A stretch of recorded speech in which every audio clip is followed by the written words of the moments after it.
Wow. Whew. My countdown timer didn't work. Who knew that would happen?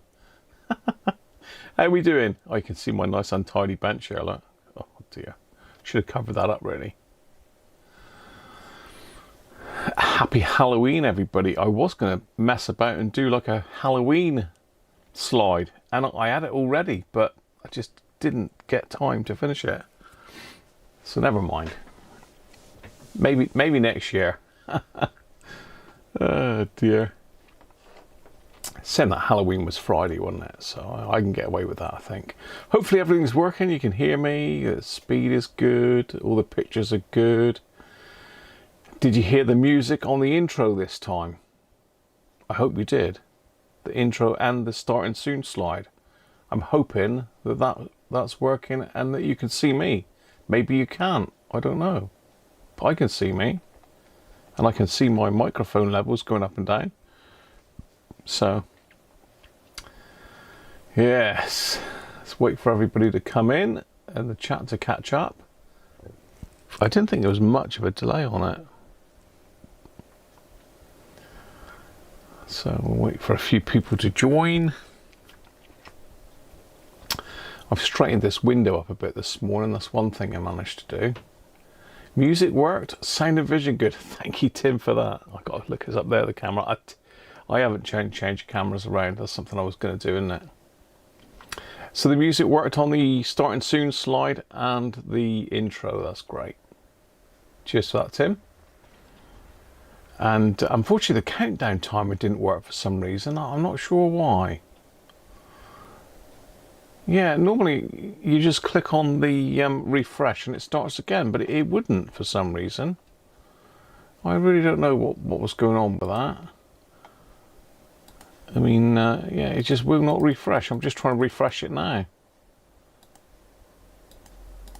No, it's still 0. Very strange.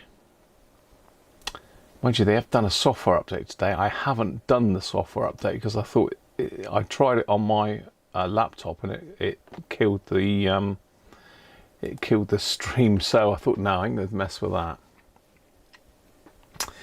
Yeah, it's starting soon in 0 minutes 0 seconds.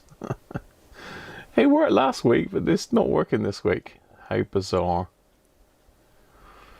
Yeah, not sure how that works, but there you are. But we're here and it's all working. Great. You can see in the picture-in-picture here that we've got apologies for yet another Sony, but I'm absolutely inundated with the things at the moment. And I don't get much time to do repairs. I've got 1, 2, 3, 4, 5, 6, 7, 8, 9, 10, 11, 12 repairs in at the moment. And out of that 12,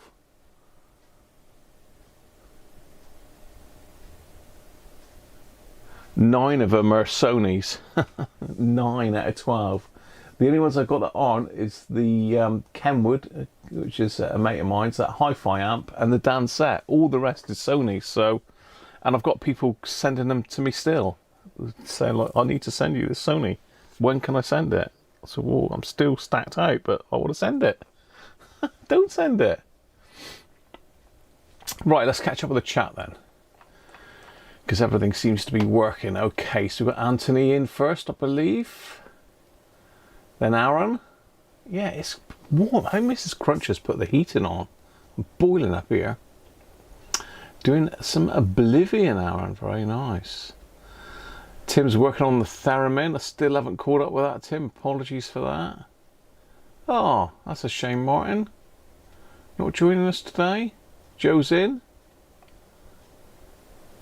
Ricardo, how are you, Ricardo? Northern Spain, this radio is from Spain. Barcelona, apparently. Nick's in. Hi, Nick. It was a sunny stripe, but now clouding up. Well, it's sunny here, sort of, Nick. There's a bit of cloud knocking about out there. Afternoon, Derek. Just catching up. I think my screen's gone that way. I daren't touch anything. I don't want to knock the stream off. So, Don't touch it. No touchy. Benji's in. Hi, Benji. Bazaar's in. Hi, Bazaar. Bob's in. How you doing, Bob? Multi. Hi, Multi. You're having a little trouble getting a fine metallic gold finish on some tweeter grills. Yeah, this, I don't know how they do these. I mean, anodizing, I suppose, if it's metal, but how they do this plastic chrome effect and that, I do not know. It's like a mystery. If we could recreate chrome, it would be amazing, wouldn't it?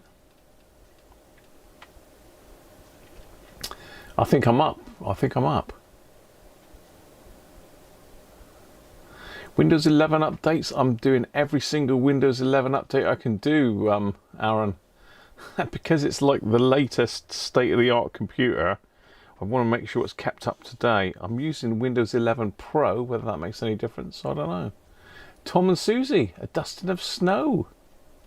Father Christmas is on the way, Tom and Susie. I never know which one of you it is. Yeah, so yeah, I did look at a Halloween themed stream for today with all Halloween slides and ghosts and pumpkins and all sorts of stuff. It's good fun. Yeah, I was messing about with that this morning. That's why a little bit out of sorts. I was hoping to be a little bit more. Well, I am fairly organised today, though, to be fair. I could have been better, but there you are.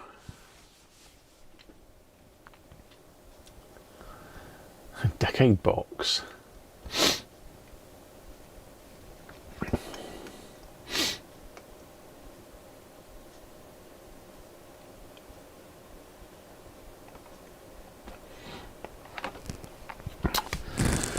So yeah, today we have in from Frank in Spain. I can't really read where it says.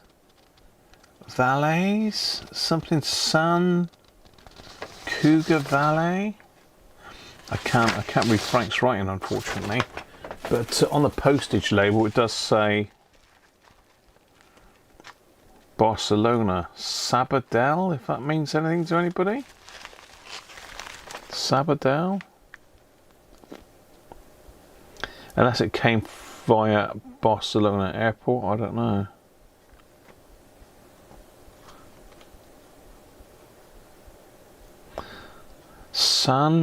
Sambois de la Brega. Does that mean anything to anybody? Does that mean anything to you? From all the way from Spain? Snowaholic. It never snows, so does it, over here at Christmas? Yeah, it looks like Sambois de la Brega. La Brega? Unless it's Obrega and you miss the L's out, I don't know.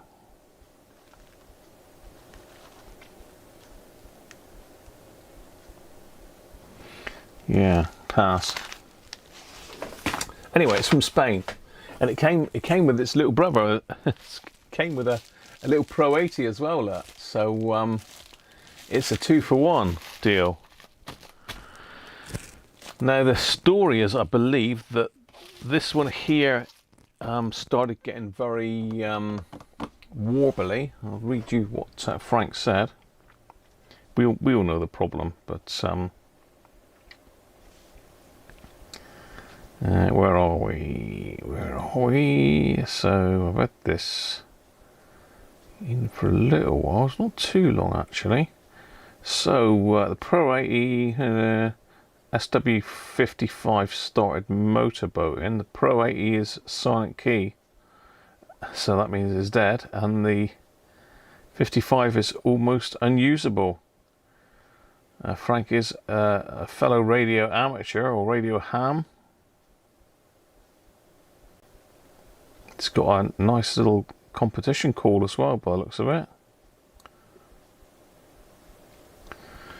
So there you are.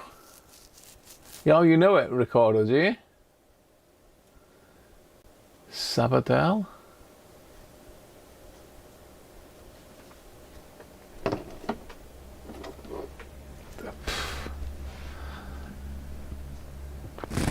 So it sounds like it's motorboating, which is usually the capacitors in the audio section, because there's the capacitors in the whole of the radio on these. They're just absolutely poorly, aren't they?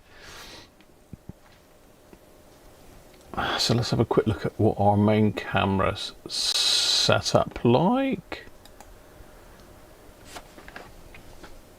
I keep getting this flipping thing here, keeps coming up. Where does it come from? I keep getting like a pop-out screen flash across in front of me, like the latest news. Ah, there it is. Now let's see if I can stop that popping out. Personalize, open widgets board on hover. That got you. Now try it. Yeah, it's not doing it anymore. Already sorted. And thanks Tim for popping the service manual up in the corner. Well, in the chat, and I pinned it up the top of the chat there if anyone wants to click on that.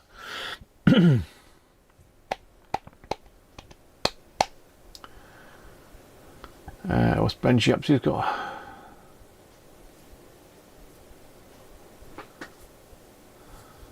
You've got a couple of radios to look at, Benji.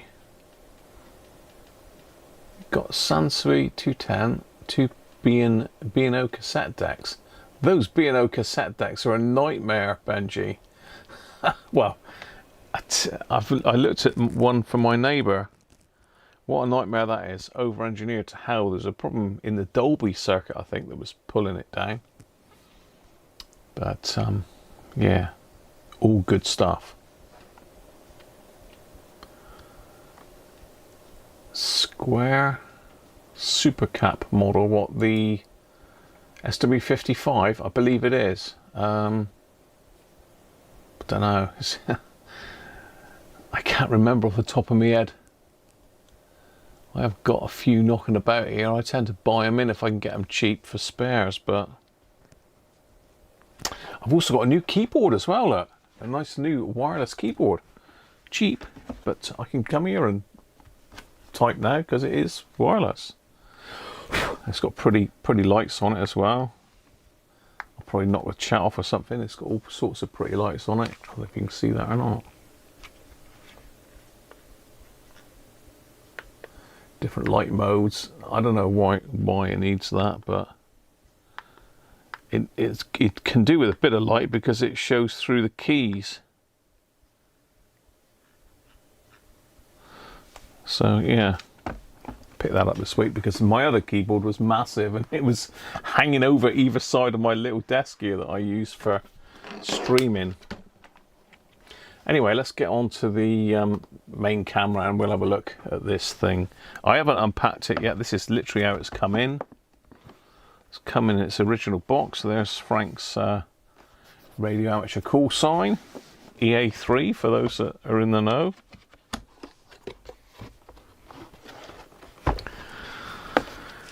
Oh, we've got a few of the bits with it. We've got power supply, which is always nice. Will we need that one?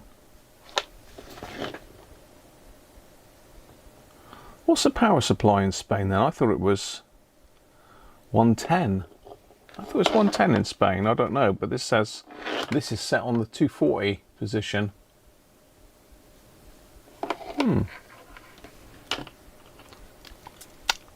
Ricardo, I know.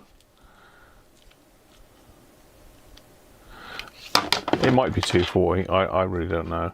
It's got its little carry bag. Now I owe Clint one of these because he says he sent me his radio in this, but I can't find it anywhere. So I've got to dig mine out and let Clint have it because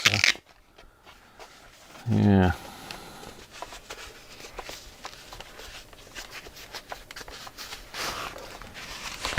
And these have always got this like mark on the. I don't know if that shows up. If I do it, yeah, you can just about see the mark there, across there, where it rubs against the inside of the stuff. This gets a little bit tacky with age. That is getting tacky actually. There's a sticky mark across the glass.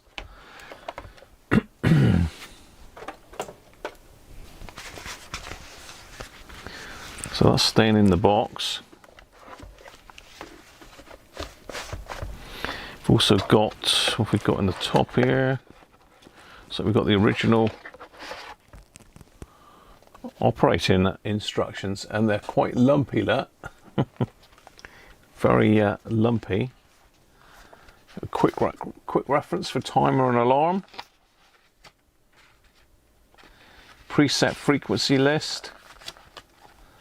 So I suspect Frank said this from you. I meant to send him a message today saying that I was going to look at it. So I'm going to keep... no, we can test that. I can test that because I can plug that straight into my Variac. So let's get that off the bench a minute. What are we doing? You've been making hedgehog boxes, Nick. Yeah, we in our company newspaper we had a thing on hedgehog boxes and how to make them.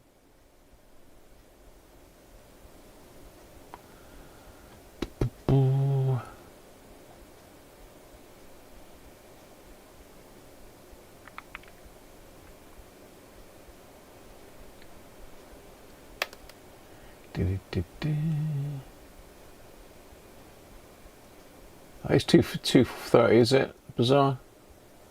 Ah, okay. 2:30. Good. I get confused. I'm trying to think what it was in Greece. I think that's 2:40 as well, isn't it?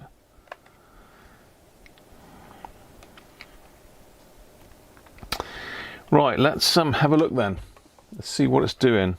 Let's see what we've got first, I suppose. Let's have a look. We've got no batteries, which is good. No foam for the battery tray. Bit of corrosion around the battery terminals there, but not too bad. Serial numbers underneath the kickstand on these, I believe. If you can see that. 925806. He's actually got his call sign on there as well, so that's good. I won't get it mixed up with probably the half a dozen other ones I've got here. I do keep them all together, to be fair. So let's put the little tray over there. I've got my blue mat out today. These are really useful for this sort of thing because they got like a little section here that I can just put SMD components in. A couple little magnetic bits for screws. Little magnetic bits for screwdrivers. It's a useful bit of kit.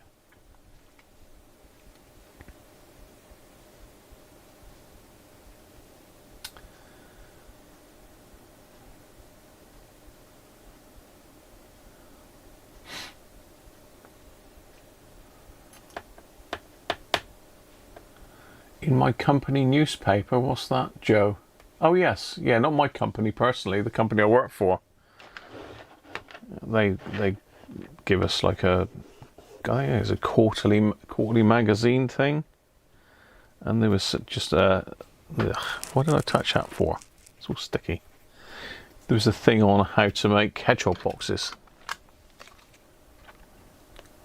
Apparently you need to make them out of cedar or something though, Nick, don't you? You can't make them out of...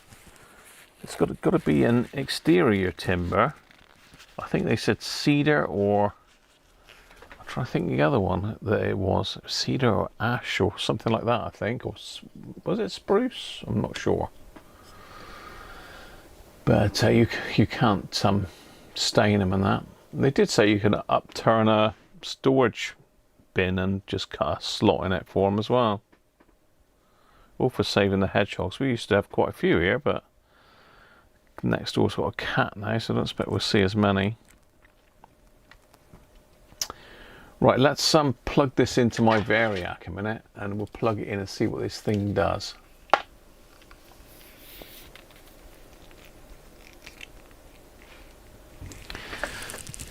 So let's plug it in there. Put it up on the counter in case it goes bang. Let's plug it in.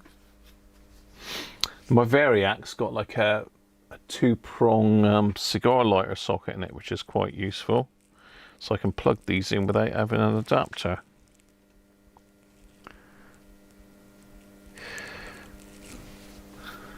So let's get the meter and just have a quick look at what the voltage is coming out of that thing.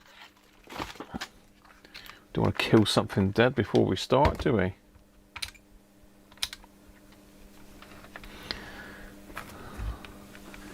So I don't know if it's center pin positive, is it, or negative? Center pin positive.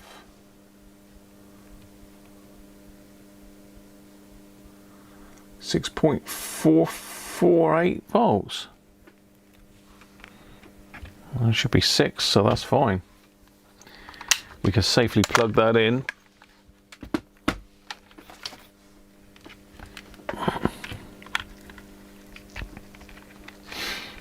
Okay, let's turn it around this way so you can have a look as well as me, or hopefully I can see it.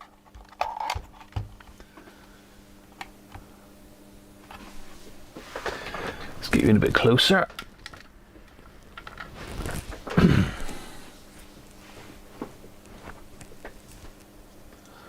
Use plywood and put teak oil.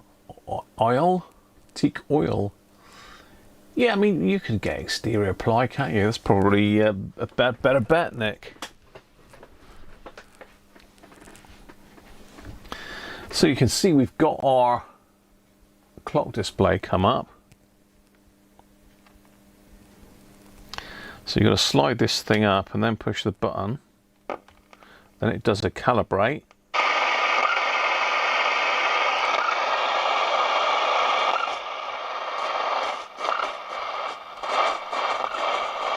There's a lot of noise on the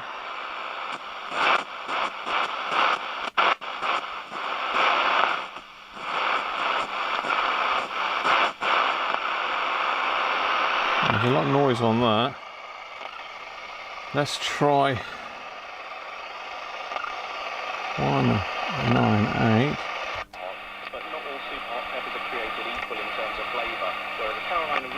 You can hear I've got something interfering with it here as usual. Seems to be working.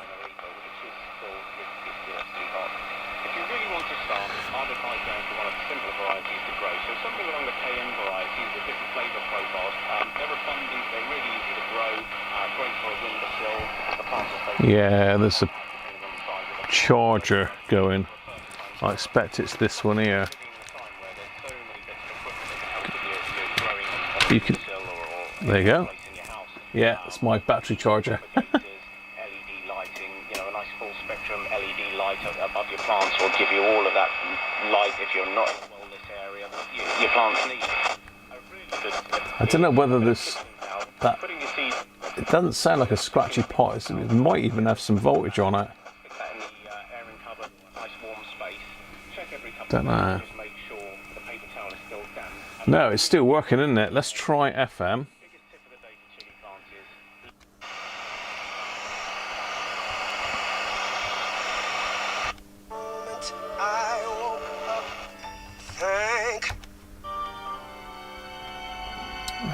So 95. Including Canada. Take up in in Canada, don't you? Yeah, and I mean it's pretty massive, the recycling system. It's not perfect, and Canada's got its flaws, but it is. I'm just gonna say it is kind of wild to me as I move around the world as a musician to come to these places and think, y'all don't even recycle cans here. Like that's an easy one. We do. I have to say we do. We recycle paper, cans, plastic, all of that. Okay. But there's no return into a store. For the money kind of thing. Yeah, yeah. I mean there's definitely some cash being left on the table, and it's a really good. I mean it's a great way to just eat.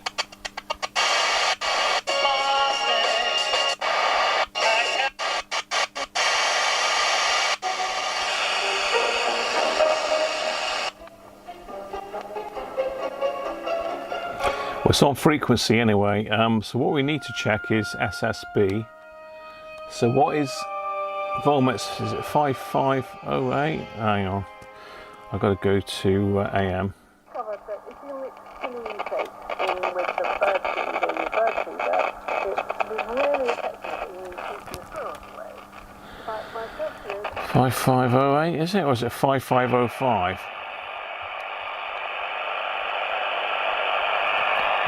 So you've got to go AM function, then you've got to go mode, upper sideband.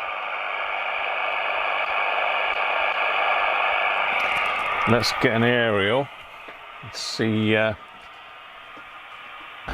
see how it performs now. Where's my aerial? I can see the lead, so it must mean it's over here somewhere. There he is.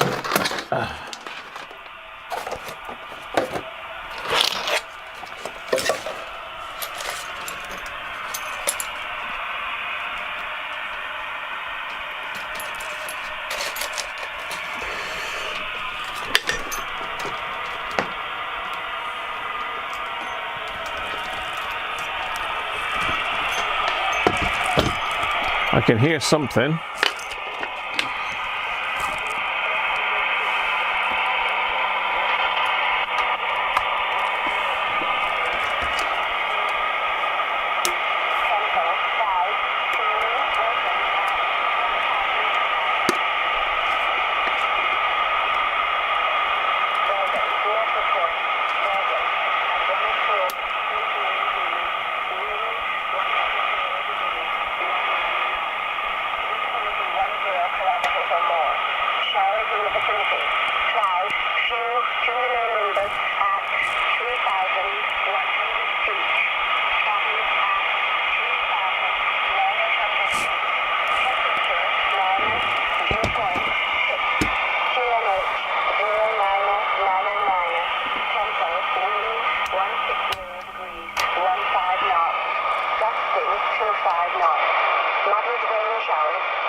It's not bad, it's got that wobbly.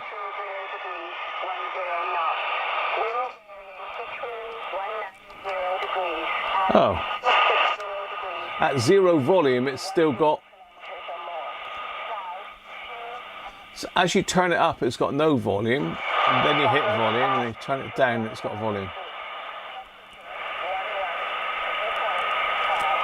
JJ, how are you, mate?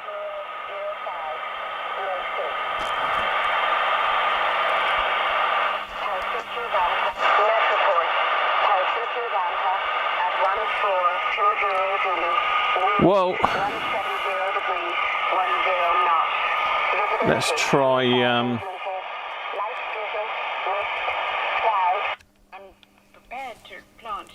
with the external aerial. To give seasonal colour and variation and interest.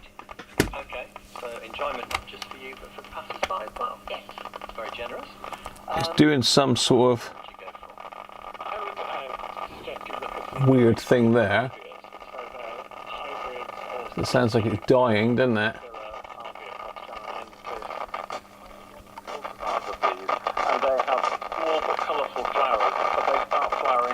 Let's try 14,250.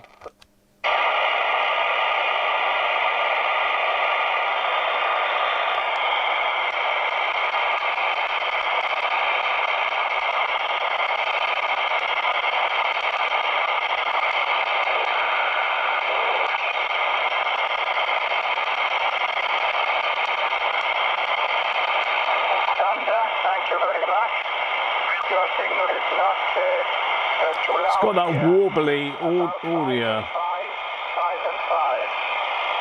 Thank you very much. No QSO code. A very good evening. You know, Romeo 9-bit Echo Golf, Delta Julius 8, Charlie Lima. Bye-bye. Unfortunately, I've done everything to try and get rid of that, but it just doesn't.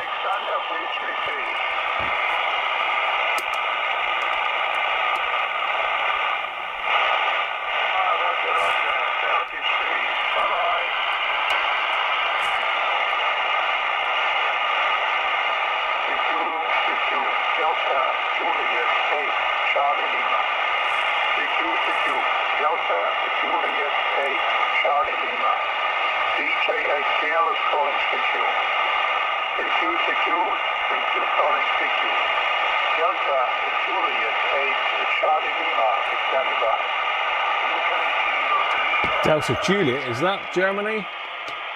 Hi Joe, how you doing, mate? Kilo 3 Oscar Yankee. Yes, a very good afternoon to you. I accompany you very well.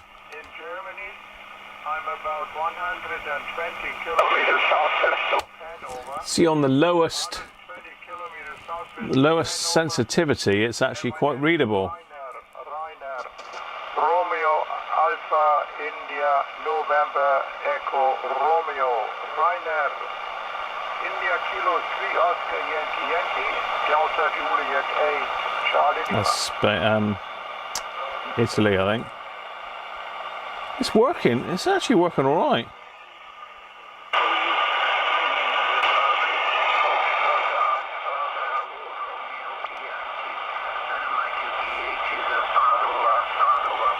It's got that warbly audio though, and I mean it might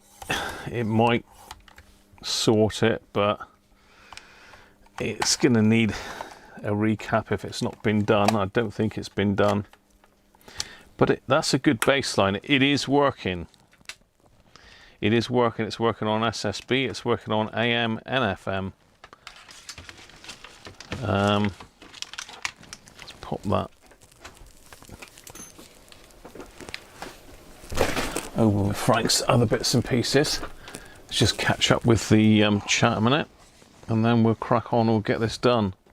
I'm hoping to try and get this actually finished today. That would be a miracle, wouldn't it? So let's catch back up with the chat. I think we said hello to JJ. 245, yeah, it varies a little bit here. Joe, how are you, Joe? Joe Fennec.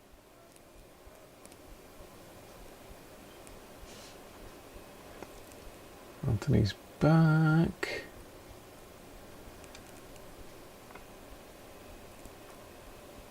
$5505.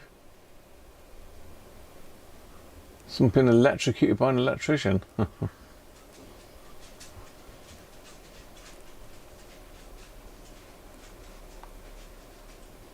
If it ain't broke, don't fix it, just the pot. Well, on this one, Tim. Yeah, unfortunately you can't leave these. Audio's pulling frequency for some reason. Yeah, I don't know. It's a thing with these sets. I don't think I've ever had one that sounds very good on SSB. They work, but they don't sound very nice. They're really hard to tune, and the stronger the signal, the worse it gets.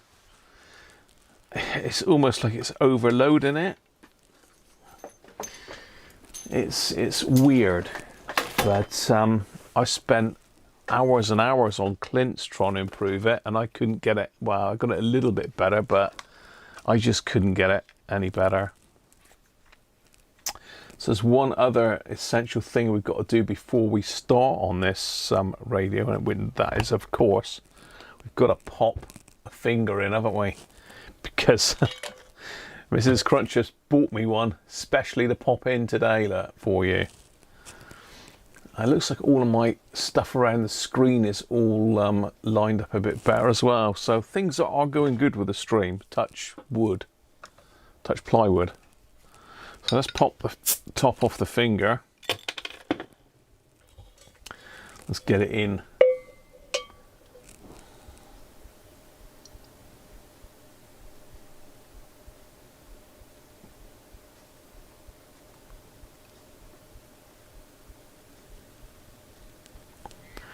As usual, it's fizzing up to high heaven. I've got about half a bottle in there. We'll just let that settle down a bit.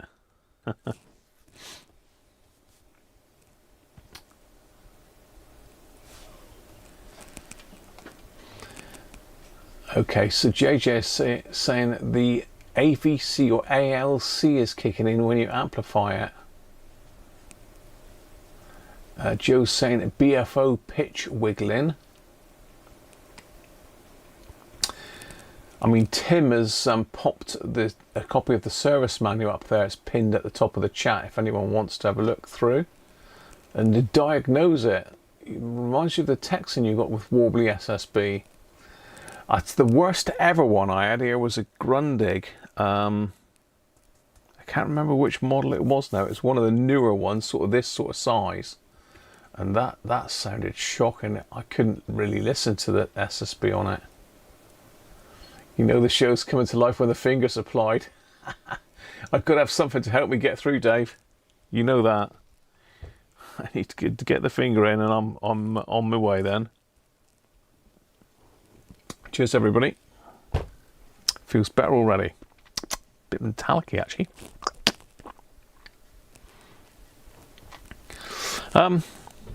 Right, let's get this thing apart, shall we? Let's have a look inside. I've got the microscope readied. Must plug that in, actually, make sure it doesn't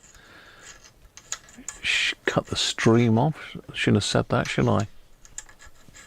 Can't even see, but we're going to need that.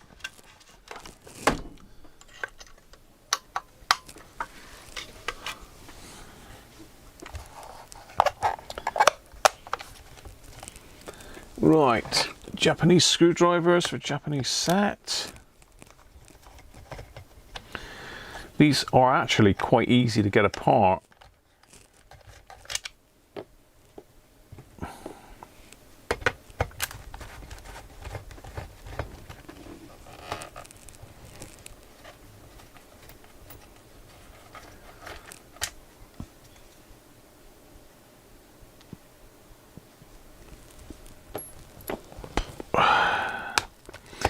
Yeah, water and electrics are never a good companion, are they? I remember years ago when I was a gas engineer cutting a gas pipe, and I had a spark shoot across it. It was arcing across where I cut it. That was some earth fault or neutral fault, I think it was. I think someone said it was a neutral fault. We got a sparky in to look at it, and yeah, was lucky. Right, now these are clipped along the top edge, I believe. Let's get your fingernail across there. Yeah.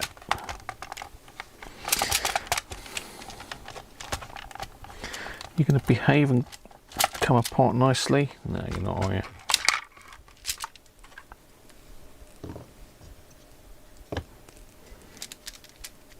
Trying to spit keys out at me. Let's put that down out of the way. Get rid of the membrane.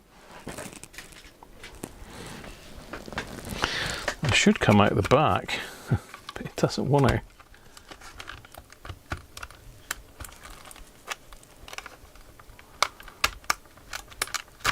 There we go. See, a little bit of suasion. They get caught on these jacks on this side, so you've got to sort of like get them up and then wiggle them out. There we go.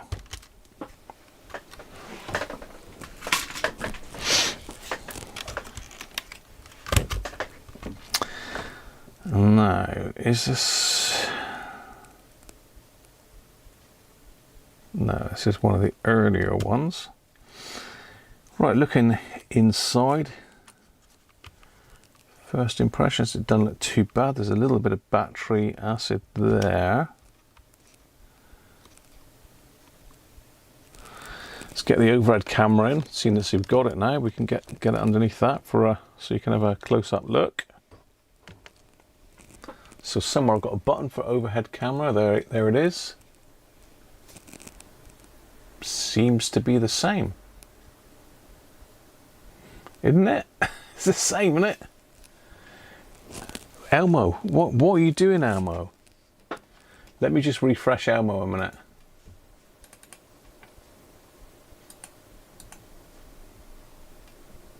There he is. Elmo's in. Right, let's go in a little bit closer.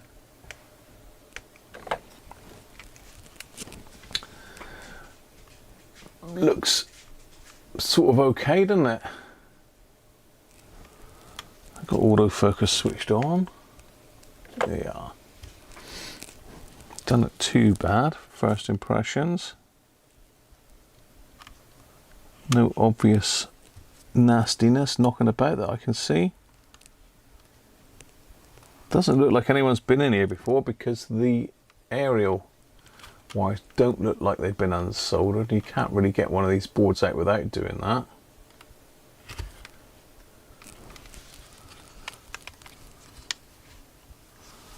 A black mark on there.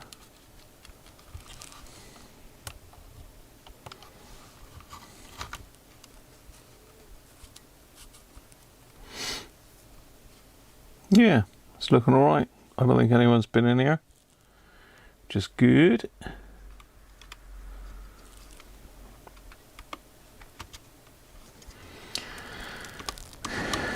Right, let's start taking it apart. Let's get these wires here off a minute. Let's get the correct soldering iron tip in here because we don't want to be going in with that one there, because that's the one I use for valve stuff. Let's get this glass of water off the bench because that's an accident waiting to happen.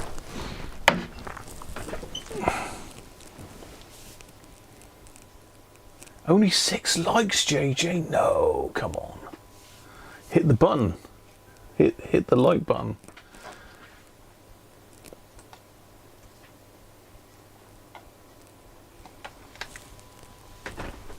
It's going to be more than 6 people in the chat here.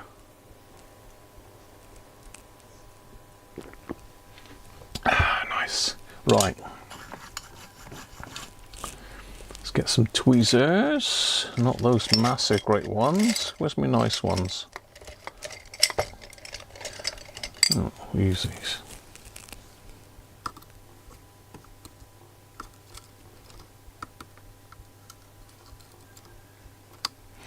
And awkwardly, there's 2 underneath this cable here. Just got this nice sticky tape on it. You try and pull that up and it rips the thing off the board, look.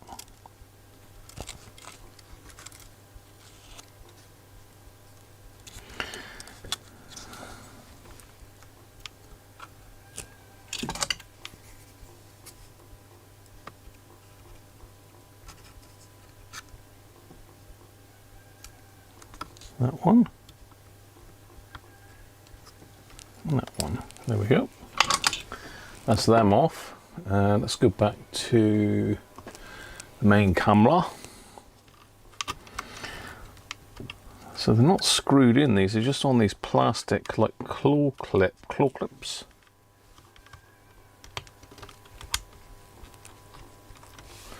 And this one that's over here is underneath the battery terminals. Lots of tape holding things together. And we've got a little plug holding the speaker in. And a really horrible to get at ribbon cable. But if you take it this far off, you can get at it pretty easy. Just use my plastic tool on that. Just release that. Please release me and all that. Okay, actually you can get you underneath that. This camera might be easier for you to see. Yeah, if it was some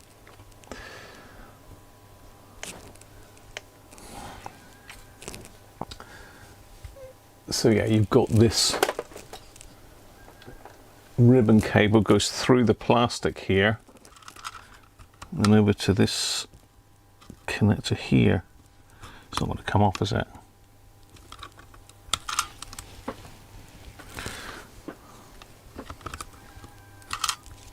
I think actually that is off, yeah.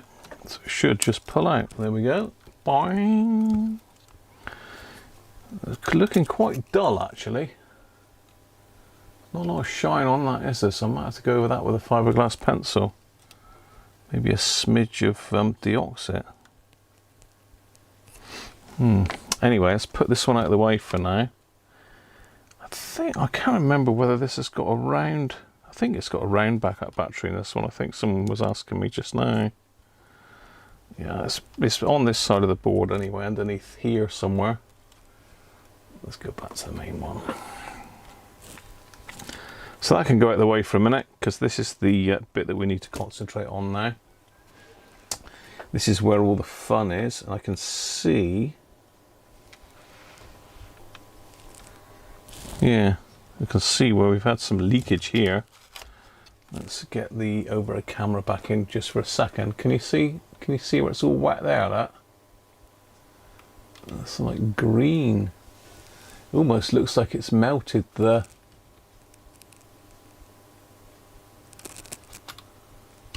It almost looks like it's melted the plastic, doesn't it?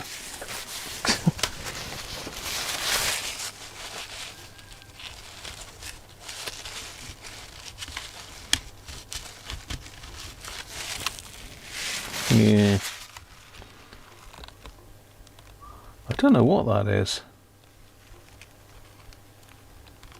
It almost looks like it's been burnt, doesn't it?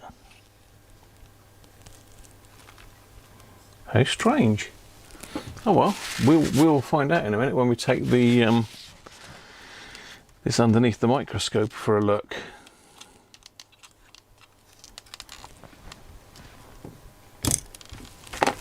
Because this camera is not really powerful enough to see, I don't think. Oh yeah. Someone's been in here. Yeah, someone's been in here and changed some of these caps. You certainly can see it on the overhead camera. Can you spot the ones that have been changed? This is why it's working, I think.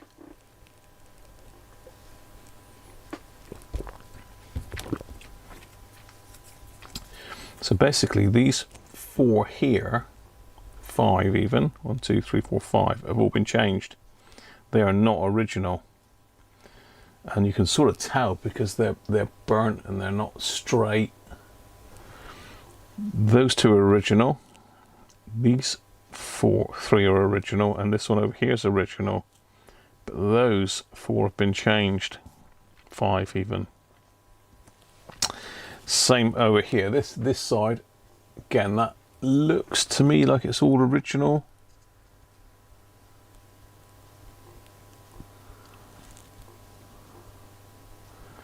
Yeah, so someone has been in here before.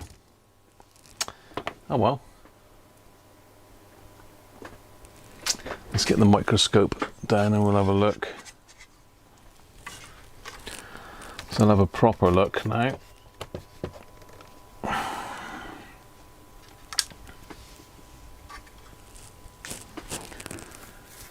So let's see what the microscope camera's looking like, because I did have it unplugged, so I'll probably need to plug it in.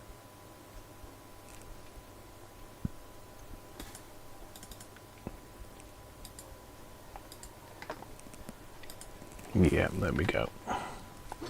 So let me get you down. Oh, we've got a dodgy light connection, have we?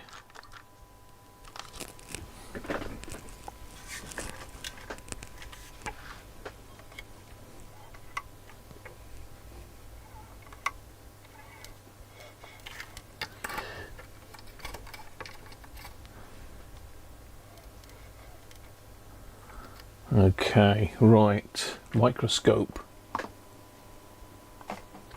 Microscope, come on microscope, we want you. Please work. Where's your button? There. Wow. Do you need to go up or down? Down.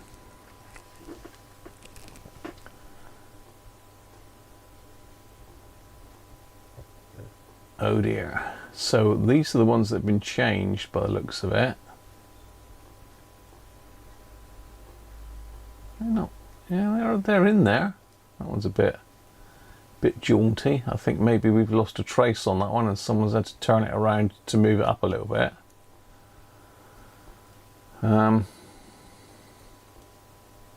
Yeah, that one's been done as well. So original ones are these big ones. This one, for example, and you can see that that's definitely leaked. It's actually eaten into the trace there. That. There's a lot of muck around here. So I think what's happened is someone's just got this working and knocked out the door quick. It's not looking great there. Those wires don't look very healthy.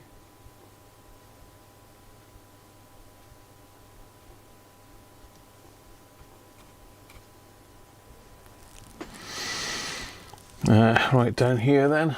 What about these ones? Where are we? Yeah, you can see that that's all wet there where that one's leaking. These are the audio caps, these big ones. They're in the sort of like power supply section.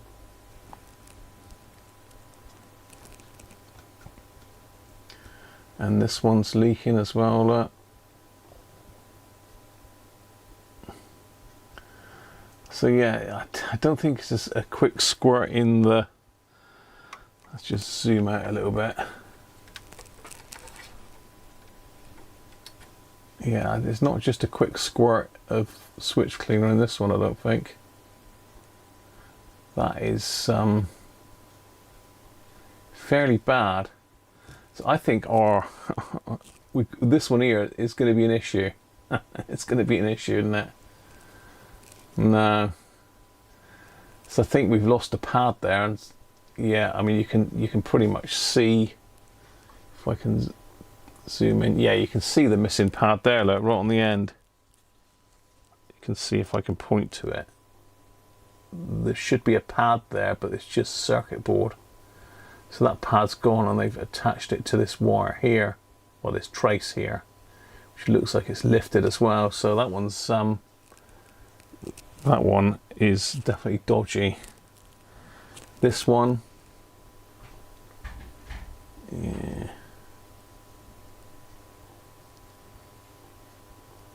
I mean, they're the right value. They're 100. They're in the right orientation as far as I can see.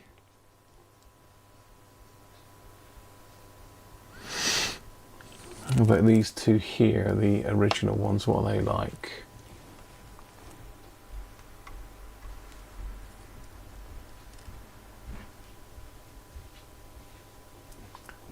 Yeah, you can see. I mean, look at that.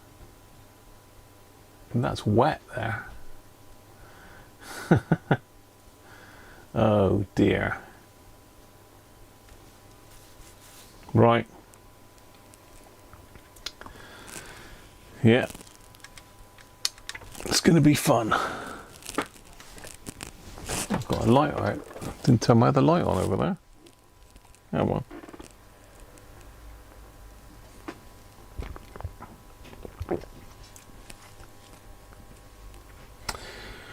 Let's have a think then.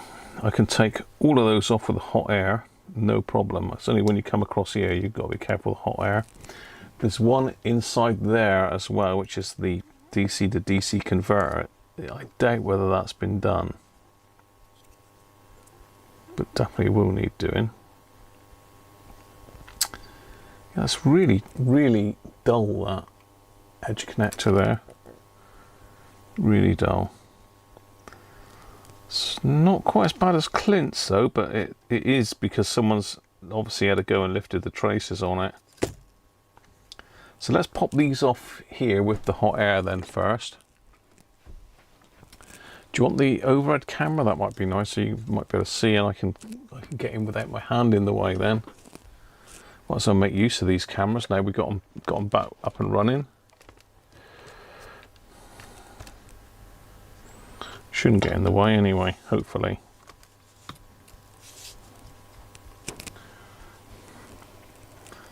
Let's have a look.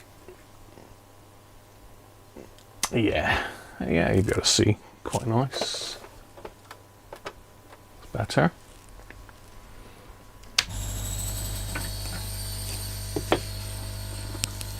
So let's whack this up to, let's say, 380. Turn the air down a bit. We don't want to wrench them clean off the board. Blow them clean off the board, I meant. Let's find a suitable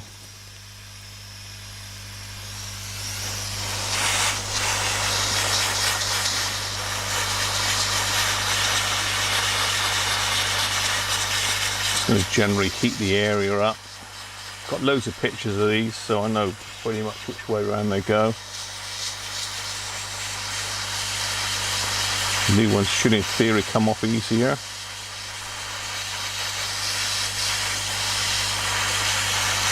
Shouldn't hopefully explode.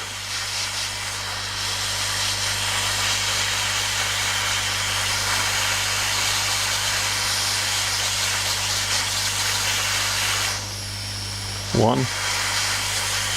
Yeah, they're all moving now, that. Two.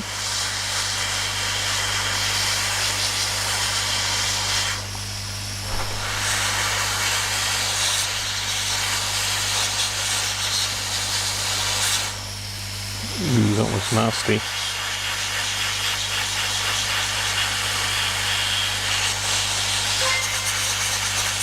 Oh. Rob! What an entrance! That made me wake up, didn't it? How are you, mate? Alright?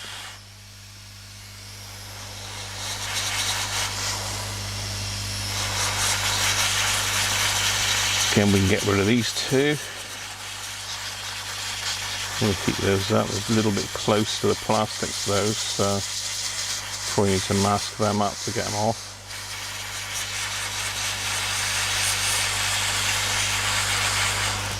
Nope, don't stop now.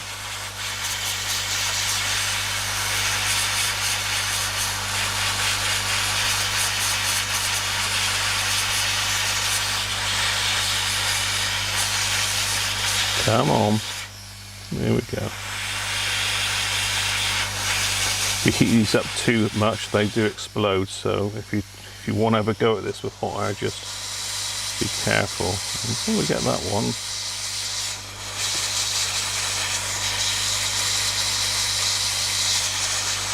A little one, yeah, there he goes. These three I'm going to have to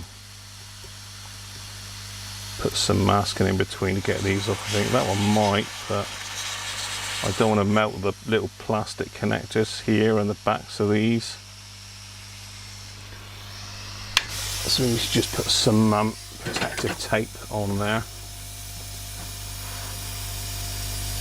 Stop them getting bad. See, the heat is causing that camera to wobble up. So that camera is wobbly. No, the heat off the hot air that is making that camera wobble. This is the, I know, it's the motor in the hot air station vibrating out. See what a mess it is, can you?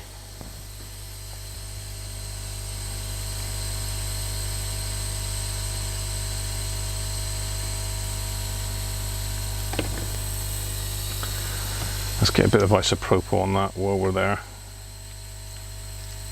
Clean some of that up. Can have a look and see if we've got any pads left.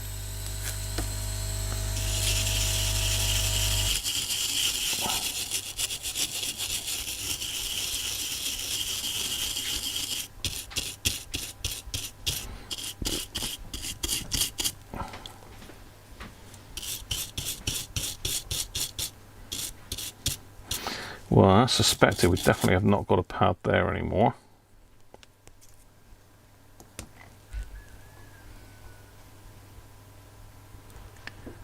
I think we've had a movement of a component as well there. Looks like I might have blown a little tiny miniature resistor off the board. Or moved it at least. Let's have a look at that a minute.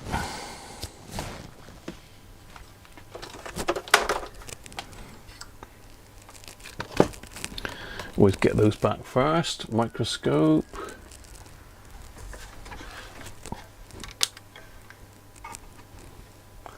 Let's have a little look at the aftermath. Right, oh yeah, not too bad. I just moved it slightly out of line there. Can you see it? Can you spot the dodgy one? It's probably right underneath my, where my picture is, I expect. I'll show you where it is. It is down there. Just out of shot. There, look. Very slightly moved it out of the way.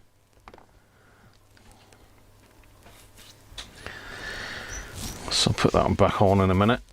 But I want to have a look at the rest of this board because those traces do not look good at all. Oh dear.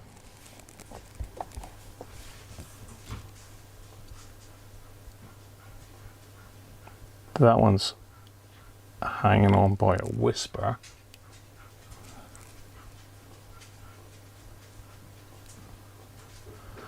I don't know why we've got a bare bit of track underneath this one.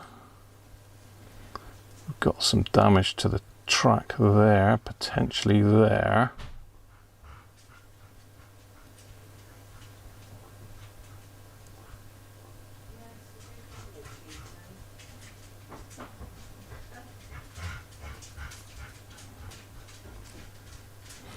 And this is pretty non-existent there.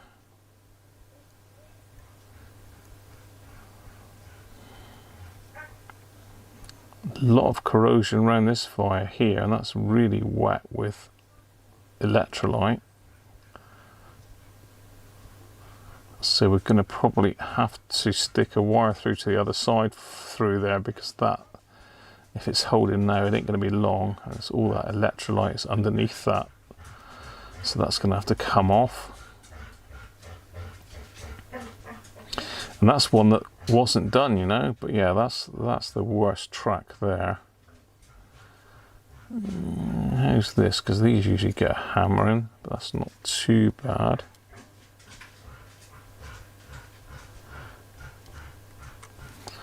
I mean, that one will work. Probably need to just stick that back down with something. Look at all this. Some of that's going to be my, what's name?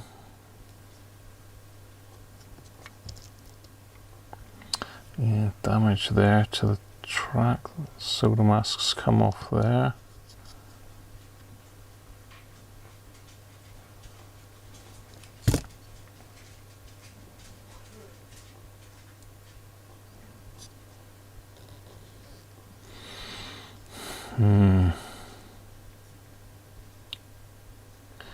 You've got another one there that's lifted that.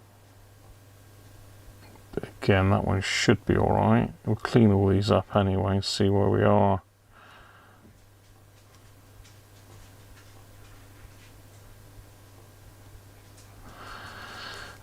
Yeah, that's so far. I must remember that is actually making contact. You have to remind me to just flow that one back in a minute. I'll do that when I've got the hot air set up again. So we've got to get this this can here off now.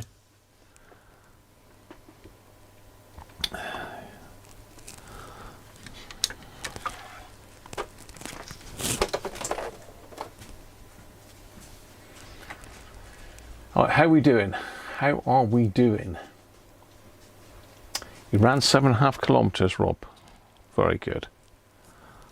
So if you're into running, anybody, Rob's your man. I'm certainly not into running. The thing I run to is the toilet. Yeah, we're going to stick him with tantalums, Joe.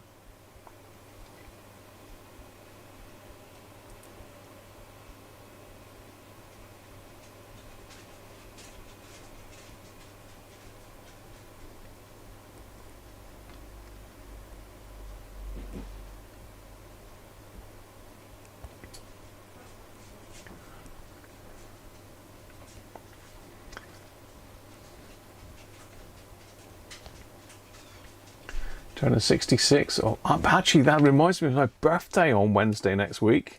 It's my birthday next Wednesday, so I've got next Wednesday, Thursday off work, but I will be in the live stream on Sunday for you all, birthday stream.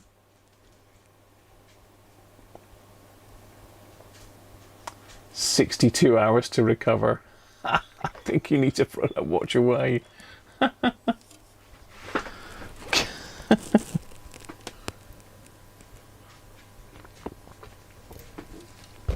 Right, let's get this little thing off here. Do that on this side, so we need to just get rid of the solder here. When the iron heats up, it's easier to wick this off, to be fair. Plus I can use the wick to weigh down the ribbon cable that just wants to jump up all the time and get in the solder and iron's way. Oh, a bit there actually.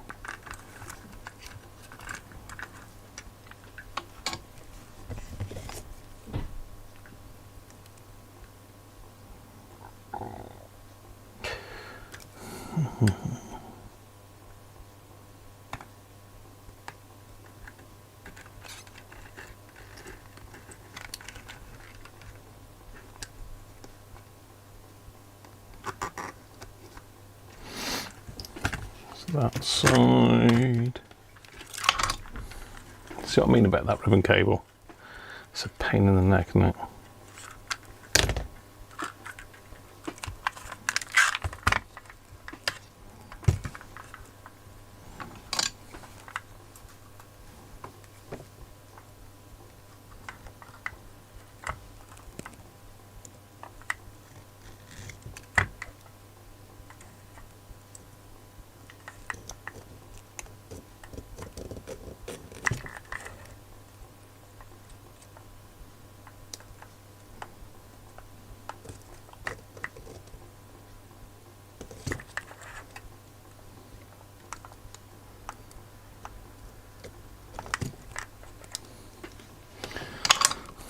Has that got it?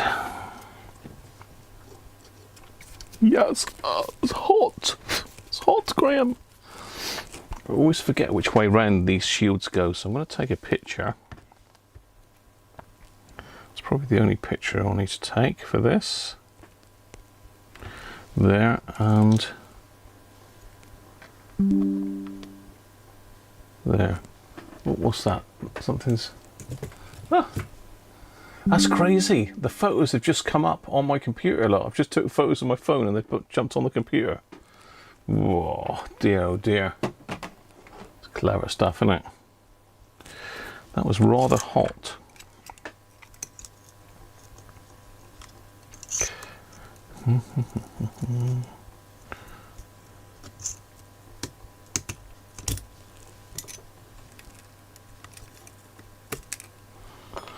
As you see, we have another cap in there.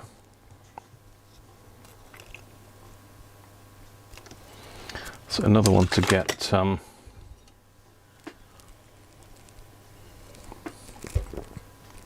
rid of. Right, let's get something to mask up then. So we use this aluminium tape. This is the stuff. Now it still can get pretty hot, so you still don't want to be holding the desoldering tool in front of it for too long, but gets the job done.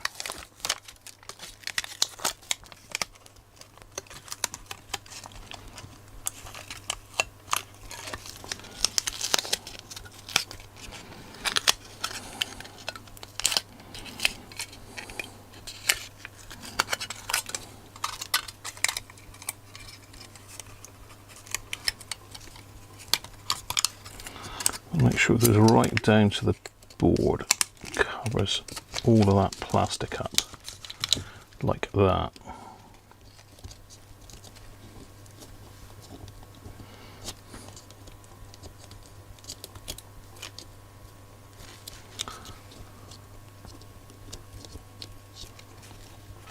Make sure we can't nip underneath any of it as well.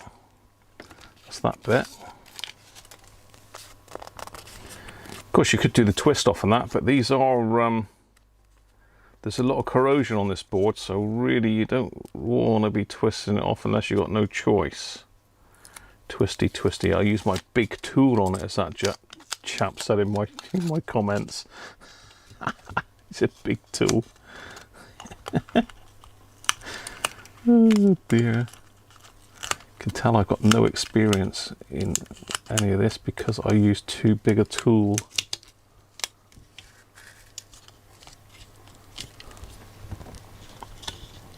Incompetent. Okay. Squash that down. Just need a little bit more in there. Does last a long time, this tape. You only need a little tiny bit at a time.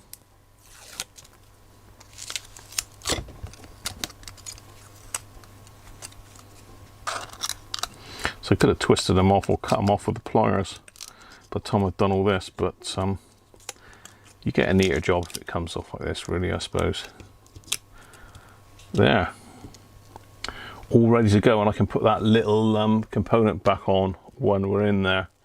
So let's get you back underneath the overhead camera then.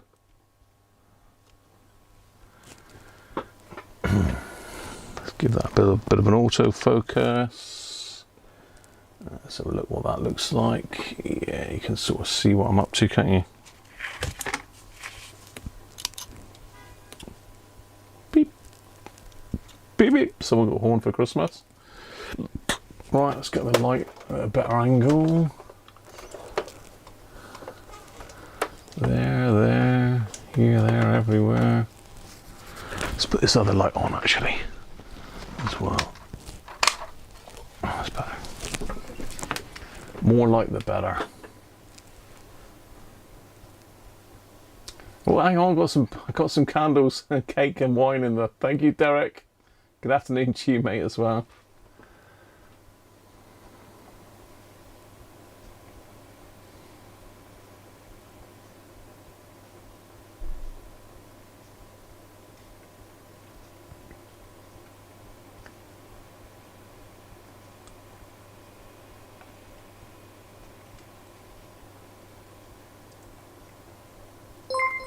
Rob, the old notifications are working.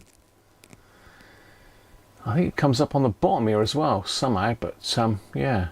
You need to buy me something for my birthday, Rob. I bought myself a streaming computer. Okay, right, we're ready to go now, I think. Nothing's lifted. Is that in there properly?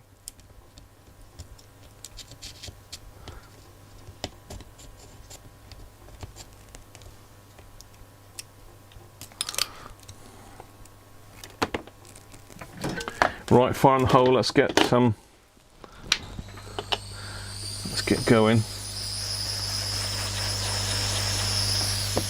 Put a little bit of flux on that little resistor down there. We'll flow that one back in. I might have to do it with a microscope in a minute because it's a bit small.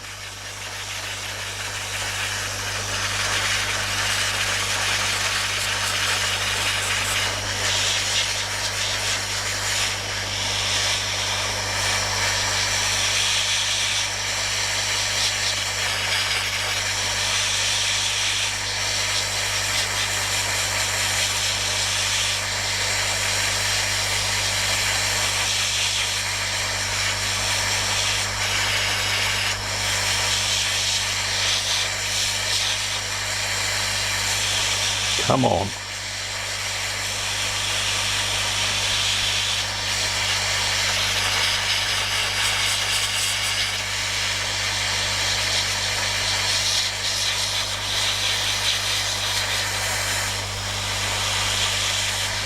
I got a little bit too much air there. Let's turn that air down a little bit. So I blew that component off just now, maybe.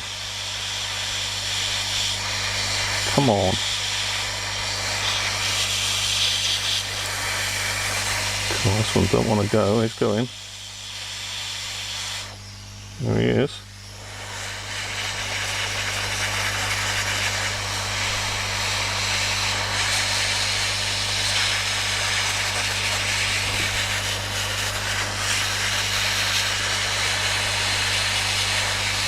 I could use the air a bit hotter and get them off quicker, but this sort of like builds a gradual temperature into the board.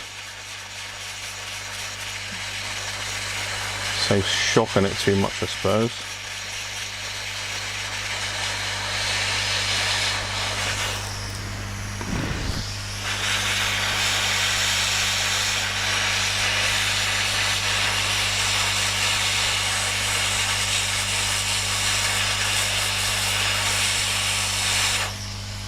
That one.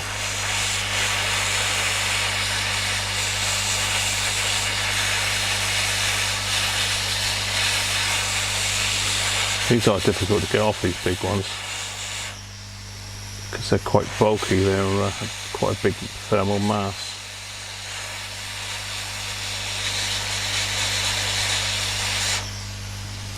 There we go. Right. Just get the microscope in and we'll do that other one. Just get the microscope down to a sort of level where I can see it.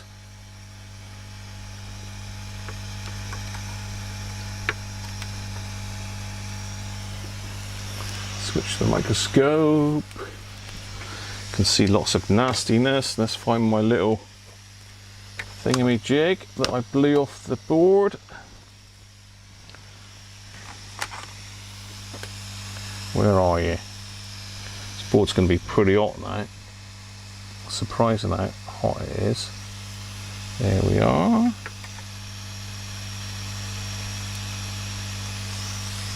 So I'll turn that down a little bit lower.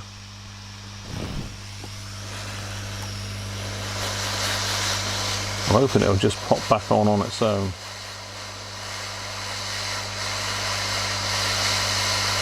A little nudge. There you are. Oh, look at that. Look at that. Look, it grew there.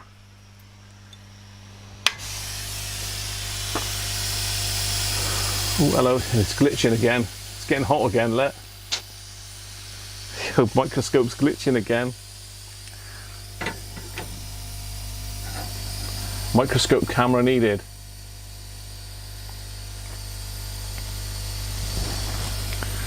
Switch back to the main camera then for a minute. Let's turn that off.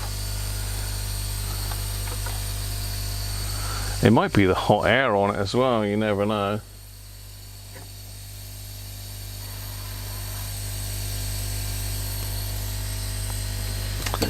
Okay. Let's have a look at the damage then underneath these.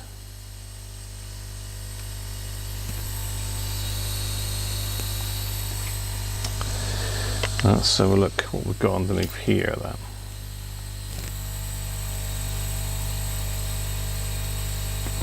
Ooh, wrong side of the board. Got that one actually too far. Alright.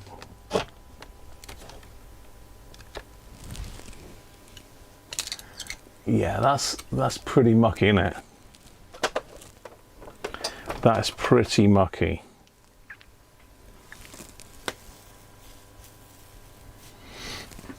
Let's take our heat shields off now. Hopefully we've not melted anything underneath. No, we haven't. Nice.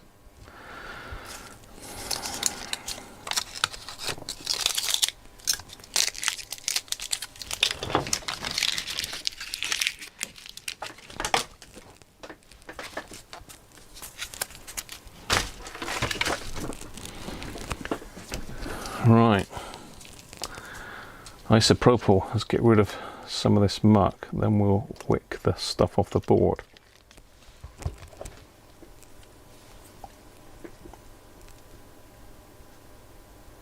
Been out with Cooper for a walk. Mrs. Cruncher's okay. She was out to a wedding all day yesterday and all night, so she's a bit knackered today, shall we say. She's just gone out with the dogs, as you probably heard. Maddie going mad.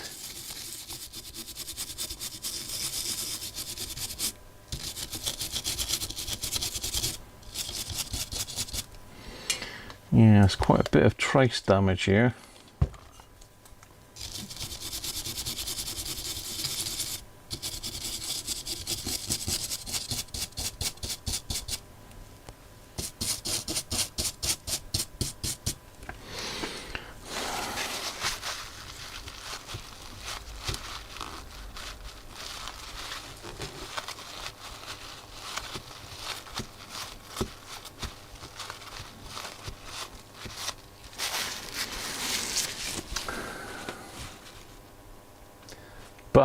tracks are okay by the looks of it. It's only that one where someone's had a go before that's really bad there. There's nothing left of that. I might be able to get a bridge across there.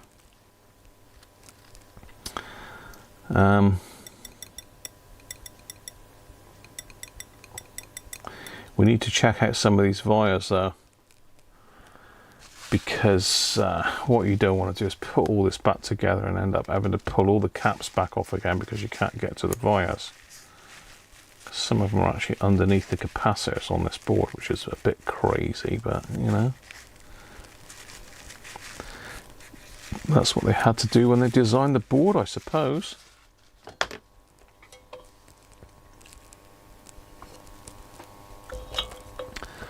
Get the rest of the finger in me.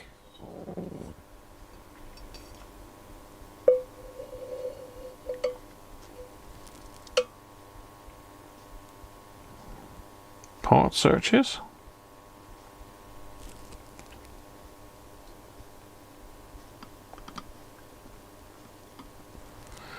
Yeah, these were from RS actually. Yeah, these are from RS, and I think they're actually called flux or board brushes. I think they're flux brushes they're called. But you buy them in a pack of like 10, I think. I've still got loads left somewhere.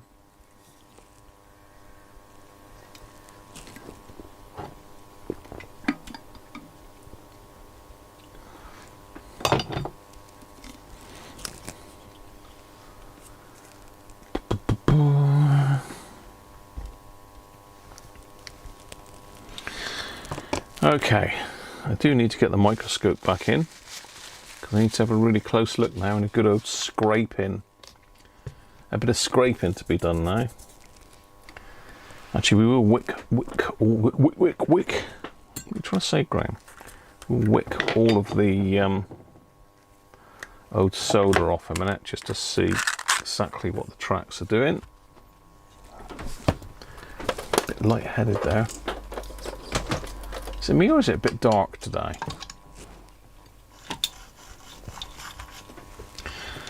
Let's get the rest of this solder off a minute.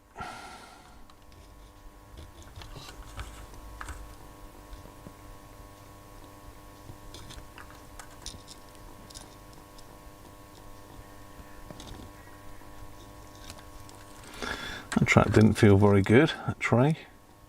Pad even.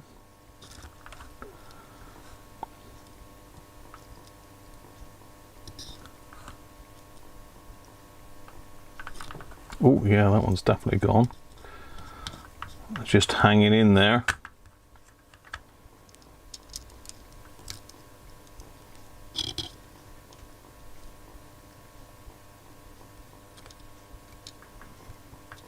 That one's not great. That one's definitely not great.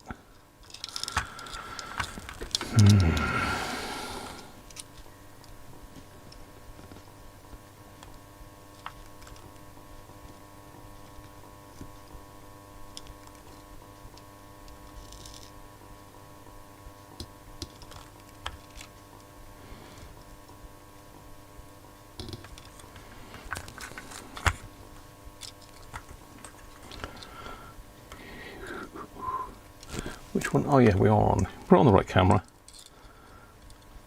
Look at all these cameras now that I can use. It's amazing.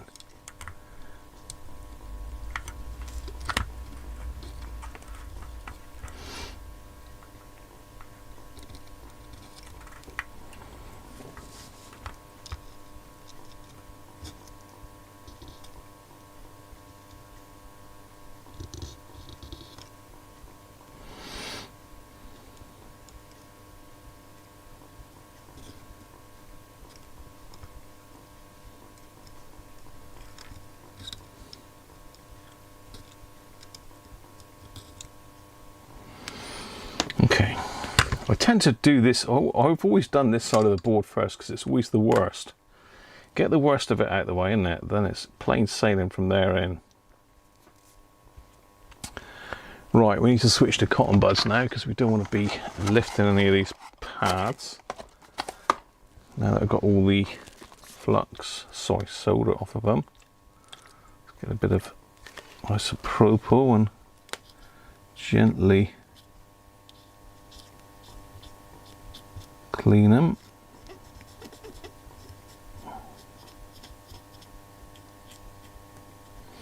You can still lift them with cotton buds, so you still got to be careful.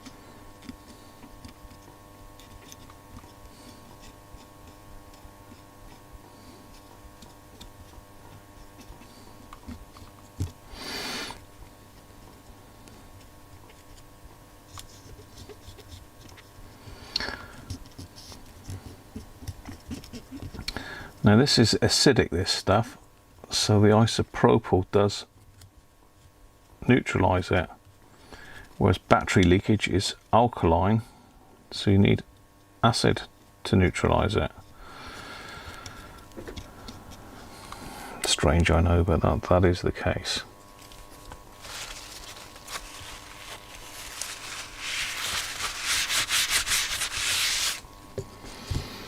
Right, let's get the microscope back over. Unfortunately, it's glitching a little bit because it seems to do that when it gets warm for some reason. I don't know why. It's not the leads, I don't think. It's fine for me, but for you, ladies and gentlemen, I'm going to go in close. Need to be slightly at an angle, a bit of a jaunty angle. Whoa, that is close, that's too close. Let's come back out a little bit. Right, microscope.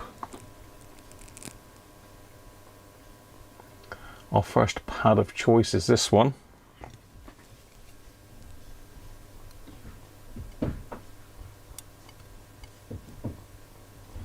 Well and truly lifted. I have got some high temperature epoxy, but I think once that's down, I think what I might do is I might put a little bit underneath that. Once it's down, I'll hold it in place with a bit of, what's his name, Day.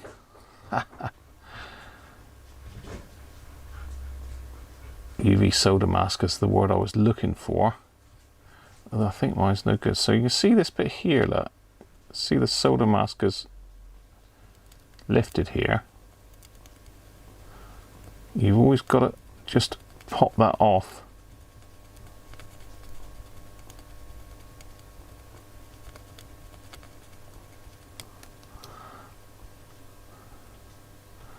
That's okay. But again, you can see the soda mask has gone around here as well,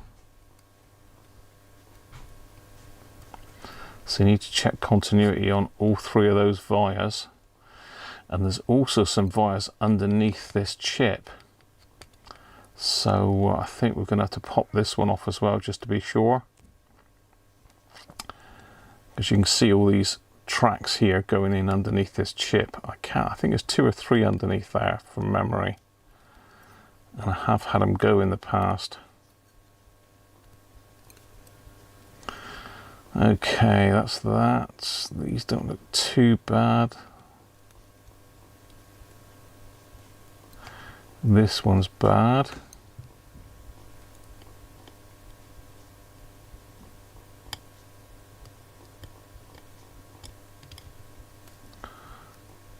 A bit of muck on the track there.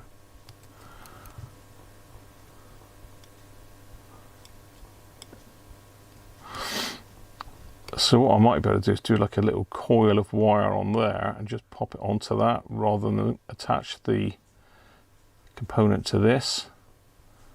That would allow me to put a bit of solder mask on that to hold that back down. Again, it doesn't look like there's any damage to the wires there. There's certainly been a bit of muck around that area.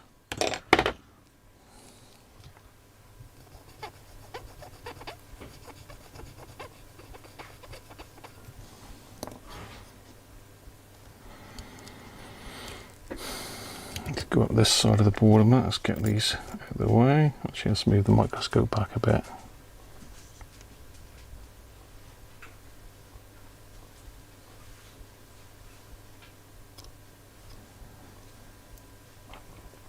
A little bit board damage there, or mask damage, not board.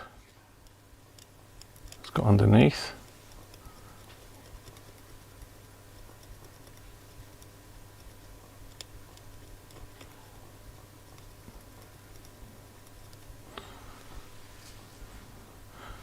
That one's starting to lift.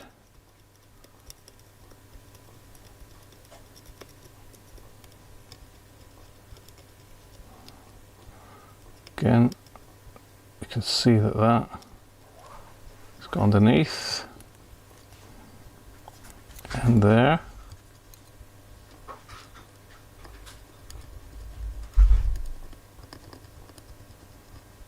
Just taking it off so as it exposes it, and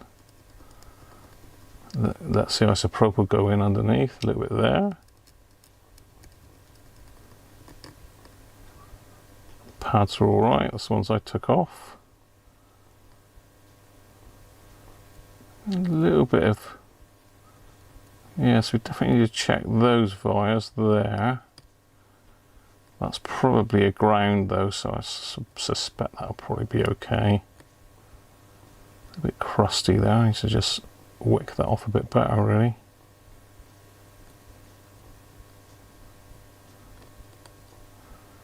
That looks okay. Yeah. Again, there's a load of electrolyte around this coil. You've got to be so careful of these coils. The wires are so fine in them. Look at this, it might be a bit of isopropyl, but it's more likely it's electrolyte. Right, where are we going now? Over this way. That looks okay. This is the one that is a little bit worrying.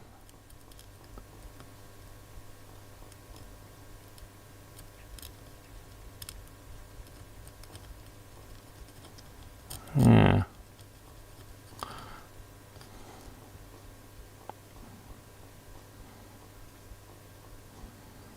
Okay, over this way then. So we've got this one here.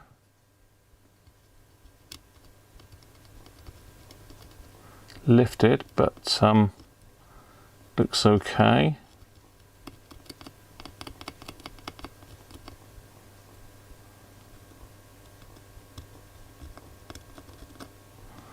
Nice bit of damage there. It can eat right through these, so you've got to knock this off just to make sure it hasn't eaten through. Oh, hello, we've got another component off. Damn. Another little miniature 104 resistor. Get off. The joys of using hot air, eh? You go back on in a minute. Some little bits where it's started to eat it there. There. A little bit there.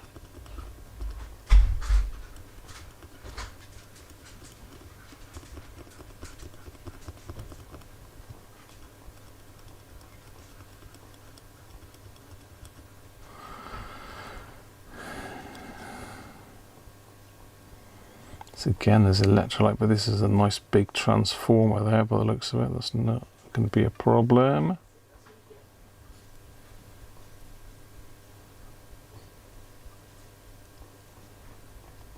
Well, this is surprisingly not too bad. The power of the audio IC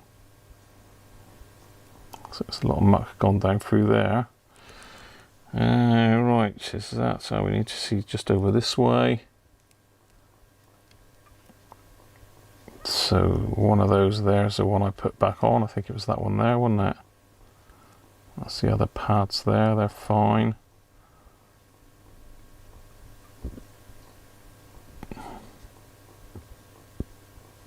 Right, just got to put that one back on while I remember.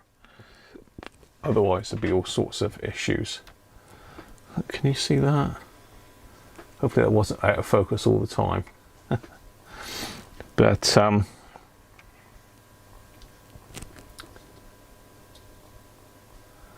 yeah, I've just knocked that one there off that.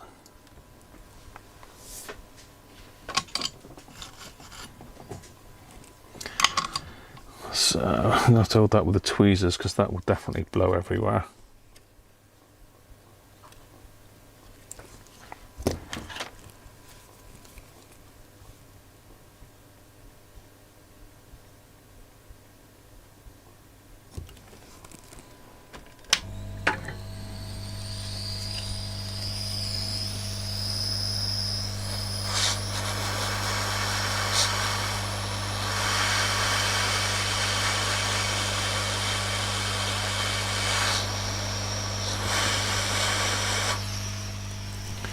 There she blows.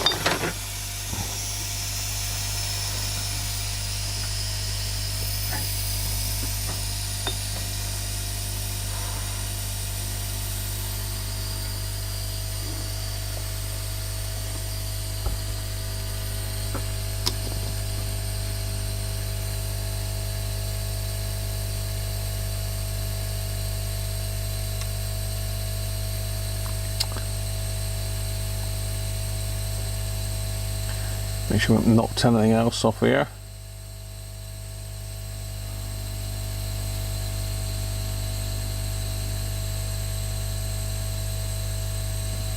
No, we need to get something in underneath that thing.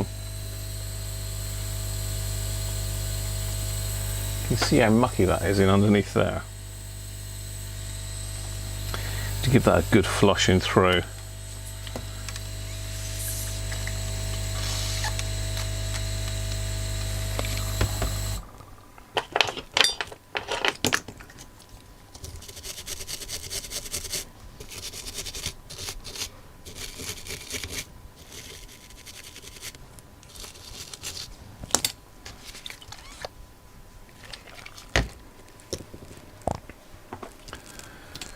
Right, we're getting there. Doesn't look like it, but we are getting there. Well, I am. Sorry for you lot, just sat watching.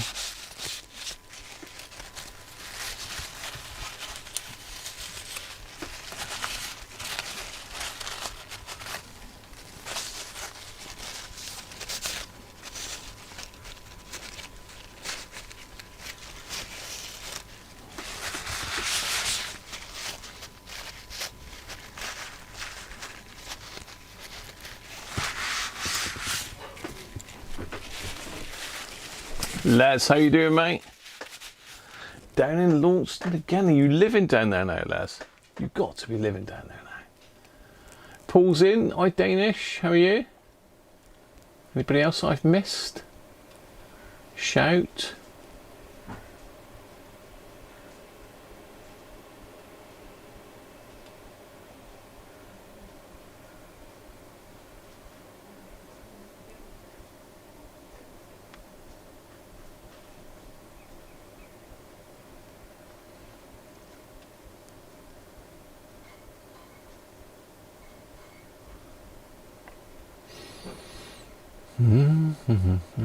We ought to try a 4K stream, didn't we? Well, I think the most you can stream is 2K on YouTube, isn't it? 1440p. I'm not sure. No, you can stream 4K.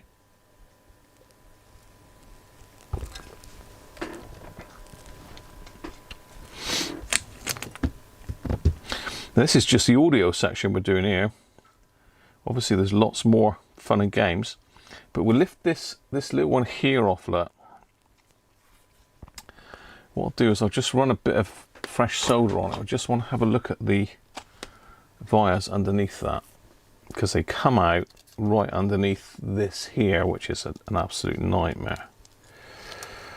I have had to redo all of those once. I stick wires through the holes. It looked horrible. Yuck. These pads are not good. Just stop vibration, I think. That's all they use. I can't get it off my fingers now. Get off.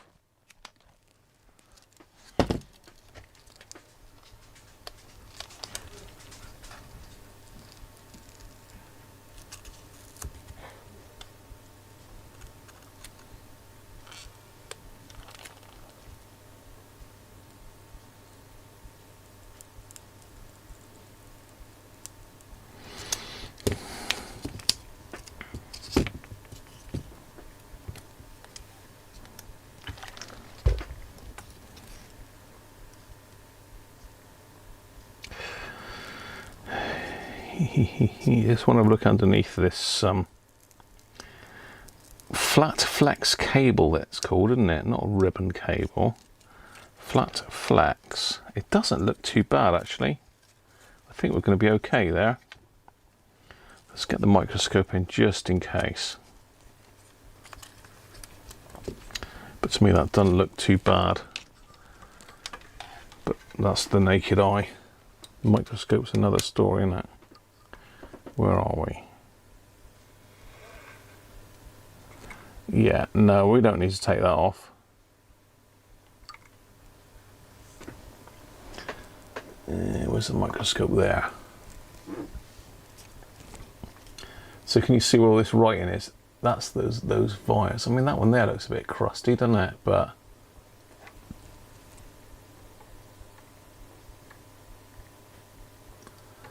not too bad.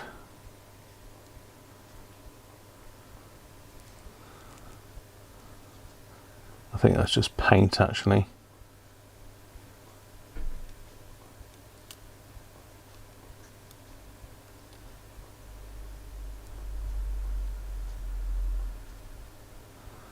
Now that brown stuff there, I don't know whether that's electrolyte. It could well be. Yuck. So you can see the pins of the audio IC are really dull. All those dull pins there, that's the audio IC. Is that in focus?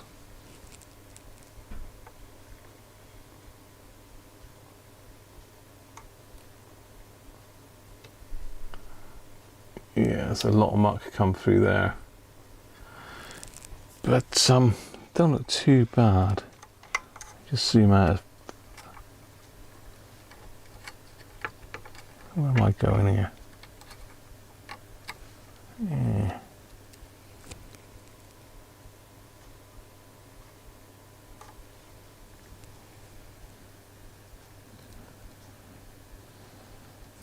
Very often they're going on this side of the board as well, so you need to check just the tracks on here, underneath that ribbon.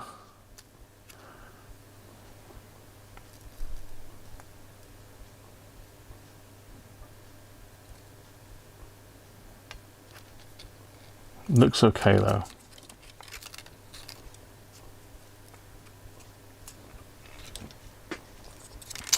Looks okay. Hang on, I'll stuck that back on properly.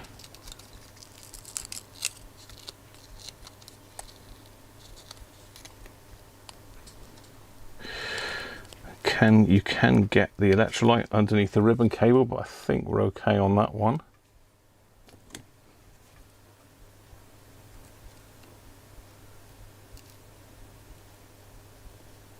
There's a bit of muck underneath it.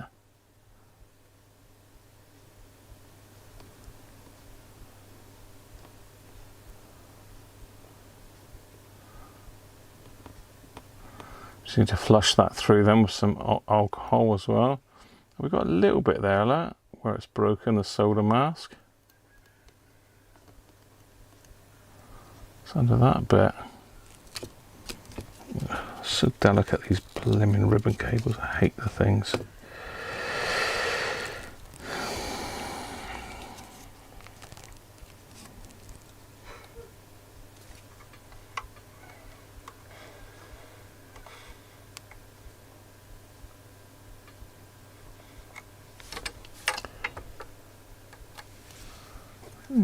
It's come through there, that.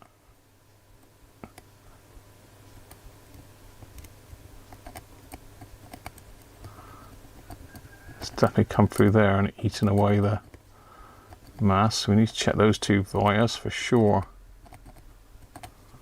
It looks like it's a ground, but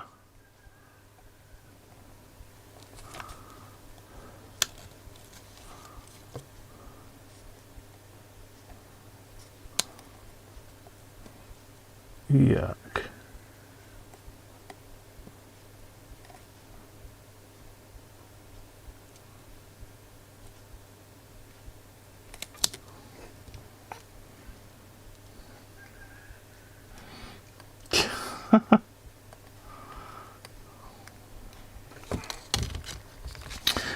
And lo and behold, that is that there. That looks like a cow, doesn't it? The cow track. Yeah, so that is where that corrosion is on the other side of the board. So I think we need to just bridge that anyway, just to be sure. To be sure.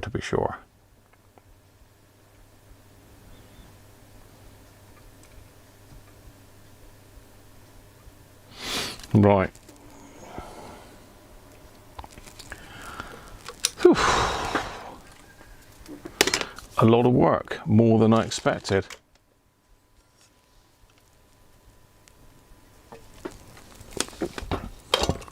But isn't it always? Final good old going over then. Get rid of any muck. If we start putting solder mask on, we're really careful with these because there's not a lot left of them.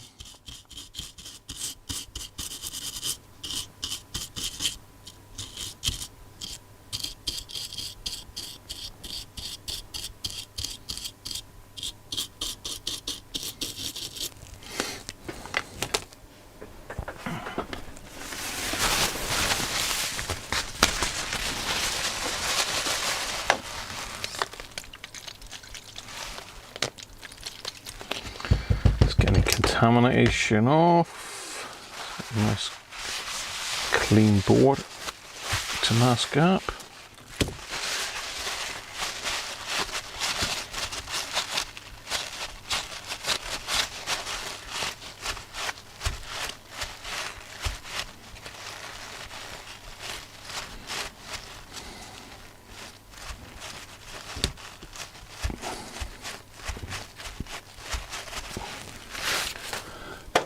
Let's get some air.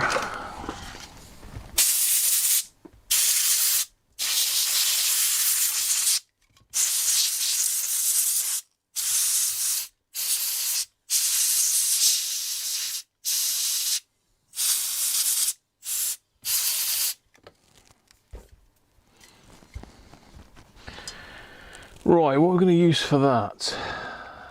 Desolder braid is quite good. I need some very fine wire for that that track that's missing. Not something I've messed with before, to be fair. I mean, I can probably just solder it straight to the track, but it'd be nice to make it better. Some fairly good wire there. Let's have a look at that.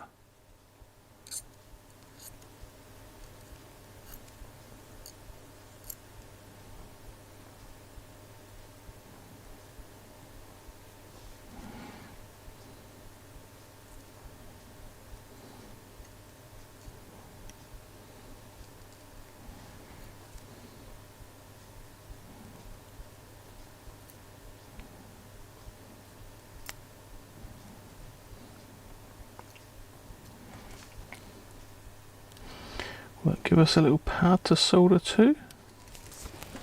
Let's have a look.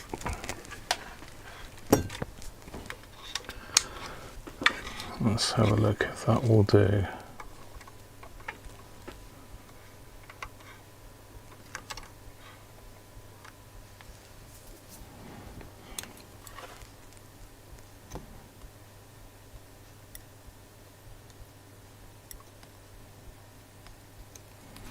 Yeah, that might do it. Just flatten it up.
I don't know if that'll work or not. I don't know whether I'm just messing about with it for the sake of it, but it's going to be a bit of a stretch, to be fair, for one of those.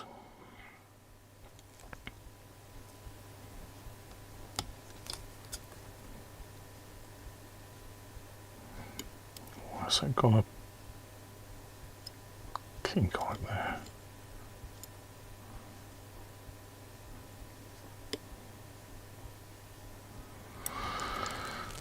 Okay, get you under the microscope so you can see what I'm trying to do here, but I've got this, obviously this missing pad altogether, so I'm trying to just replace that.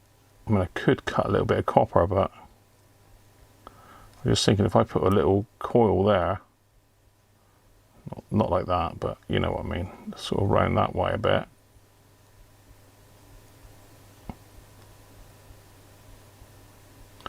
Just there, then attach it to there. That might give us a bit of a better pad.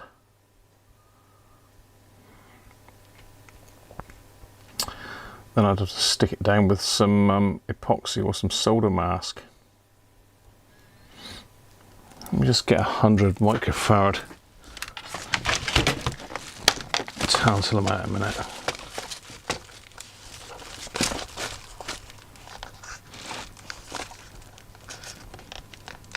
Oh, hang on, that's not tantalum, that's the SMD electrolytics.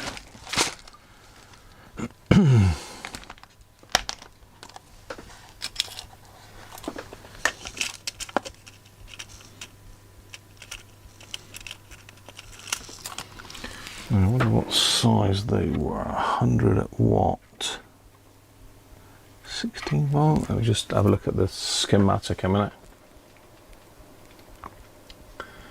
I can't remember what the value. Joe, thank you very much, mate. I didn't hear that pop up then. Hopefully it did. Thanks, Joe. I actually have to get on my other one to give that a heart and a thumbs up.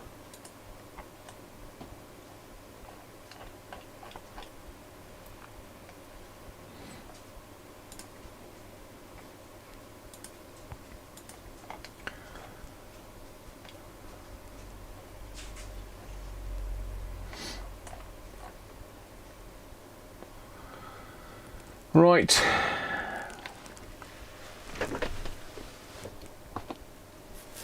Should be on here now.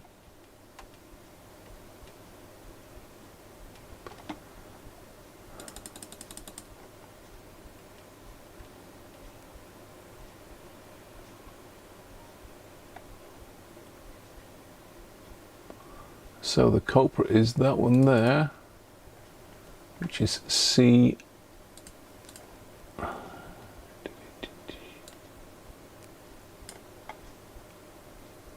186. To be fair, that one, all those 5 there are all 100 at the same value. So 186, 187, 189, 193. 6, 187.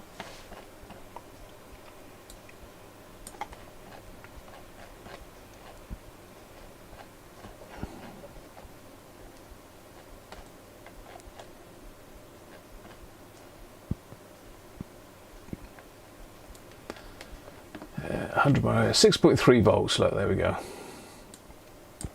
186, 187, 189, 192, 193, all 6.3 volts. Ideal. JJ, gift membership. Dave Carr. How is Dave Carr? Free membership. Thank you, JJ. I don't know how you do that gifted membership thing, but thank you very much. Again, I don't know if that popped up or not. I didn't hear nothing, but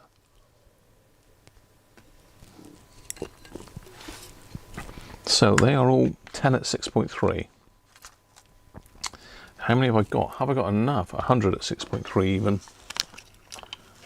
I guess I have, but I do need some more of those by the looks of it. I've got some bigger ones, but they are too big. I've got plenty of 100 at 10s, look. They're the same case size? Yeah. Yeah, I've got plenty of 100 at 10s, so okay. Right. So welcome to the channel members, Dave Carr, courtesy of JJ.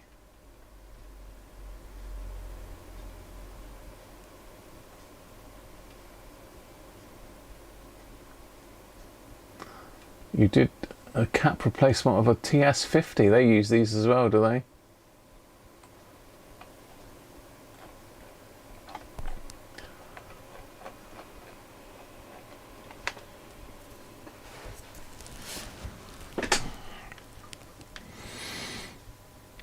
Right, so I'm thinking, like, if I can get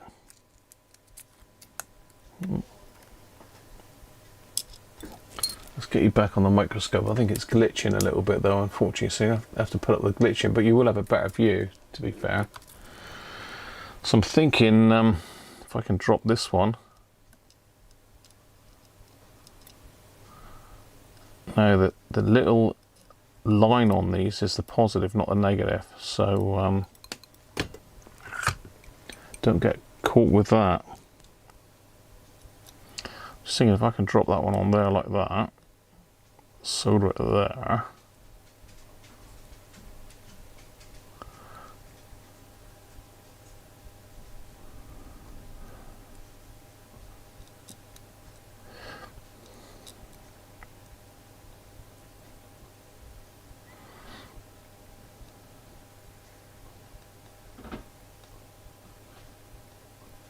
I can mess around afterwards.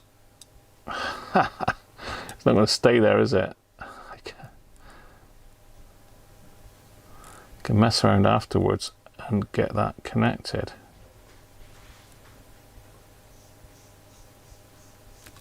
How's that going to go, do you reckon?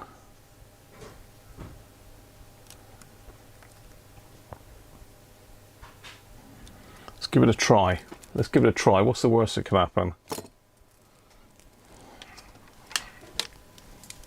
Ooh.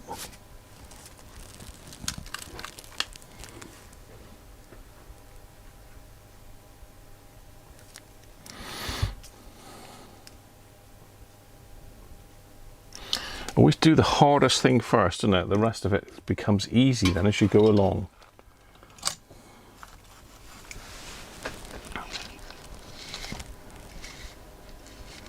I've got some fairly fine solder wire here.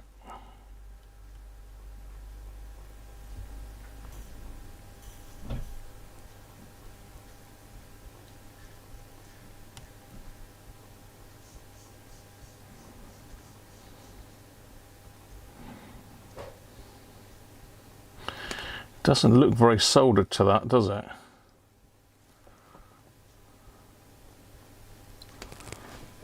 Just have a look.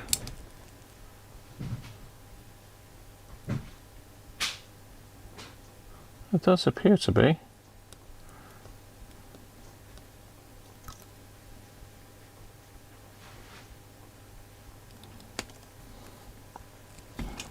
Not the prettiest thing on the planet, but damn sight prettier than what was there before.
Right, that's done. Let's get the scalpel and just cut off that little edge there.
You know, it's not the prettiest thing on the planet, but it's better than it was.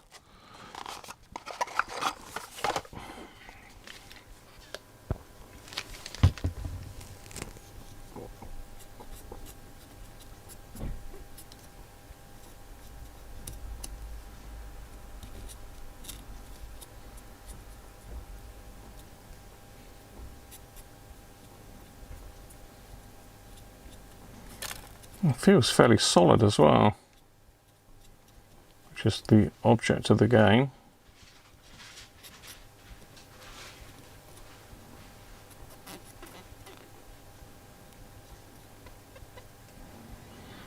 I think I'm going to just chop that little tiny bit there off as well.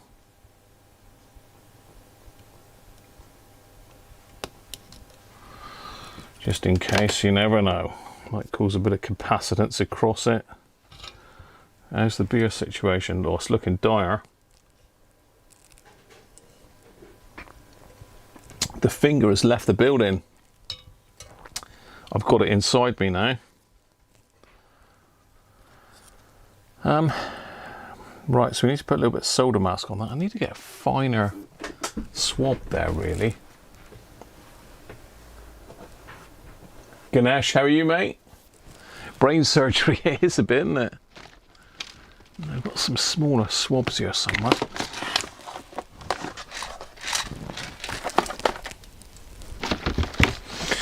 I'm going to say, I'm nowhere near as good as the guys that do the board repair, so if you really want to see it done properly, you need to go over to people like the Coder and Mr. J-Fix that I bumped into the other week.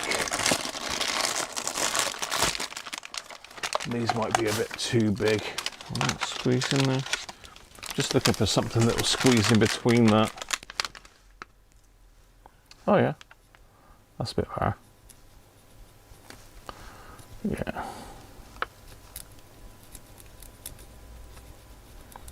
Cotton bud won't fit in there with that thing, well.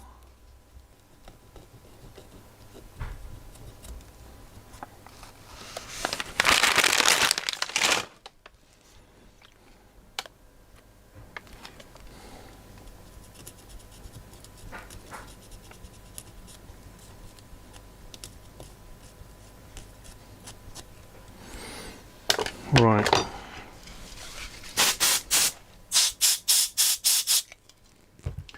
Right, the most horrible thing in my workshop, which is otherwise known as the UV solder mask, which gets literally everywhere every time I use the stuff. And I think I've changed this thing round the wrong way. So I'll pull the whole lot out to find it as well.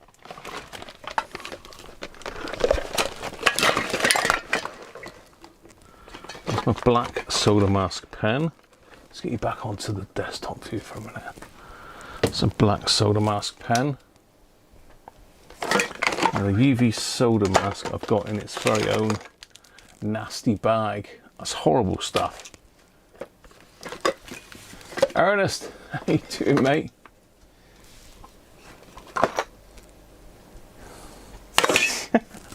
Talking of the hard bit, Ernest, is still no further on with your Pro 80, mate. My plan is to try and get one fixed and then trace it back against yours, but I haven't got a working one here at all. Right, UV light.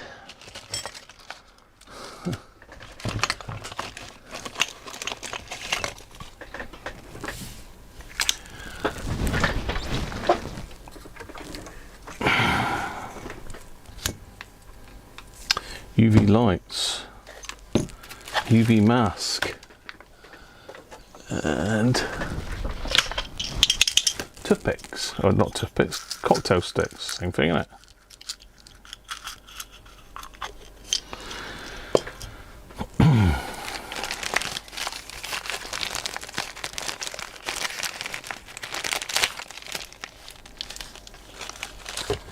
I hate this stuff.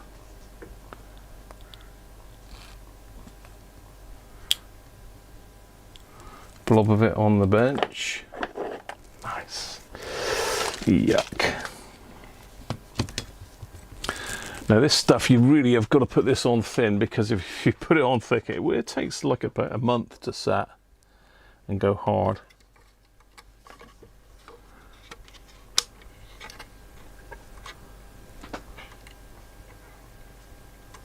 Right. Microscope. Cotton cocktail stick.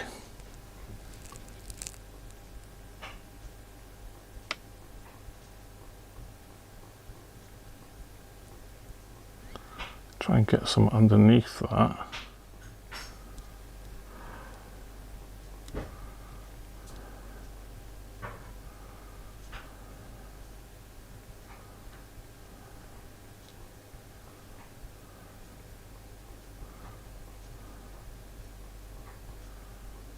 So put a bit on that one there.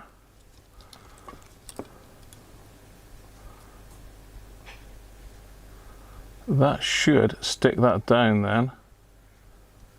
That's what I'm hoping.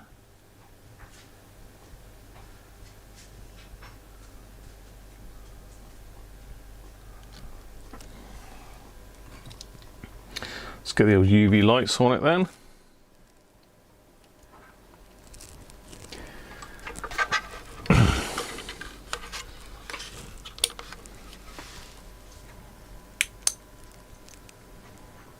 The weakest UV lights on the planet.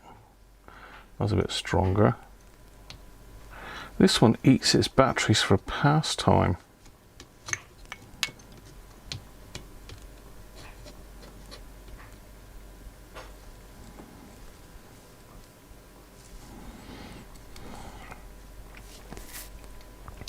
And I believe a little bit of heat to help it go as well. Let's give it all. It's only the lowest my hot air station will go, 100. It's not going to melt anything, it's not going to burn my handlet. Would be if I kept it there, mind you. Don't try that at home, children.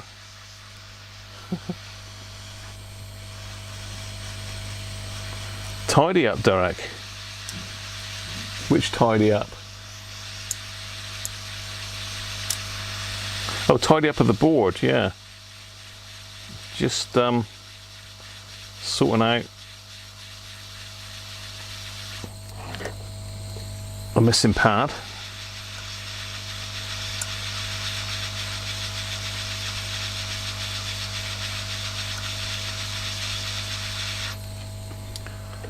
There should be enough heat for that. Sticking the UV light on it.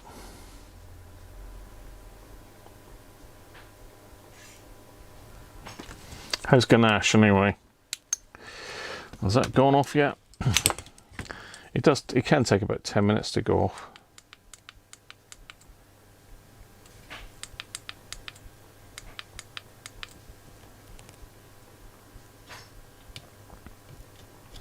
This one's more powerful, but I don't know if it's the right wavelength or not.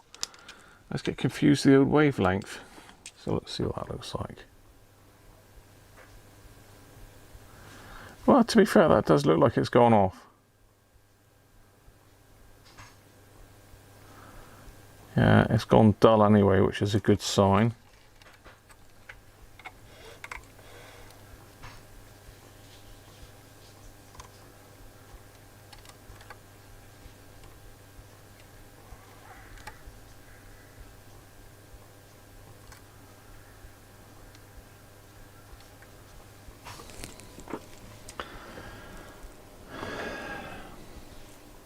Yeah, that's so zoomed in.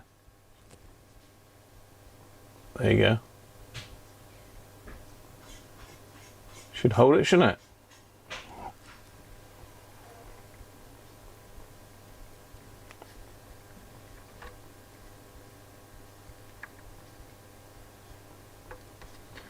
Never know which way to go with focus with this thing.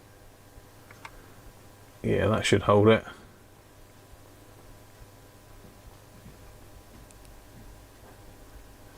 Is it me, or does that look like that's a broken track above it as well? Does that look like a broken track there? I didn't notice that before. Is it just a thing playing? Oh no, it's just the thing playing tricks. It's got a soda mask over it, hasn't it? Of course it has. Yeah, I forgot I put a bit of soda mask on that. Right, let's get that one sorted next. Let's get a little jumper through to the other side of the board, so as we know we're definitely connected to ground. Because I don't think we are at the moment. Is that going to focus? Yeah, about there, isn't it? And that. So another little bit of that fine wire, if I can find any more. I get that stuff, you just pull it out of like stranded electrical cable. Just cut yourself off a bit and pull it out. There you go.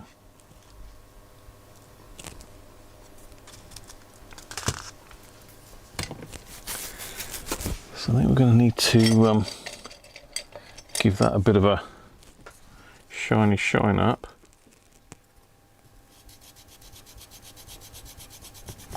The fiberglass pen, that's better. Shiny. Let's wick off that.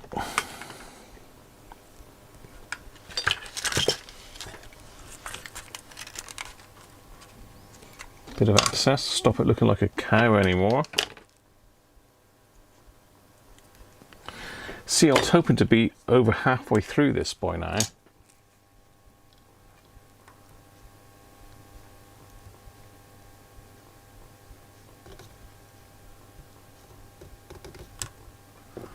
Just won't go clean, that, will it? Because it's got all that mank all over it.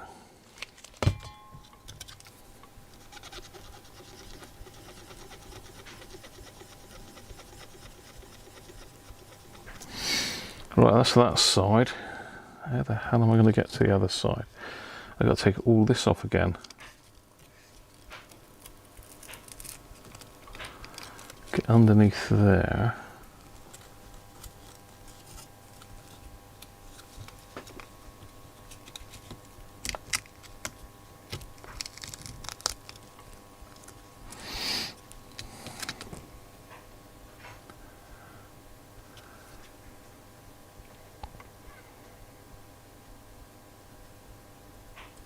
That's not looking great, is it?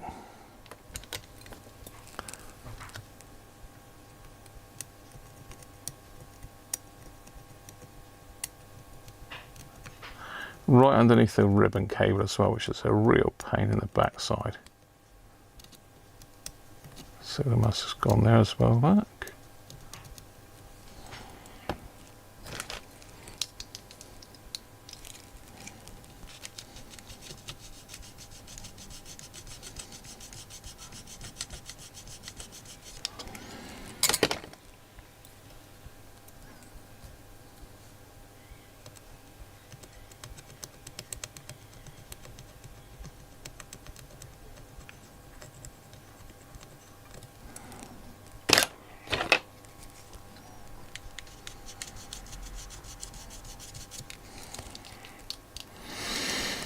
Right, where's my little bit of wire gone now that I so carefully placed there?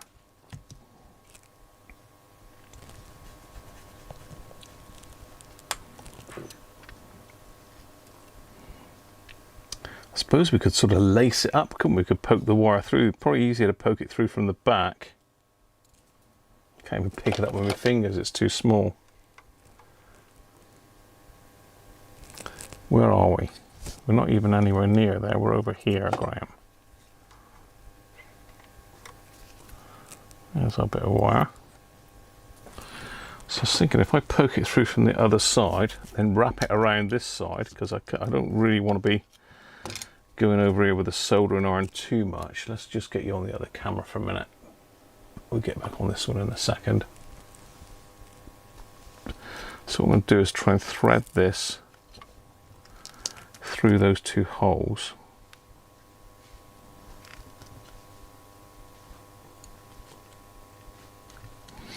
And that'll join all four wires together then.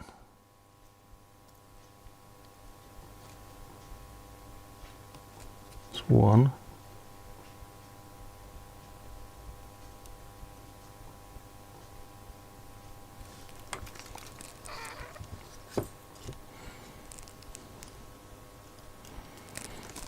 Right, microscope, where is it? Where are you? There you are.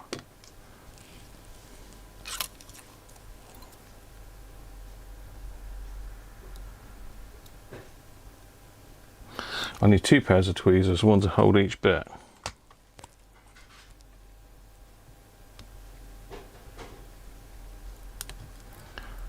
And sort of do something like that.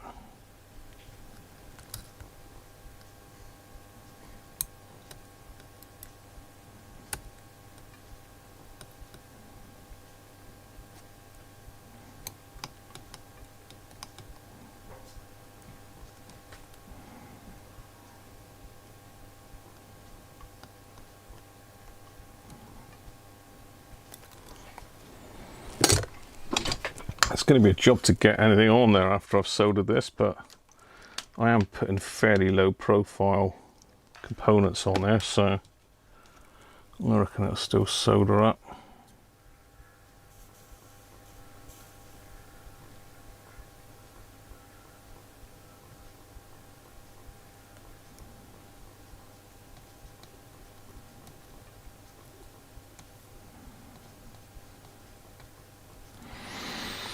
I think that's well and truly wired.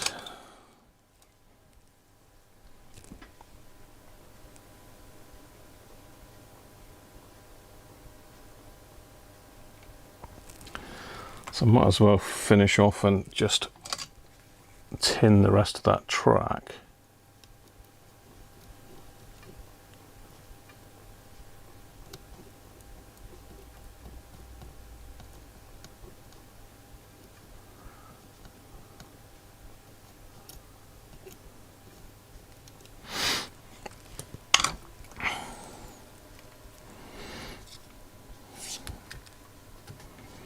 Let's have a look at the other side then.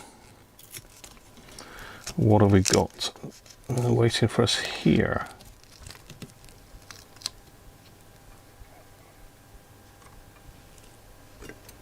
Looks okay.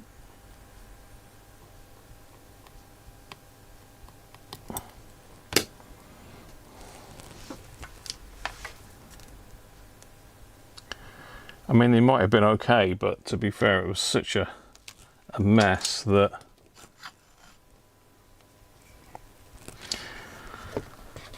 it had to be done. Right, let's get a load of solder on the tip of the iron. Hopefully just be able to touch that on there.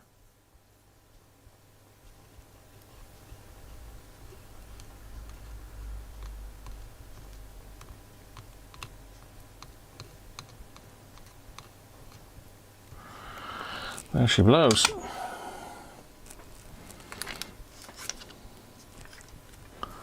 We still have our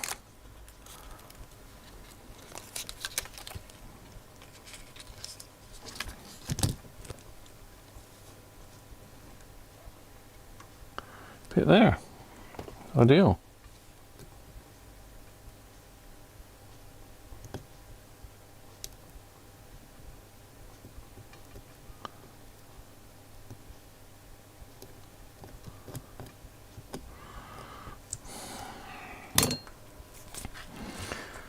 Done.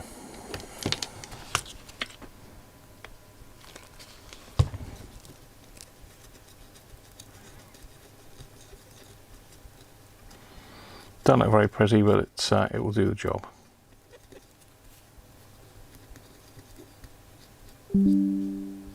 Oh, what was that? Oh, Windows security. Don't do anything, Windows security. We don't need you doing anything midstream.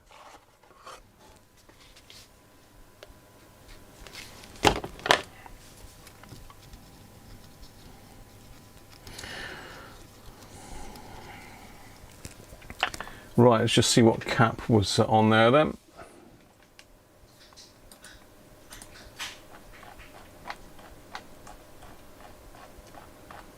Do these two in this corner while we're here.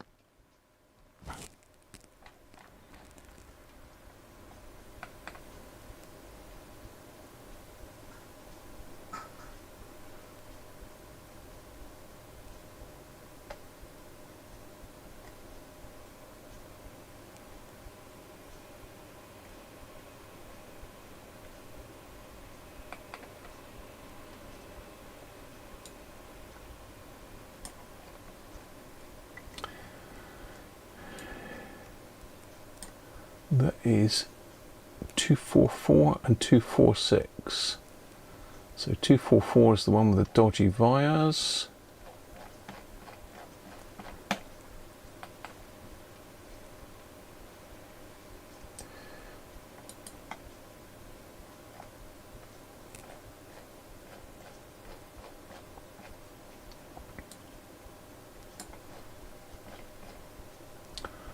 So 244 is a 220 at 4 volts. 220 at 4 volts. 220 at 6.3 volts, which is tiny.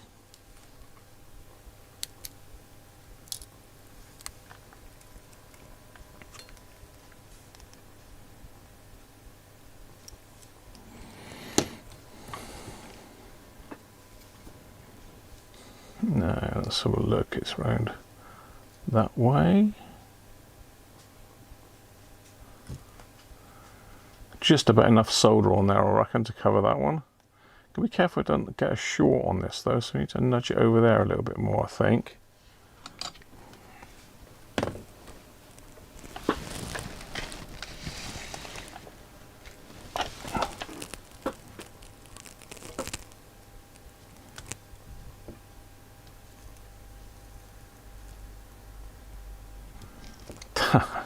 Too far. Let me just turn it around that way so I can see what I'm doing here. Hopefully you can still see it. I'm not on the microscope view for a second, but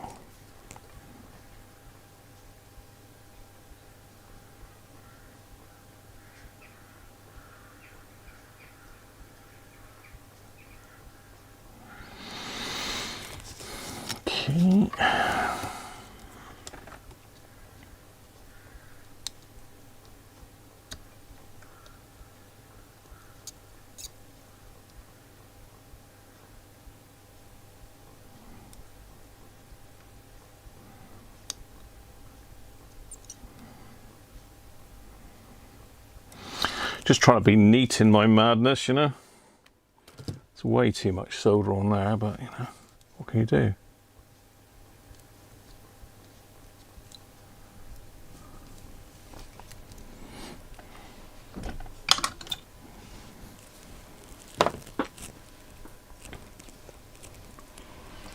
Make sure you can see what I'm doing here. Yeah, you can sort of see my rough old job.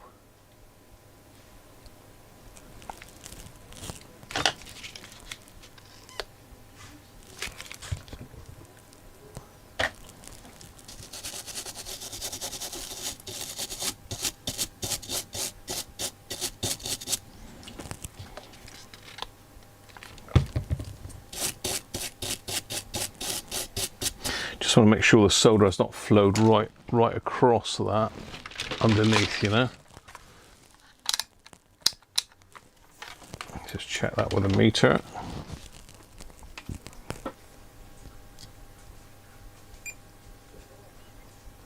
No. Check it in ohms. No, 800k, so it's measuring something else in the circuit. That's fine. No shorty. Right, let's just find the other one. Sharpie, how are you doing, mate? Yeah, we try a bit of everything, don't we?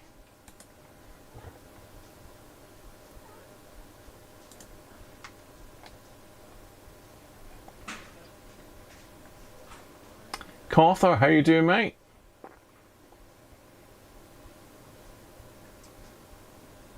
New PC is very good, isn't it? It is absolutely night and day. It really is. Still got some of this UV. Let's use some of this UV mask on some of these other traces here a minute.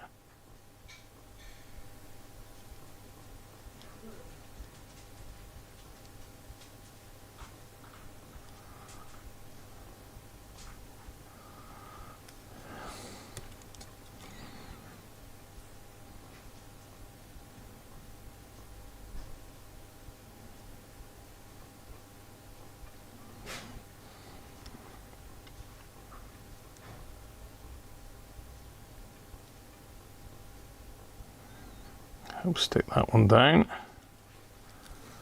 What else have we got? There's loads of it everywhere, isn't there? I'm gonna be careful because this takes forever to get off. So just do the bits in that area. And a load here as well. There's loads of it everywhere.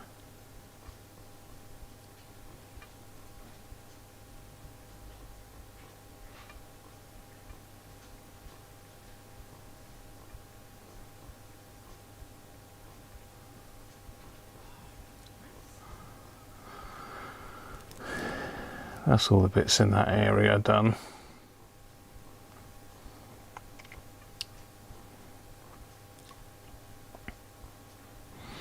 Certainly we've got a good connection both sides of the board there now anyway, that's for sure.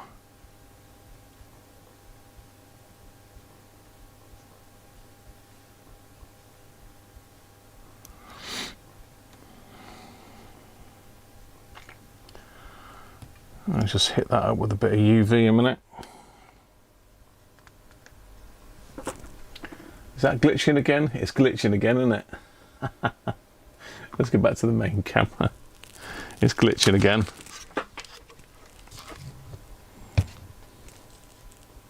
Oh, that's still on.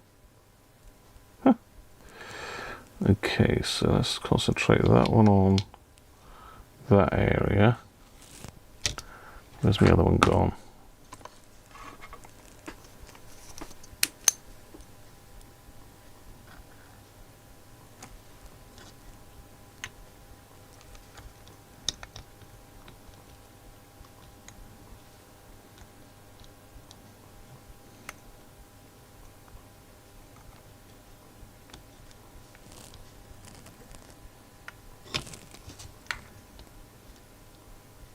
You're not going to stay there, are you? Ah, there we are. You're back from getting a drink. Lots of leaky caps, and someone had done a number on it in the past and replaced, I don't know, probably not that old, but we could try a bit of capacitor bingo while we're waiting for that to go off. Look, let's try these big ones. What do you reckon that these 470 ohm, 470 microfarad capacitors measure? 470. That's if I can find the tool of truth, the ESR meter. Where's it gone to? It's probably gone on holiday. Let me just find that a minute. ESR meter, where are you? Have you gone down the back here? Are you trying to run away from us?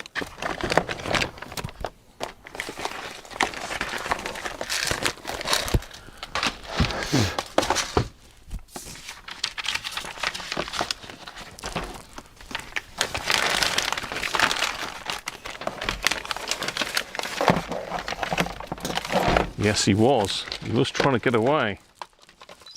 Oh, he's peaked early.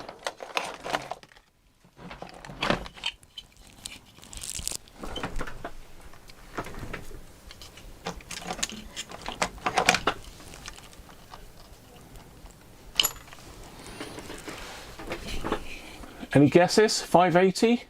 Although leaky. 580 for Bob. Come on, capacitor bingo time. That's what you all wait for.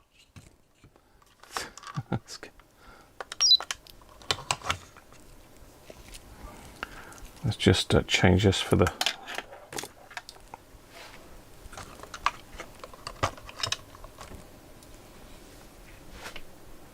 Open. What do you want to open, Rob? Open a shop? Open the door? Oh, hello, knock me blimmin' UV light off now. There's a...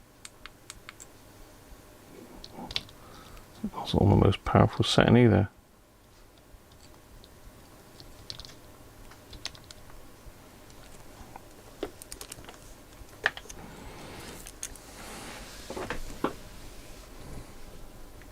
$510, $495, $670.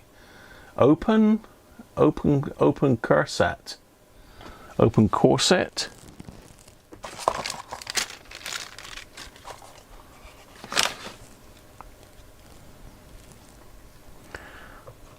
Everybody had a go? Let's have a go. Let's do the first one then.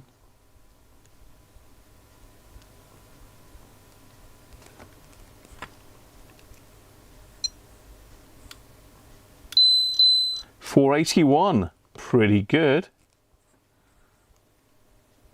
This one, $481, can't believe it. $478, pretty good. What about Matey's 100 ones that he's put in, whoever's done it? Yeah, they're going to be okay because they're original. What about the 220 then? Let's try that one.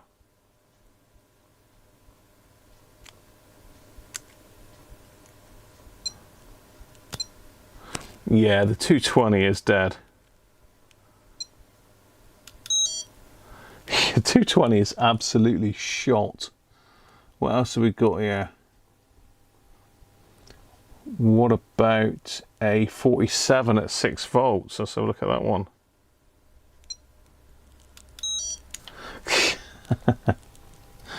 Yeah. Hundreds. These are old ones as well. What's this one? 47 at 6 volts again. Hey.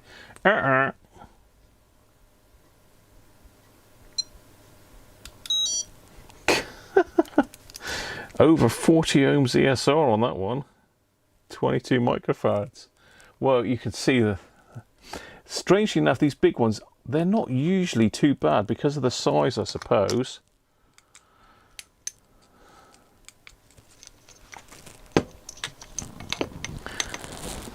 Looks like it's gone off. We'll give it a bit of heat as well just to help it.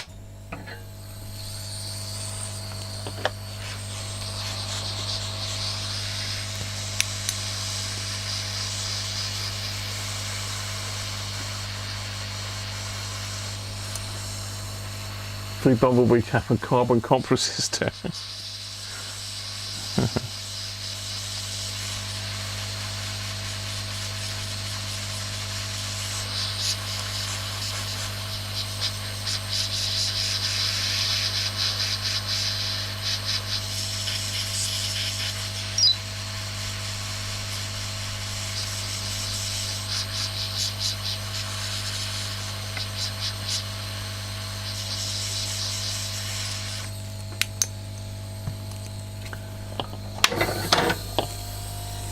Right.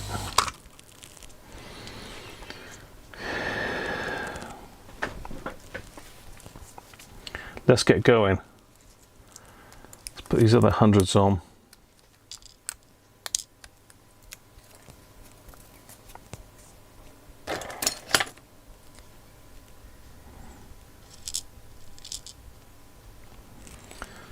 So normally you put a little blob of solder on the positive terminal and then solder the negative, but we can't do that with this one because it's too bad. Let's do it the other way around. That one I can put it on the positive. And that one. And that one.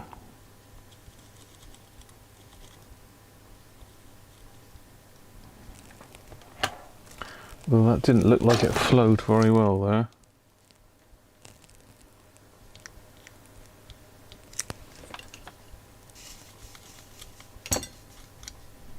Make sure these pads are nice and clean before you stick a new component on it.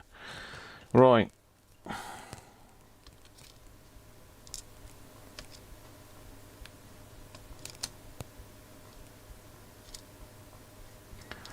So what I'm going to do is I'm going to hold this one down with a bit of pressure.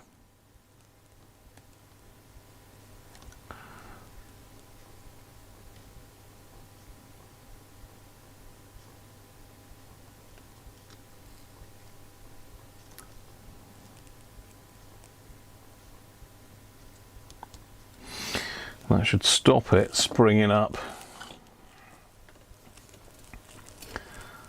and moving it. And that pad should be fine then.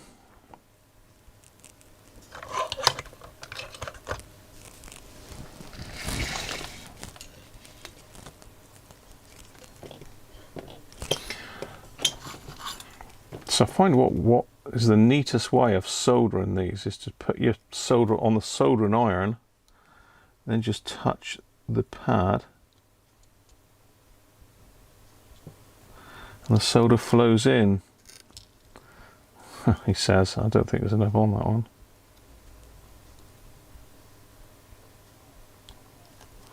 Mind you, that is the dodgy pad, isn't it?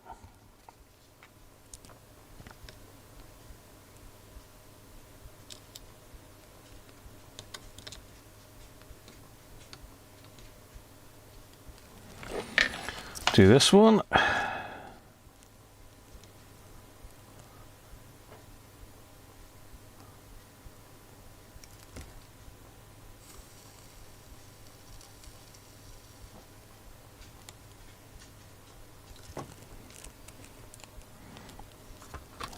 Careful, I don't put the wrong size one in there. Got a slightly different brand. There's two different brands here. I've got Vichy and Kamat. Both good quality though.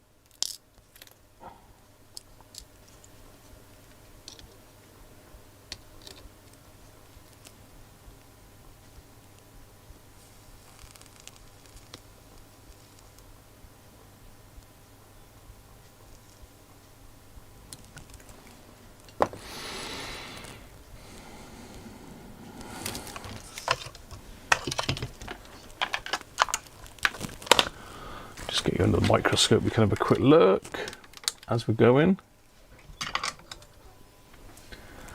I can have a look to make sure that we're soldering them up right.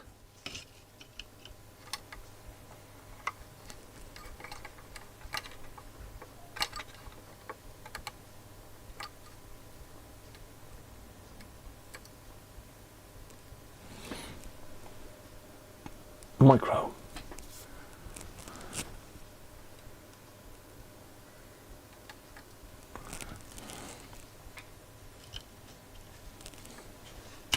There's always a cap in the way.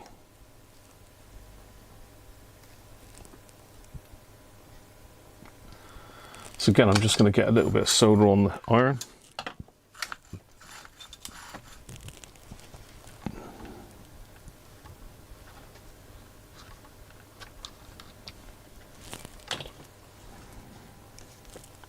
You turn it that way a little bit better, a bit more.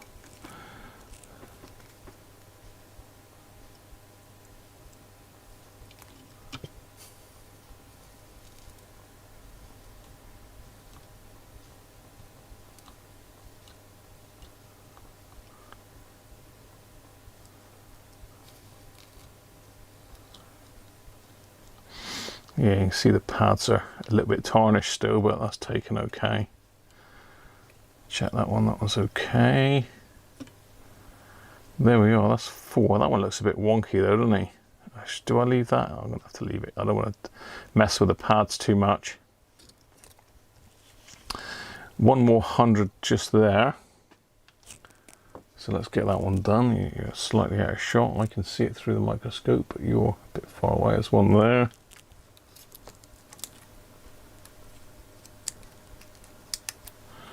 Just looking at that solder mask there, hopefully I can get that put in afterwards.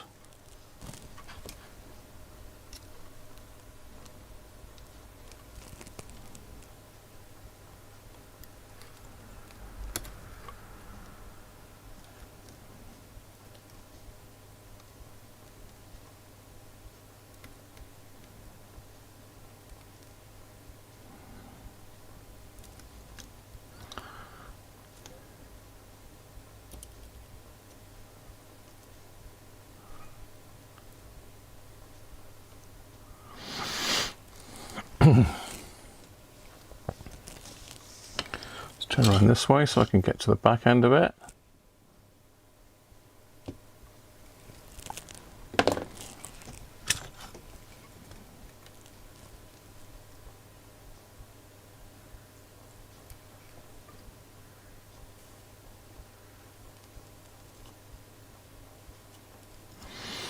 There we go.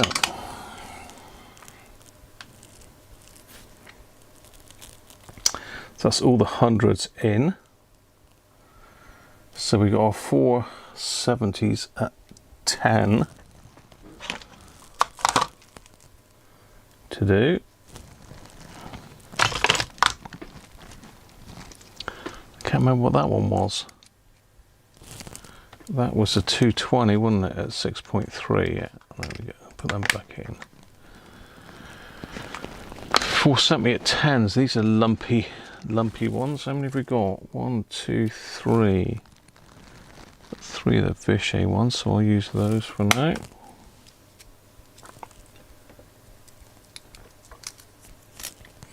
I've got some solder masking to do though, haven't I? And I'm getting this stuff everywhere again. This green stuff is horrible. I've run out of the finger. I have no finger left.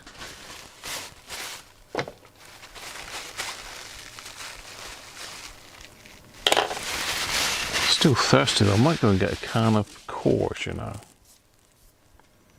What do you think? Do you think I should?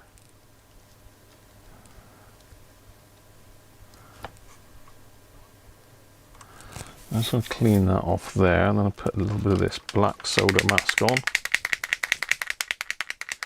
This dries real quick, and that is going to be underneath. Is it worth checking that via?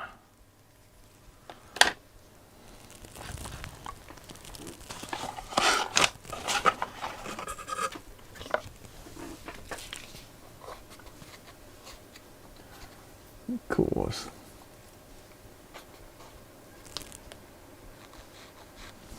What's that? Bizarre.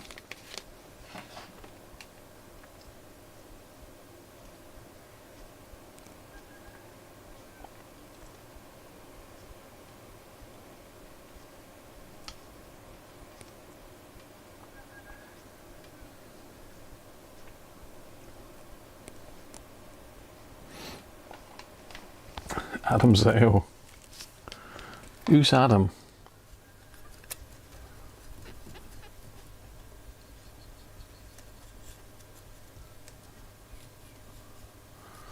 That's the only thing with flux, it's mucky in it.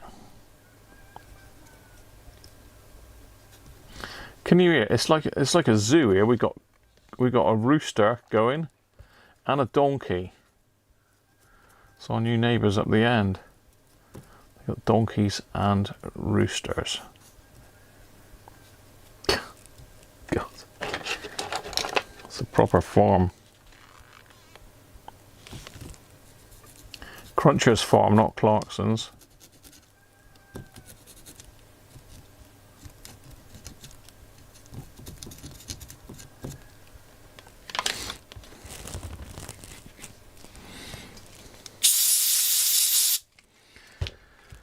Right, is this black stuff going to be good to me today? It's not usually.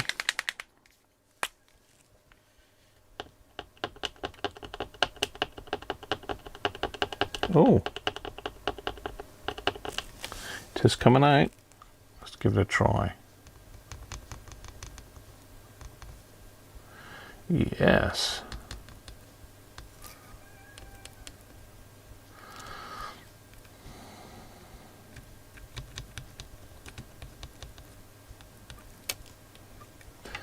Yes.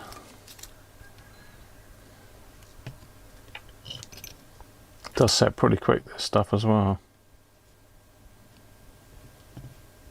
I think that was it because I put UV on that other stuff, didn't I? Yeah.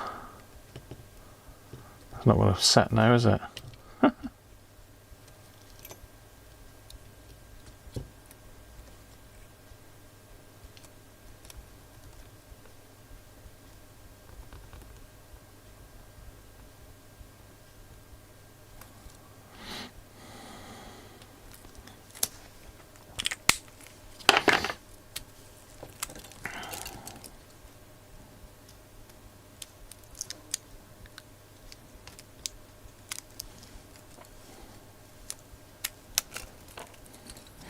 These are pretty lumpy caps. I'm going to have a job to solder these in.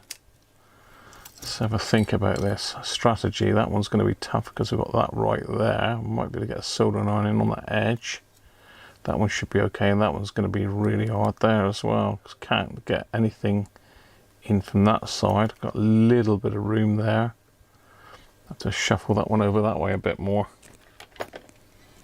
Let's do the hardest one first then. That's this one here. Sorry about the glare off the light, but there's nothing really I can do about that. Soldering iron's decided that it's had enough, and it's going off.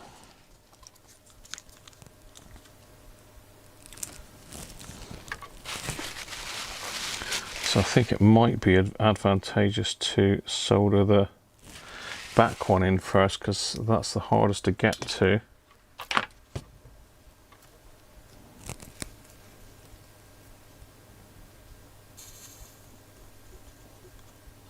Put a nice fresh bit of solder on that. Then our cap goes that way round. Can I get the iron in behind it? No, other way round.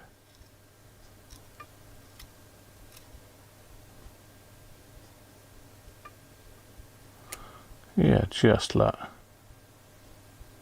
Look at that.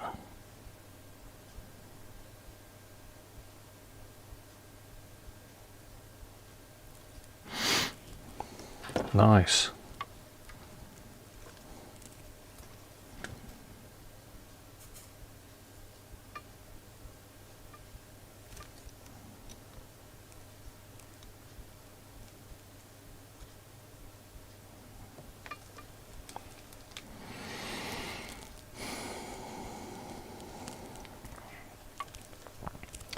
This one shouldn't be a problem, it should be fairly straightforward.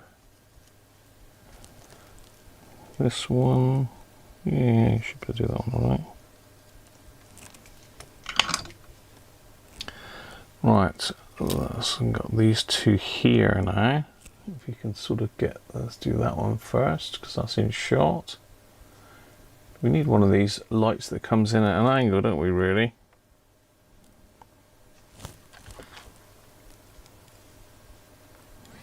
You can had that on my other microscope.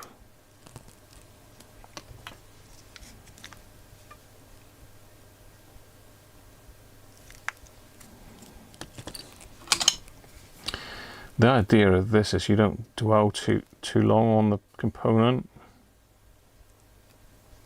That's the key, in and out quick.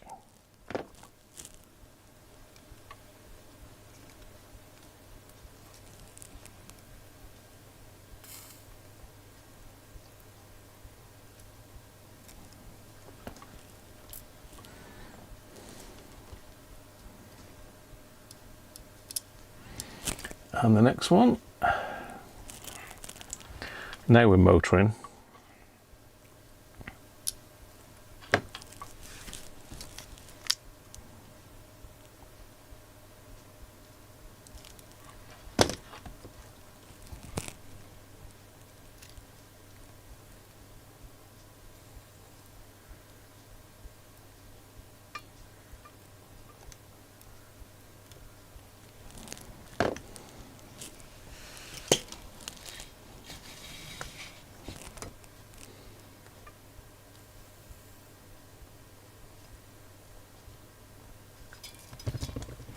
Nice.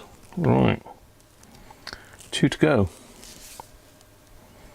3 to go on this side of the board.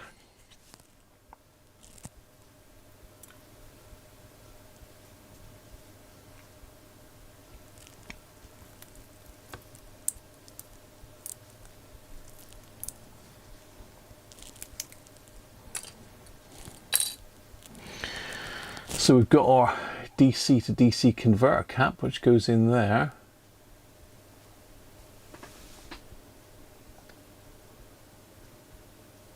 Fat finger error. Sharpie, how you doing, mate? Anyway, gotta love a donkey, haven't you? It's like a Shrek movie here, isn't it? Right, let's just have a quick look at the thing, just to check on these three. I know that's the little tiny one there, which was 22 at 6.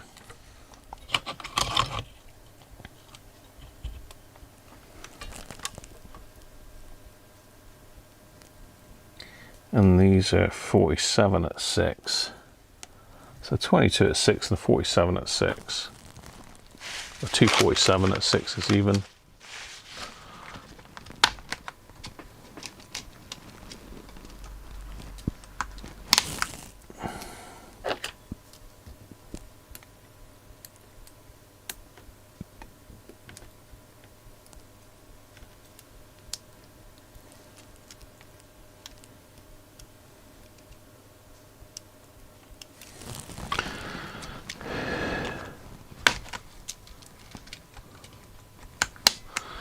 There's me 22s. I'll tell you what, you've got to buy these things in bulk, really, because they are damned expensive for what it is. A little piddly little thing like that, you know. That's there. Oh, Rob, thank you very much, mate. Would you not start feeding roosters in the backyard? Did the desktop audio not work then? I didn't hear that ping off. We did have roosters. Well, not roosters. We don't want roosters because they make too much noise, Rob. You know, you're very popular in rooster land. Cheers, Rob.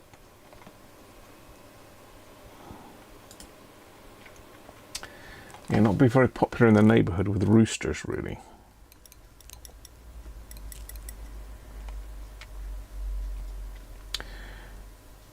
Alright, so let's do these two here first then. So both 47s at 6. That's that way round.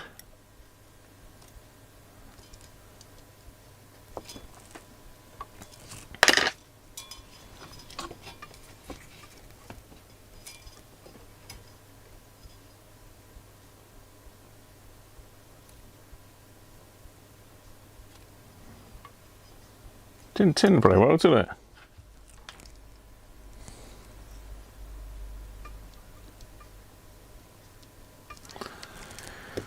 Give that a bit of an extra little freshen up. There we are, that's better.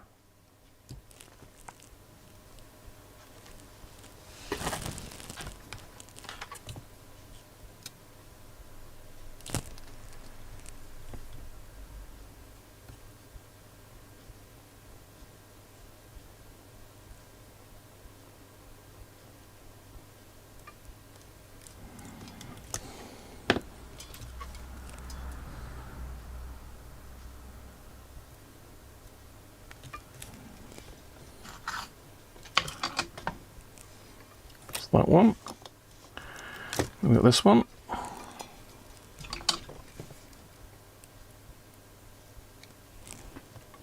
Can't quite see that. So there we are. I expect you've got some chickens out where you are, Rob, haven't you? You're fairly remote.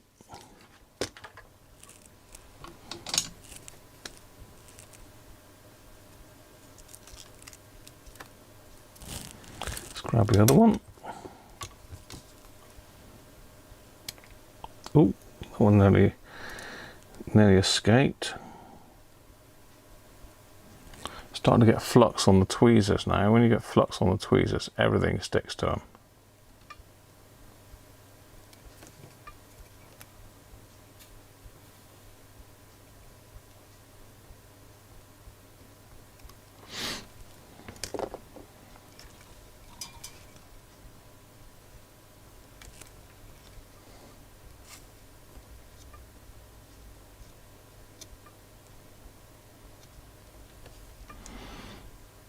Looking good. All right, one more to do, and that one's up here.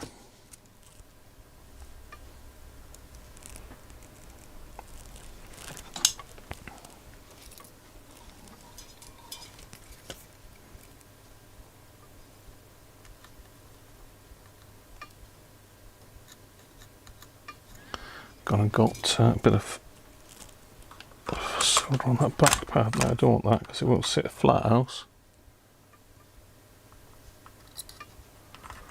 There we go.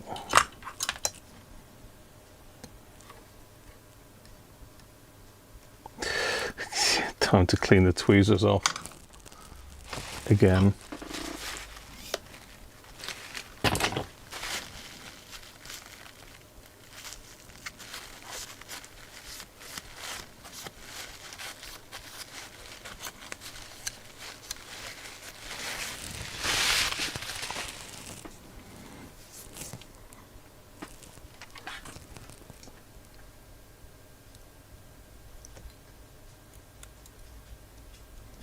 So much easier with queen tweezers. Flipping out, Graham. Definitely need some alcoholic. Not alcohol. Well, you know, yeah. Okay, I'll go with it. I need some lubricant for my mouth.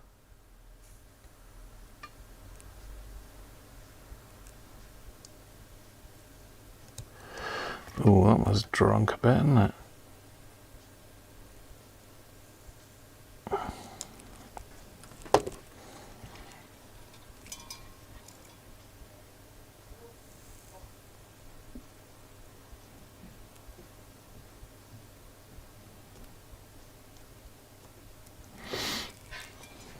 There we are. Well, that is all the caps done.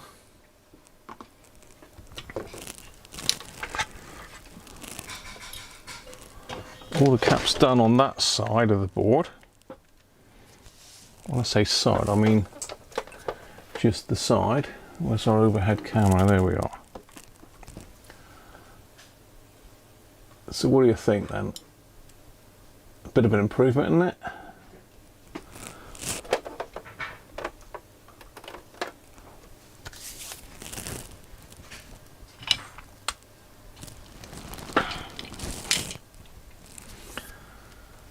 Yeah, they're all looking good.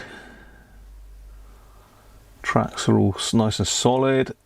All the mask is gone off. We are good to go. I mean, that's half of the job. How are we doing for time? 5 o'clock. How long have we been going for? We went on at 2, didn't we? Been going for 3 hours. But a lot of that's waffle, isn't it? And trying to do board repairs and that. Hopefully the other side of the board here shouldn't be anywhere near as bad, although there is a lot more caps here.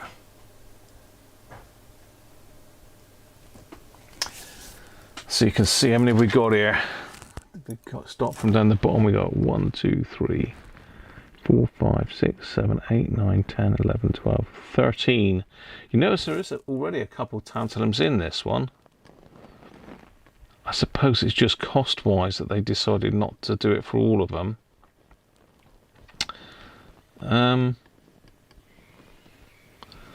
What I think I might do is just take a picture of that as is. I can take a picture with that thing there, I think, but I'm not really sure how. I think you've got to use the software that come with it to take a picture.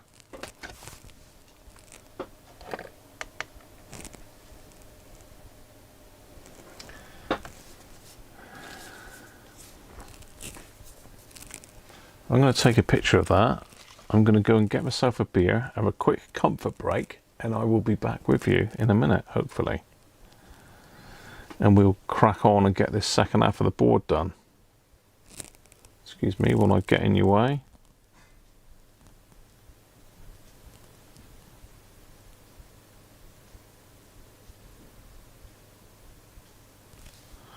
Oh, what's it doing now? Oh, it keeps coming up with the photos. Every time I take a photo, it comes up and sticks a photo in my face. Can you hear it pinging off?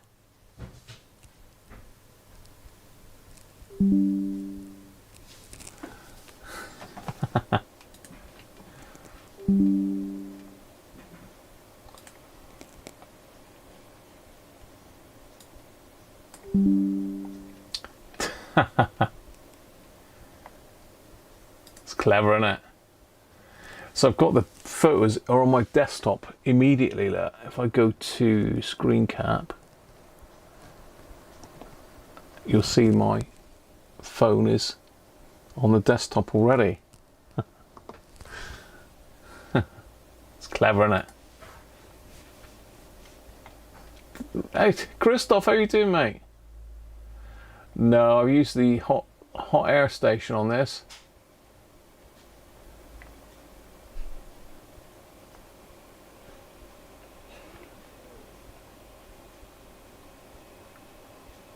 Cheers, Derek. Have a good one, mate.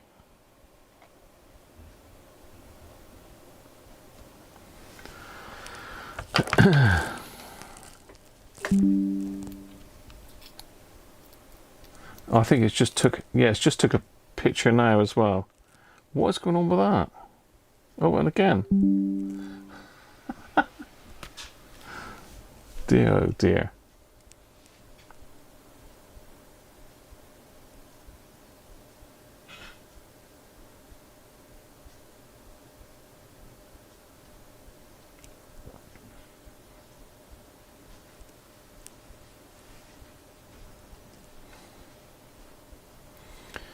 Right.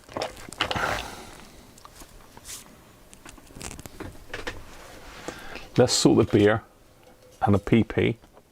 I'll be back in a second. Don't go anywhere. Should be more than 5 minutes, if that.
Okay, he's back.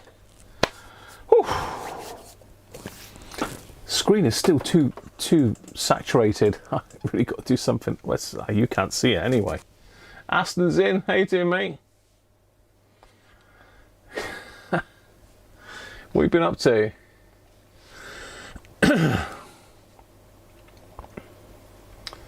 Need a ladder to reach your wall clocks.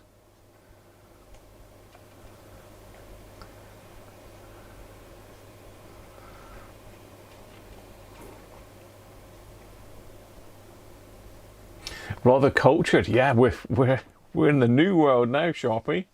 New computer, new overlays. We're using OBS now instead of vMix. We've got cores coming in. Oh, it's all happening. It's all happening. I'm thirsty and I fancy a beer. I was taxi last night, so I had to go and pick Mrs. Cruncher up from her wedding. So got work tomorrow though, so can only have a couple really. Anyway, cheers everybody. In me Budweiser glasslet. Ooh, where is it? I got it in both cameras. a bit spooky in it.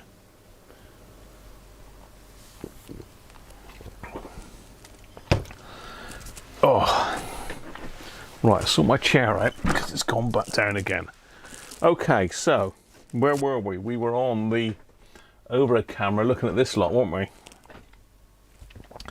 Some of these you cannot get to really. You can't get to them with a soldering iron. You can't get to them with the hot air because you've got these. These two here are the biggest pain in the backside to get out because you've got these two filters in the way. And you've got a crystal over here, so you really don't want to be putting too much heat in this area if you can help it. You know, I could mask it off. It really depends how bad they are. Let's have a look, see what corrosion we got down there a minute. Let's just switch over to the microscope. Let's get that other camera out of the way. Let's have a look down here. Where are they? In there. If they're not corroded, we can twist them out, but I've got a horrible feeling that they are corroded. Yeah, they are. Looks like someone's been sick on them, doesn't it? Yeah, they are corroded. I don't know if you can see that. Yeah, a bit better from that sort of angle, wouldn't it?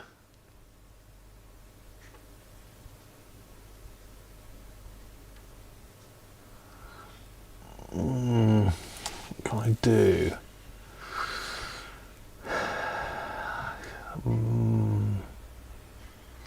Really don't. I mean, saying that is the ground pad, and that's quite a big pad there actually, but that side there is not. Yeah, these two are the worst ones to get out and solder back in, because you've still got to solder them. You've got to get a soldering iron in there. And I mean, if I put a cocktail stick in there, it'll show you how small a gap it is. That's a cocktail stick, so you can see how small they are, look. So trying to solder them up is a pain in the neck with these filters in the way. I could take the filters out, I suppose, but then it's underneath all of this lot.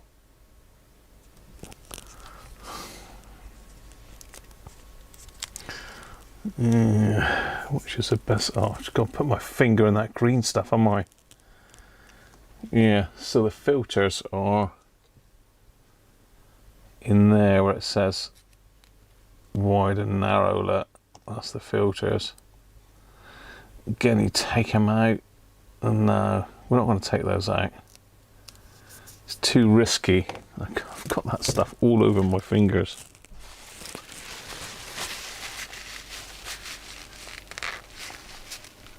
Hey Martin, how are you? You back, mate? Very good tap water.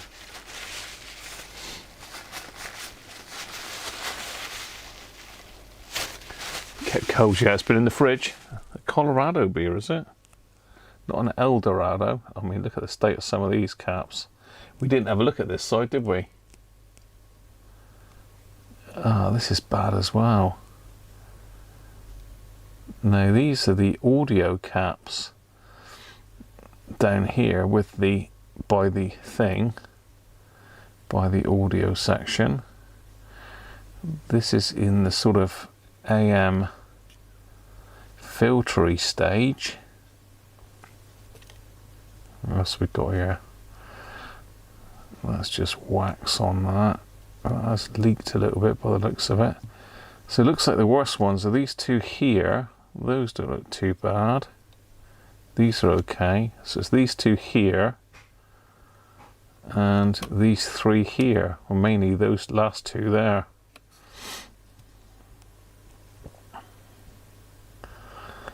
What are we going to do? What are we going to do? Can we even get the snips in there and cut them out? That first one I reckon I can get out. If I put my soldering iron tip up to that, you know, we've got no chance of getting a soldering iron in there, look, without burning something. Get it in there. No, can't get it in there. Get it in there. See, because that's got crusty on it, the soldering iron won't even melt the solder on that one, because it's crusty.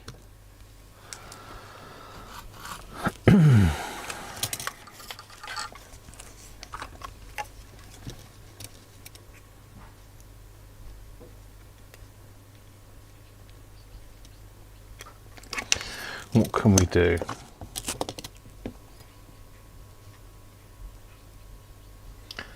So what I'm going to do is just try and get the solder flowing on these two sides.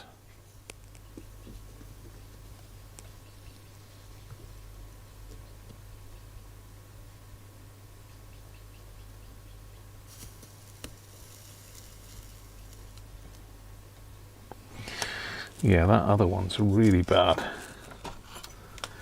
That little 22 at 6 volts is pretty manky.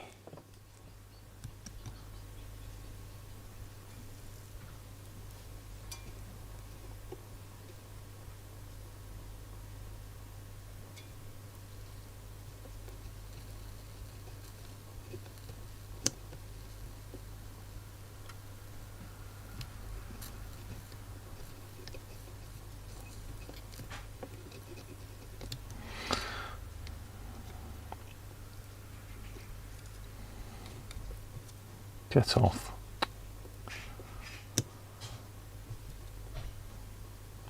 Okay, I've got solder flowing on that one now. I've got lots of solder on that.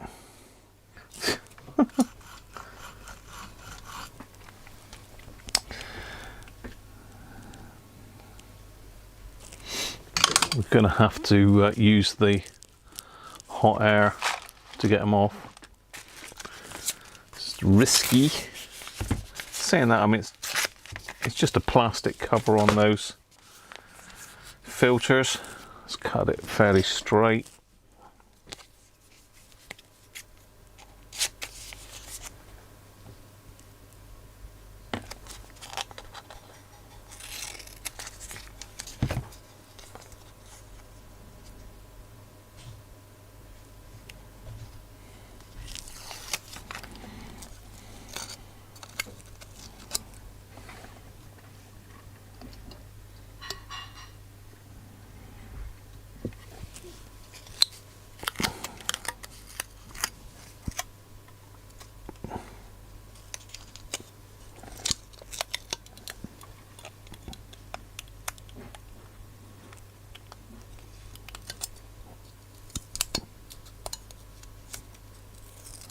It's hard to work with this stuff because it sticks to you. You can't really see what I'm doing on there, can you? Let's go to the main camera a minute. I'm just trying to stick this this stuff in here. Easier said than done. Where's my pokey sticky thing?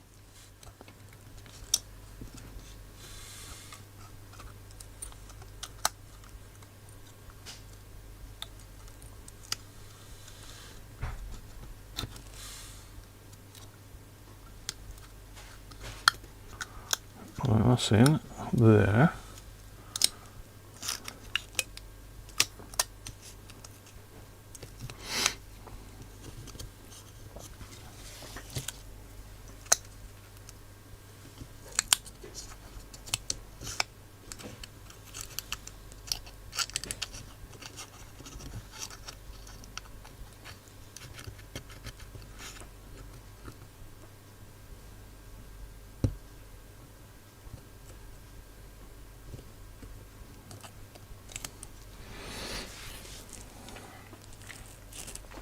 We've also got these other two filters here. Maybe this might give us a better view. Yeah, let's try the overhead camera. Well, it would be if it was in line with the thing. Yeah, so we've also got these two here because I want to get that one off as well. So I might as well, if I'm coming in here with a hot air, take a whole patch of them out. So let's cover that up as well.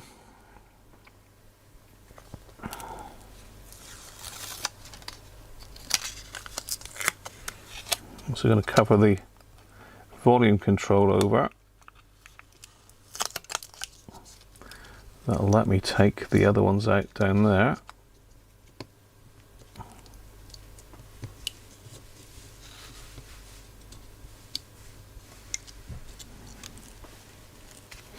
It's a bit of a faff, isn't it, messing about with all this, but it's better than damaging the board, really.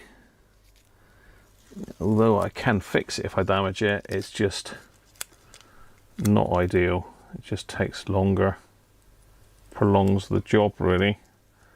And we are trying to get this done in this stream and back together. That's my aim. I don't think we're doing anything like LEDs or that sort of thing with this one.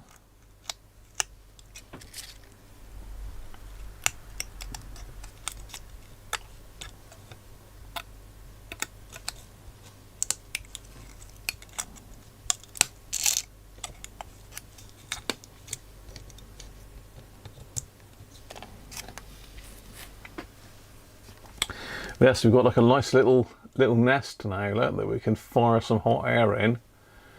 All three of those would drop out. We can get these three here at the same time. That one, probably do that with the thingamajigger, and these three, yeah, we should be able to get them all with the hot air now, including the ones down by the amplifier, sorry, by the volume pot, but I'll move this bit out of the way once we've done that section, if you know what I mean.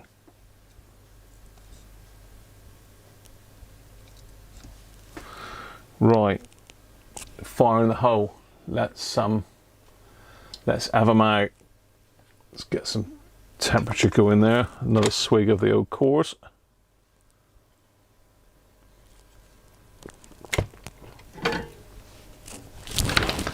Let's rip it up. So I've taken photos of those so I know what sizes they are. Gonna need more than 319 degrees, aren't we?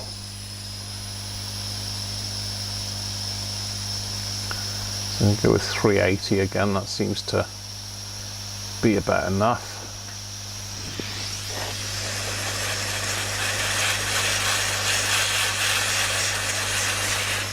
Let's get my eyes on a minute. Let's get that microscope out of the way. I'm sort of working myself into a corner here again.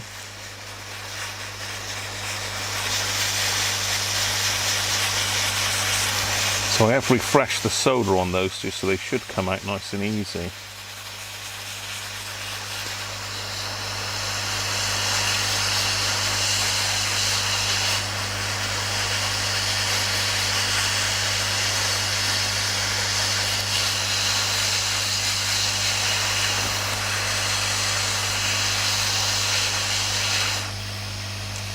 One,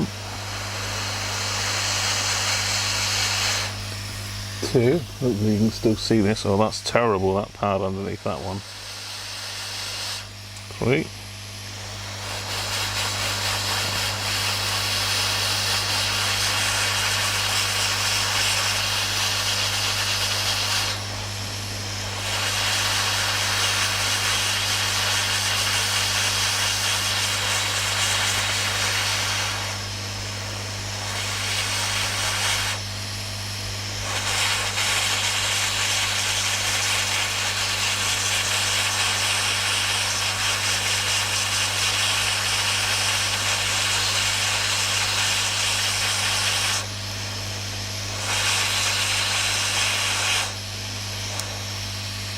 get off. He wants to get back on that one.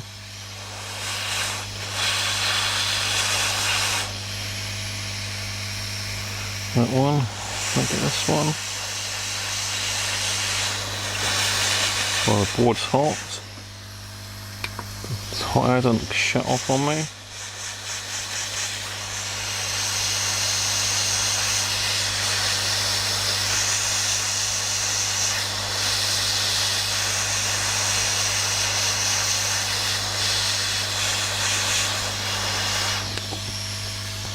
You look like it was just about to erupt off the board, that one. Right.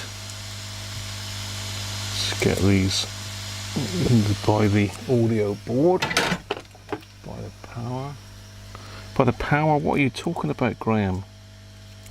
What are you talking about? By the volume control. Oh. I've decided that that wants to come off now.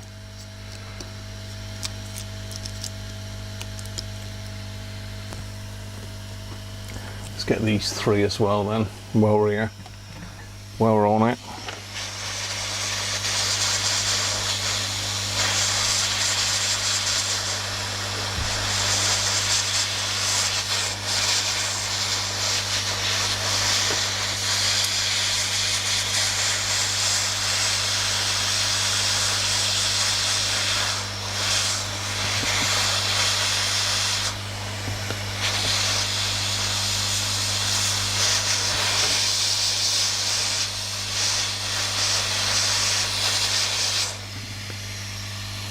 Got it.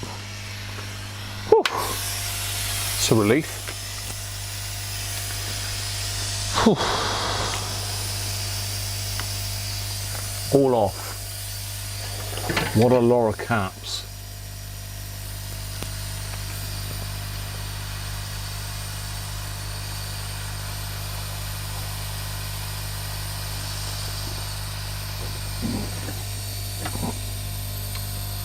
It went off again. What's that? Yeah, it's. I'll get you in closer in a minute. Once this cools down a bit.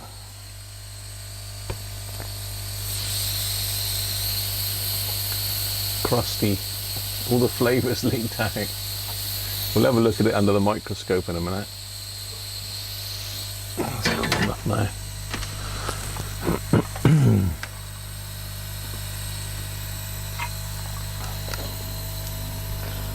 Get that one out of the way. Now the worst area I think is where no melted stuff either. There's a lot of caps, isn't it? A lot of caps.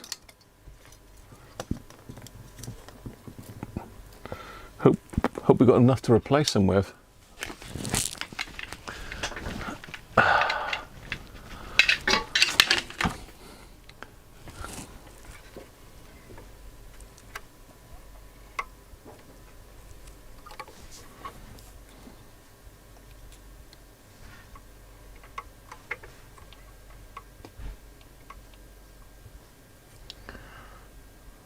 Oh yeah, that's nasty.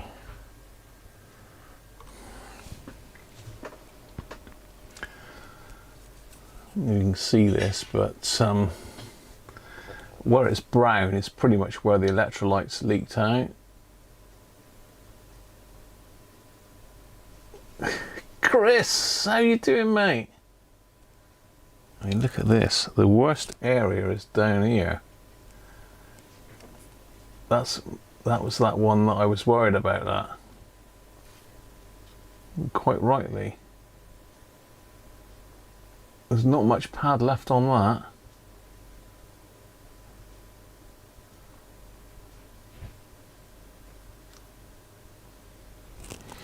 By the volume control, what are they looking like? Yeah, not great, is it? But no damage. Thanks very much, Chris.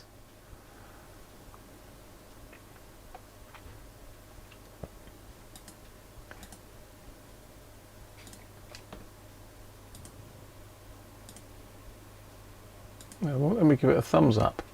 Oh, it's glitching. Ooh.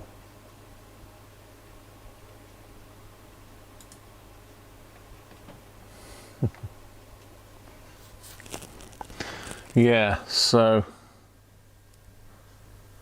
anything knocked out of line? Always a worry with hot air. These little ones here, these can move. Oh good. The other one that moves is that one there, but that one's okay. There's a little bit of bubbling on there where it's got hot, but not too bad.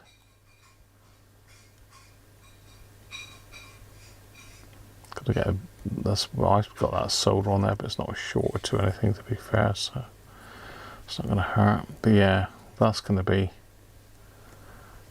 fun there. I don't even know if there's a pad there. It's absolutely horrible. Looks like it's melted the pad away, to be honest.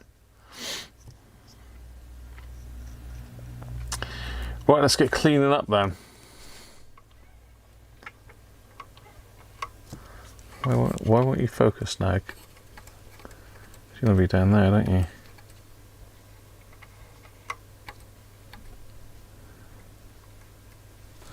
Yeah, let's get cleaning up. Let's see what, this is the worst bit, so let's do that under the microscope.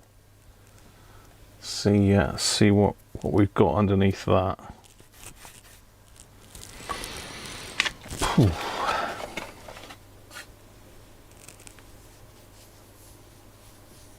Yeah, Mrs. Cruncher is down there beavering away at the chicken for tea. Doing the prep for it. It's surprising what the mic will pick up, isn't it?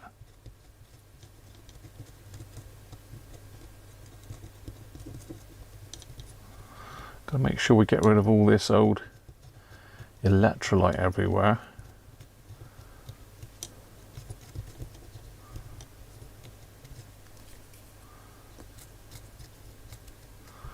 We have got a pad there. That's good news. I didn't think we had a pad there for a minute, but it is. We have a pad.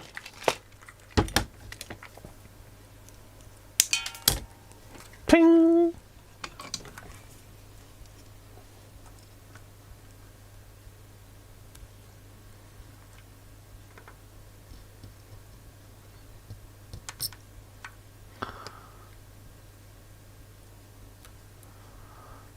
Yeah, that ain't great. Yuck. That pad is there, but let's go in a bit closer.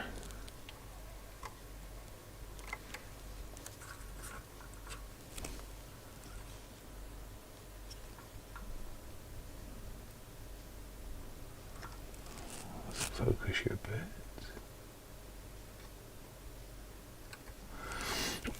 So what we need to do now is tin those and then wick it back off again.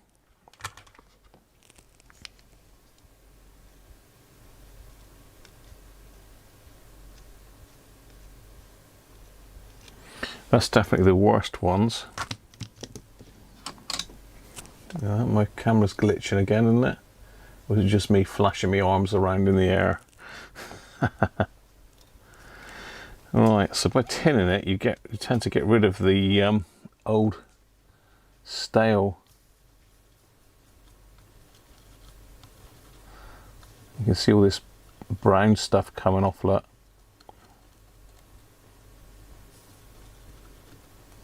that's by far the worst one there. Gotta be careful because yeah, can't tin that pad. Look. Not coming up at all. Be careful because it'll just lift off in a minute.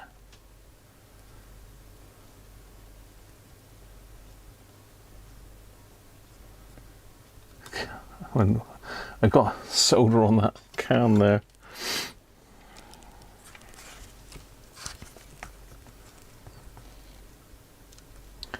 Let's see if it's enough to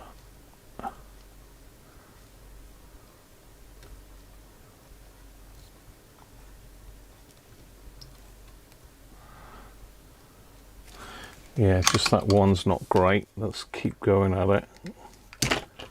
Gently. Let's get rid of the rest of the solder here a minute.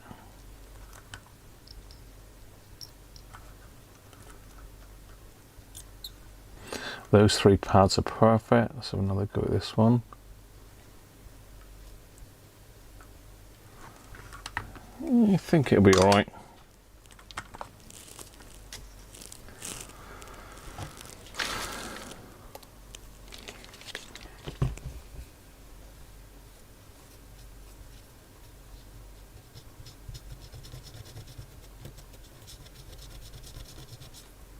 Still not properly taking solder though. And that via needs checking out as well. Look at the state of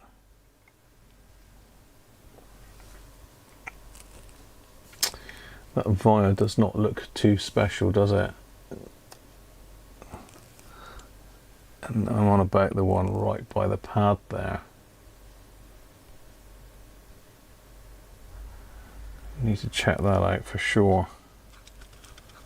See if I can poke a little bit of wire through the hole.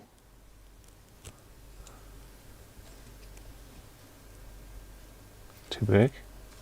A little bit, I said. Not a massive great bit, Graham. What's the matter with you?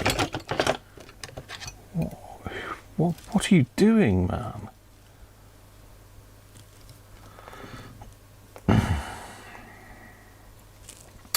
Just trying to find a really fine solder leg, capacitor leg even. Too big. I keep getting these things stuck to me, these capacitors.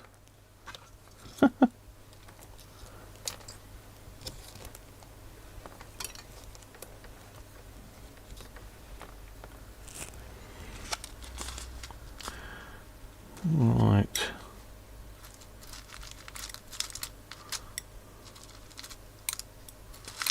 Just looking for a really fine one.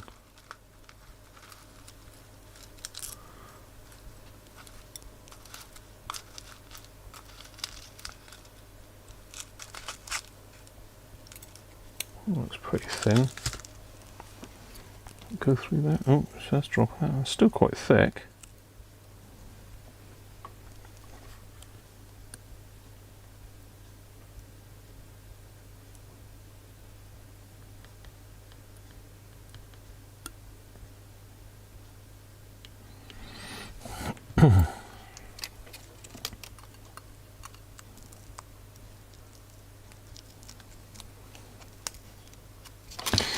Just trying to see where that is. I mean, excuse me, with the microscope. Let me just get you off that a minute. Let's get you back on there a minute.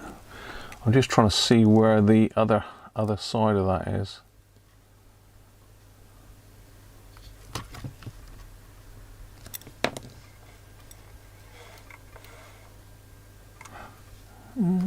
So we haven't had any components come off this side of the board. There's a couple of pads there that look quite shiny. I don't think we have.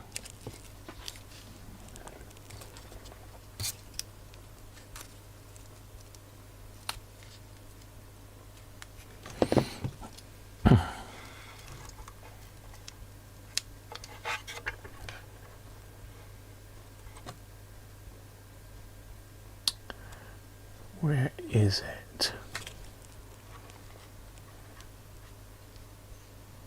It's in there, and there's two side by side.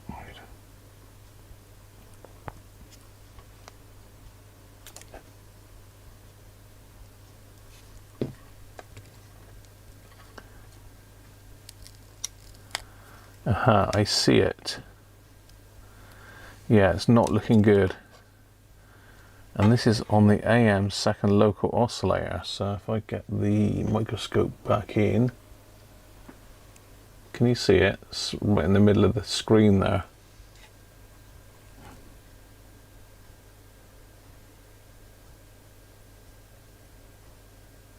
Not looking too pretty, is it?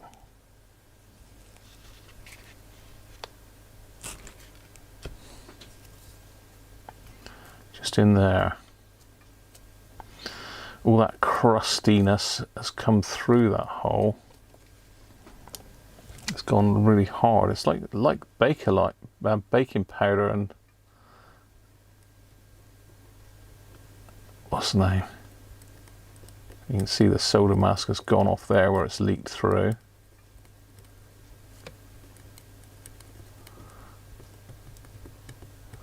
It looks like soda mask has gone there as well, but not too bad.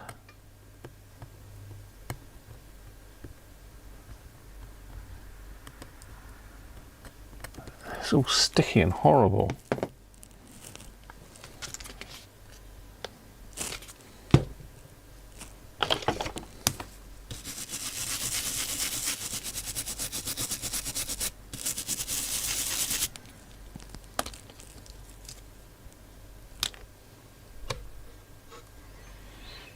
Looks better. Now, I must have got something. Where's my little thing of carburetor cleaners? That'll do this. I'll sort this job out.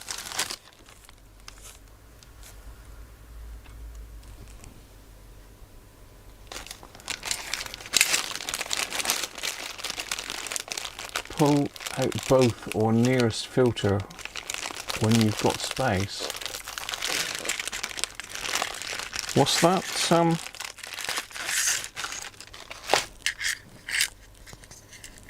Ricardo, you want me to pull the filters out?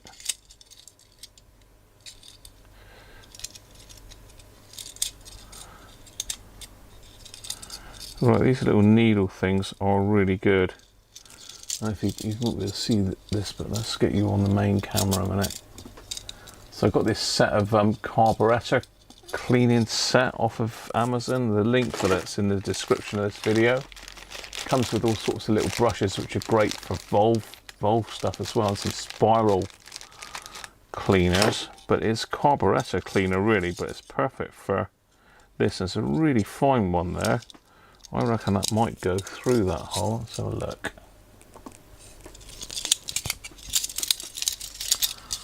Just to clean it out. It looks like it wants to go through, but something blocking it, unless it's just solder or crud blocking it.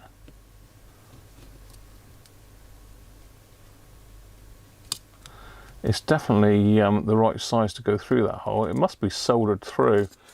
And the only way I'm supposed to check it is to get the multimeter out, I suppose. See if we can get continuity across it.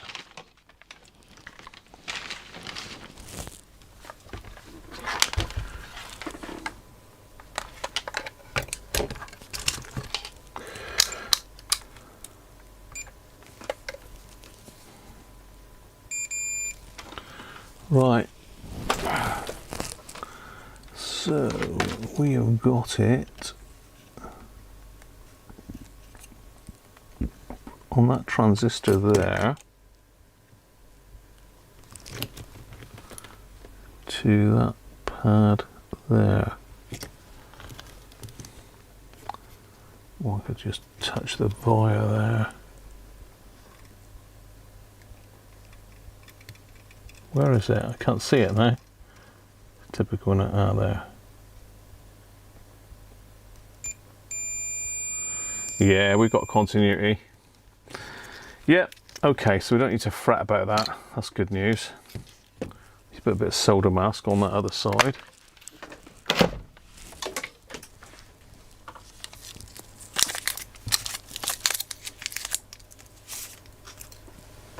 Go back out of the way before I knock them all over everywhere.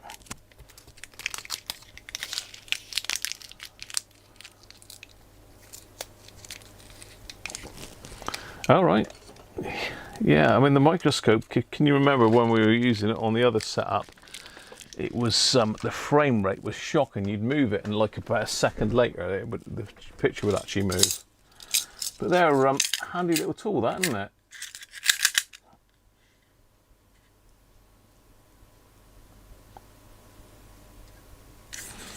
Yeah, Handy little tool that, as I say, it comes with all this other stuff, all these little brushes, and this is a weird sort of like spiky thing, but yeah, the link to that's on my on the description of the video. If you scroll down through to my tools, that's on there.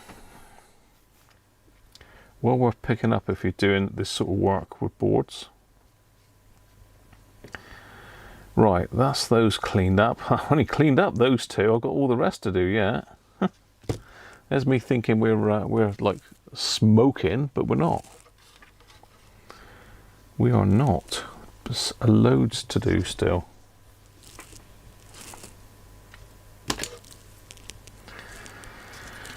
Right, let's get some isopropyl on the situation and give it a good old scrub. Taking care not to scrub any components off the board.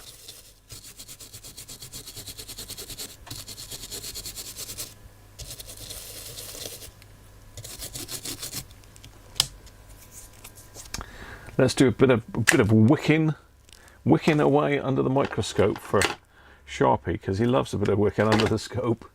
Let's do it.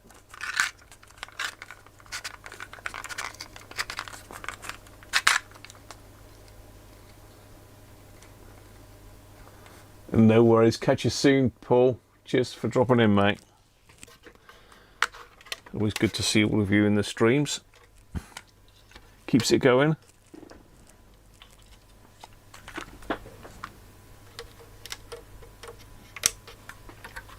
Right, let's go microscoping again then. Where are we? So we want to... Now, do I go up or down? I can never know which way I need to go to focus this thing.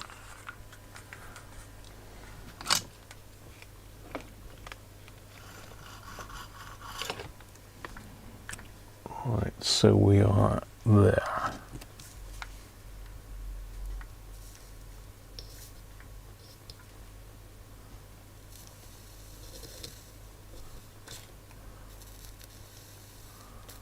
That felt a bit crusty as well.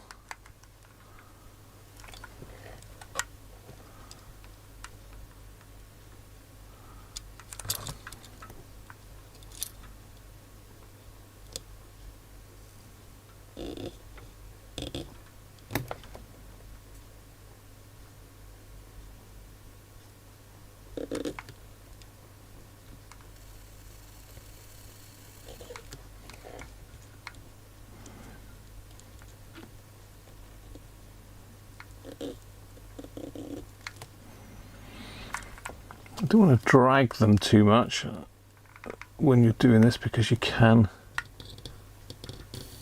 lift the licorice pads because they're not stuck. Licorice? What are you going on about?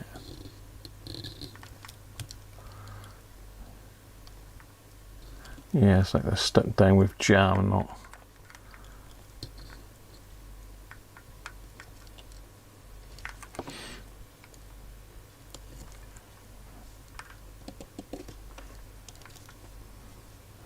How are we doing? We've got some down here still.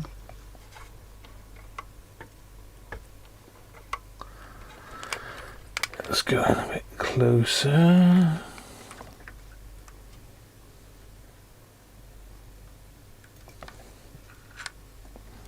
Doesn't look like that was hardly soldered, does it?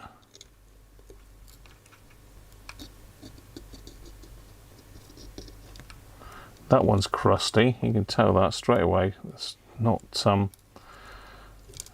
worked away very well at all.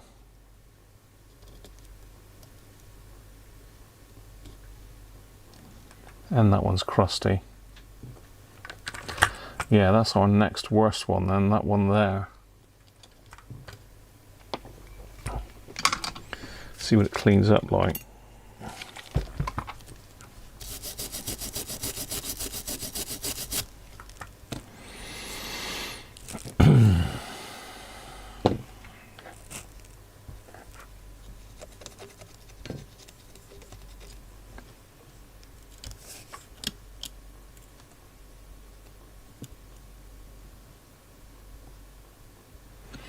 Yeah, it looks like it's popped the solder mask there as well, doesn't it?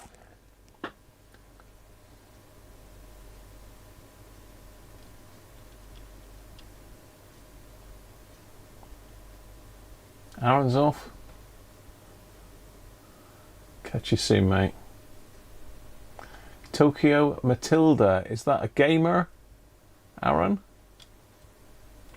We've got a bit of a dodgy trace there. Though. I'm looking through the microscope on the picture. It's just up here. That doesn't look particularly good.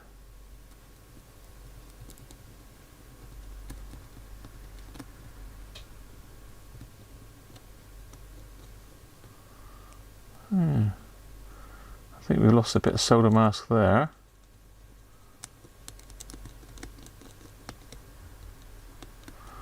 A little bit to wick away there still.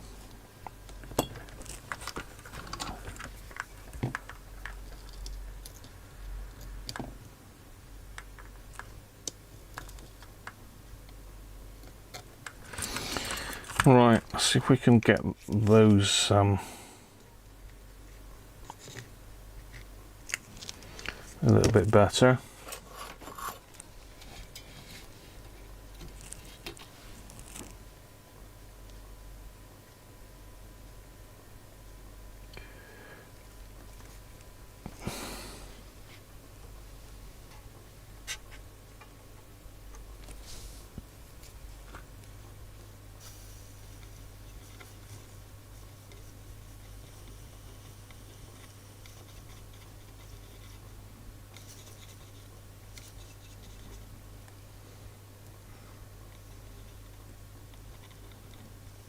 Yeah.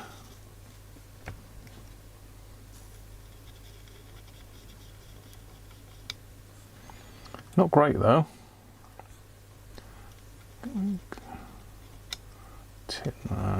Tin that a little bit.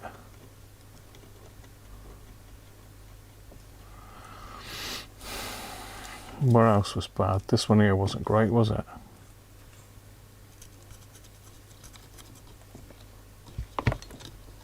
Yeah, that one of those felt a bit scratchy. Oh, hello. Ah. I knew that would happen. Get off. I said, didn't I? You see that one? Just jump off the board there.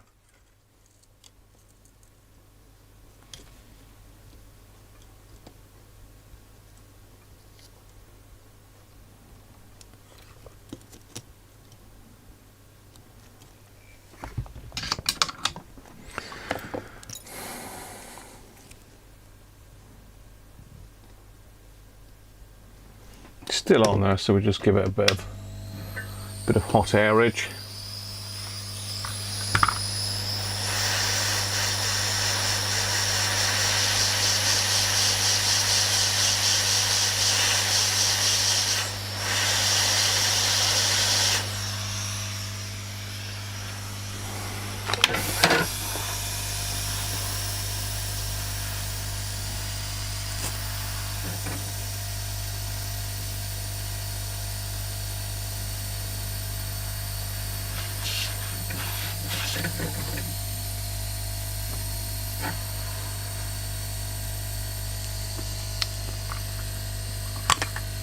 Well, that's that one.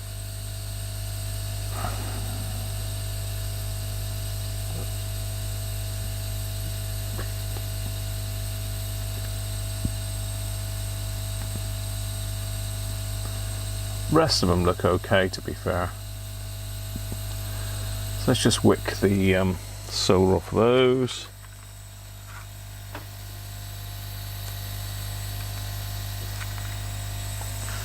Yeah, let's just hope it's not done any other damage inside the board. This is the problem with these radios, is that electrolyte gets everywhere. It gets up inside and in places that you can't see. It does things. It does bad things. That's why if you've got it, you need to get on it pretty sharpish. Ah, I've knocked it off again. That's twice now. I did say, didn't I, that that's the one that goes. I need to double check that that via there as well. I'm not overly keen on that one. It looks a bit mucky. I'll stick that other one back on in a minute.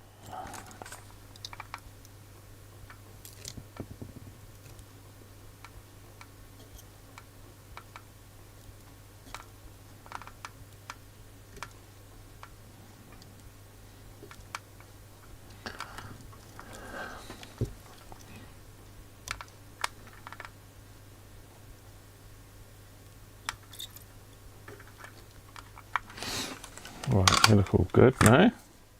Happy with those.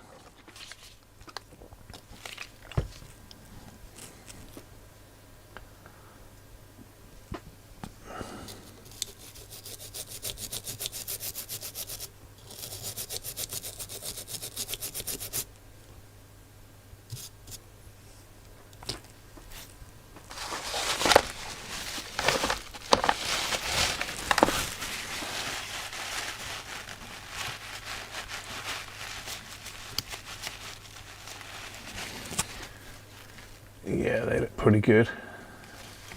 They'll take solder now, that's the main thing. That's the plan. This isn't looking great.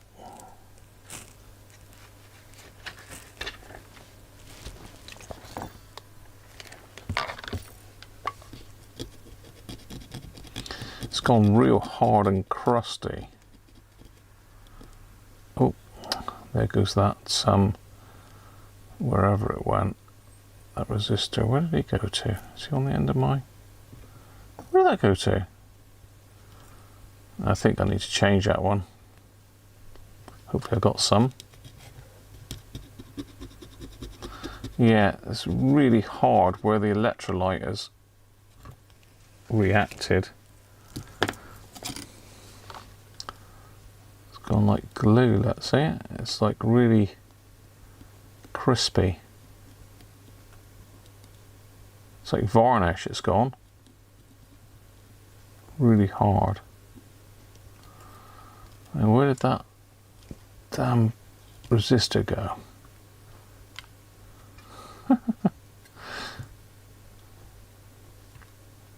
He don't want to stay on at all, that one, does he?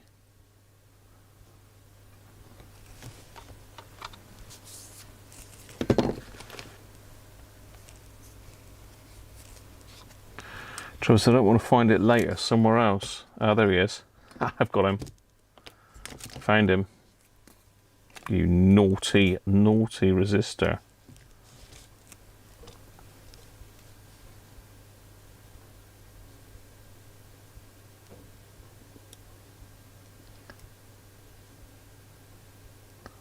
He's still got contacts on him. Right, I think we need to clean that off properly. Let me just see what that is. I mean, let's just change that if I've got another one. No moved parts, yeah. Oh, it explores abandoned locations. Very nice. Catch you soon, mate. Right, let's go back to the schematic.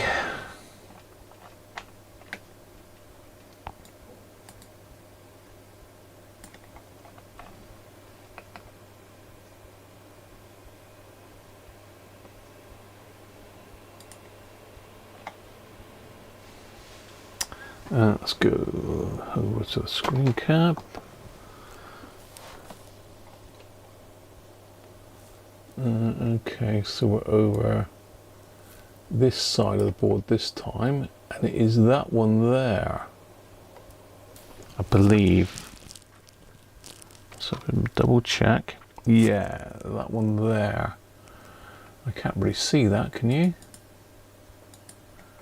R198.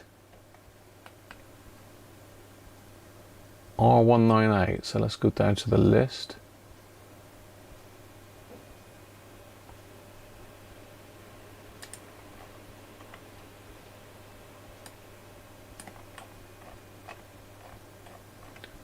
And that's not a microcomputer, it's a signal board. R198.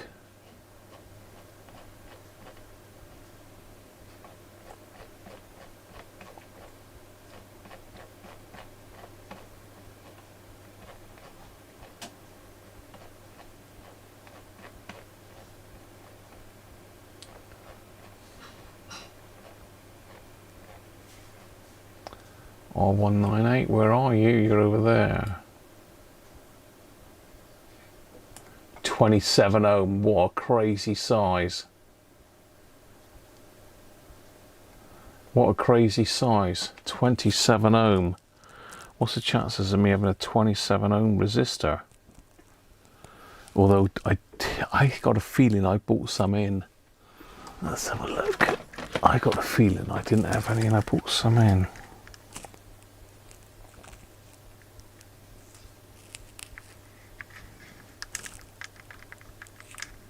No, maybe I didn't then. I thought I did. I've got it in my book of loveliness.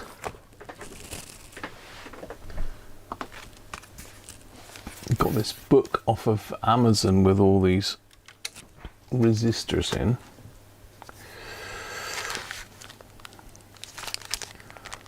That's capacitors, NP zeros.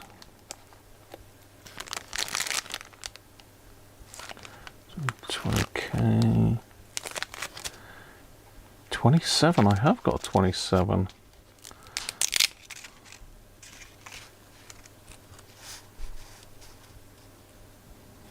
I have got a 27. Ooh. And it looks like I've used one before, so that would indicate I definitely have got a 27.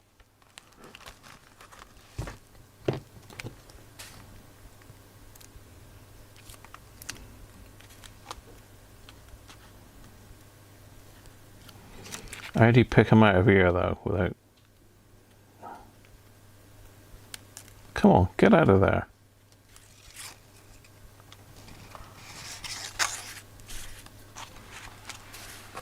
So it should be marked 270, shouldn't it, for 27? Because unfortunately a lot of these sample books are very good, but all the markings have gone off of them. Let's just have a look.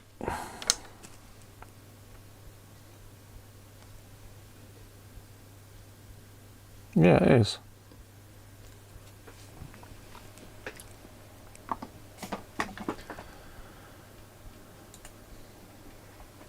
$270, look.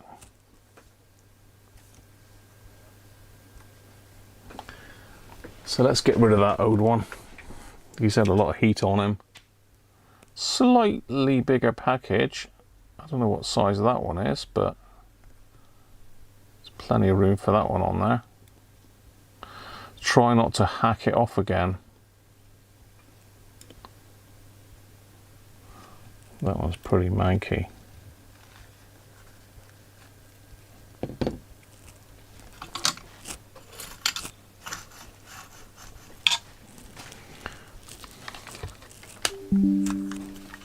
What was it in there? UK minis.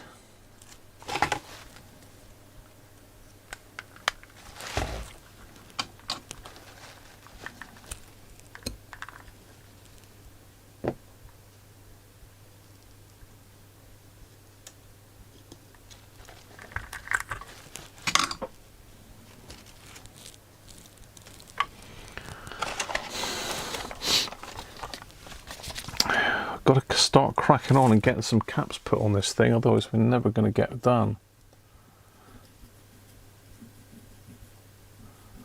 Need to check that wire as well.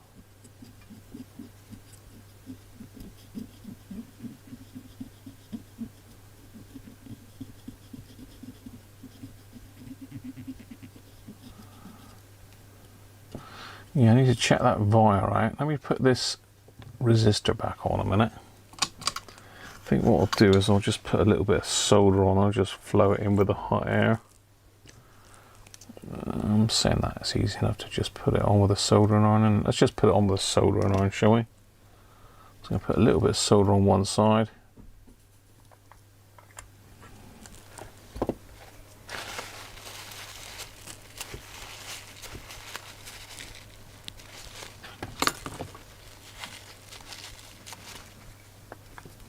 Grab at the tweezers, which seemed way too big.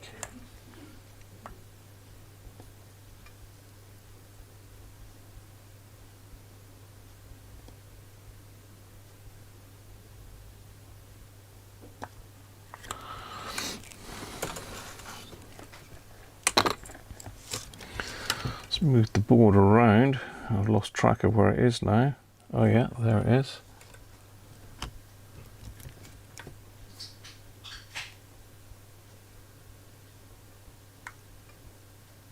Come on.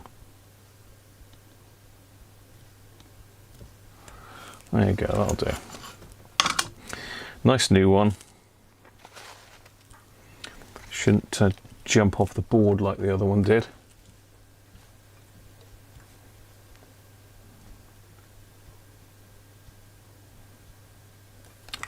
Now, where is that connected? It's connected to...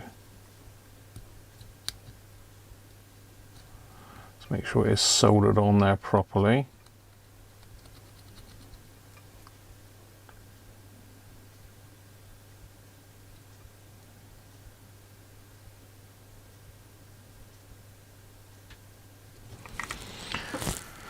Check that with a multimeter because I can't see underneath the component.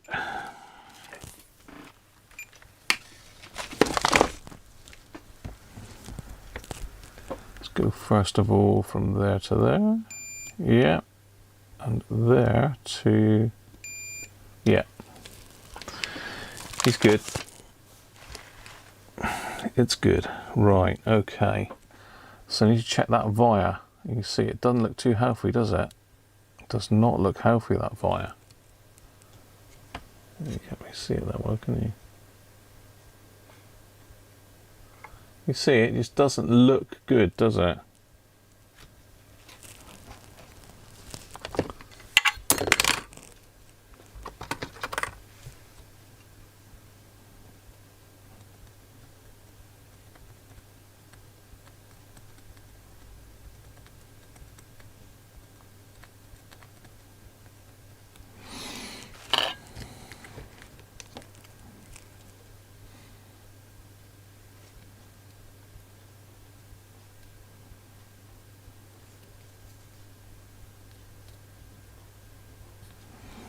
Where is that to? Oh, it's right underneath that tape. Everything's under the tape, isn't it?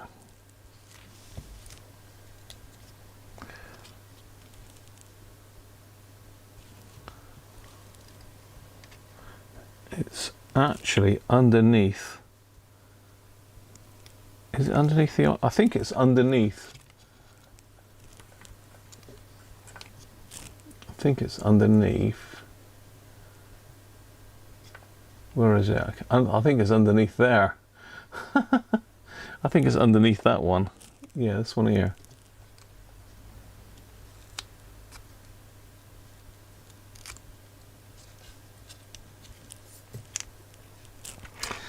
Let me double check. Let's get the main camera back on.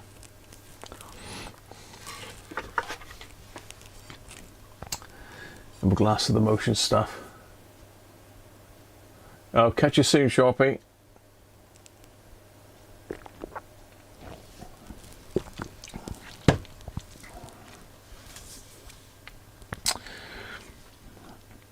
Right, let's get my little pokery pokers out again.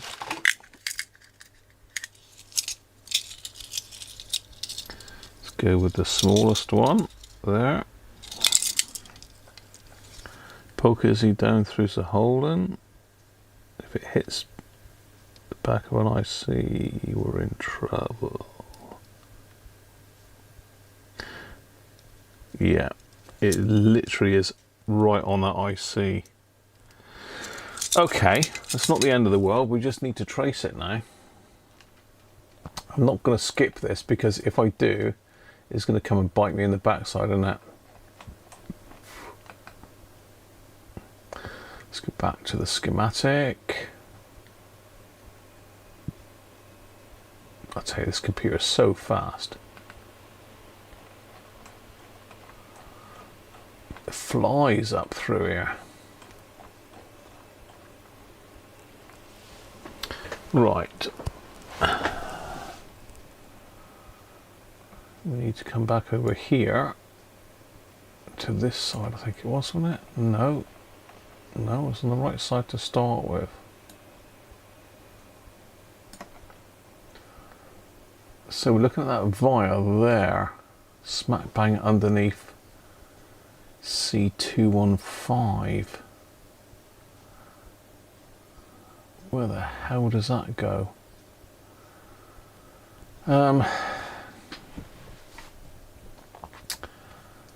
Sometimes you can get lucky and see the tracks, but this isn't really.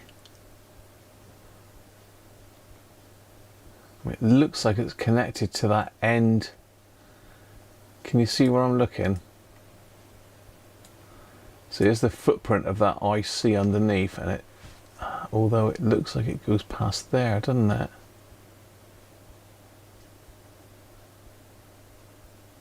This is pretty good schematic, this one is.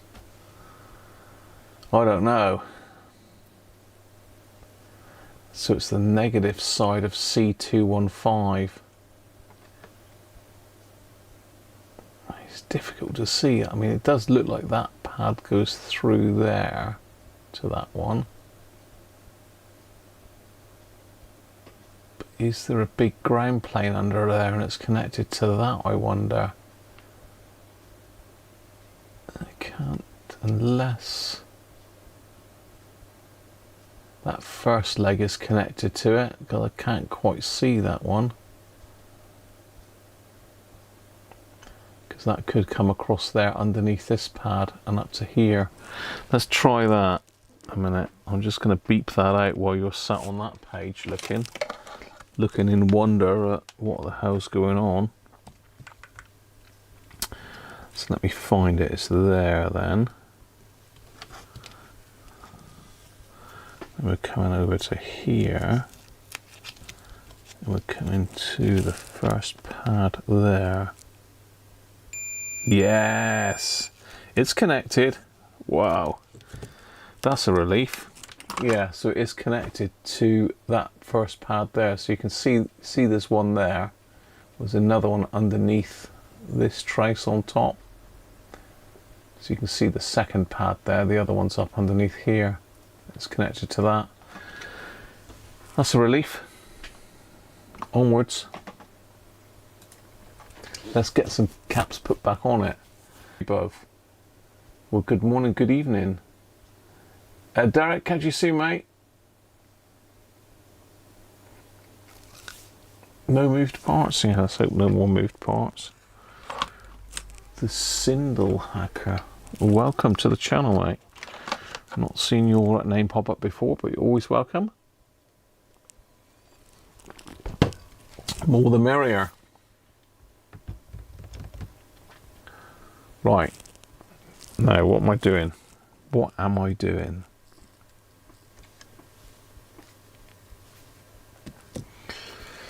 I am now going to populate this thing with capacitors, so that's what I'm going to do. I'm going to have to swap soldering iron tips to do those two there because I can't get in past these else. So a bit of a clear up then in preparation.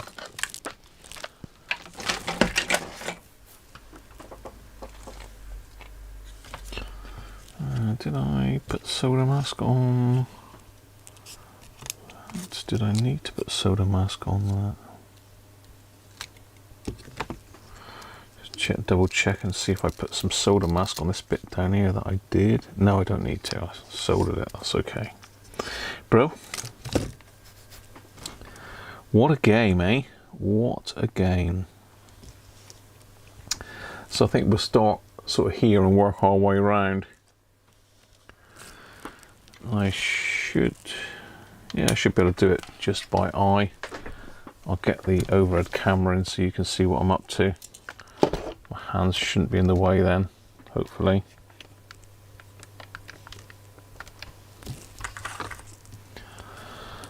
Right, let's try that. Overhead camera, what's that looking like? A bit far away. Let's go in a bit closer. That'll do. You go in too close, it gets really grainy. Sort the light out. Let's get my eyes on. And then we should be able to get to my pictures.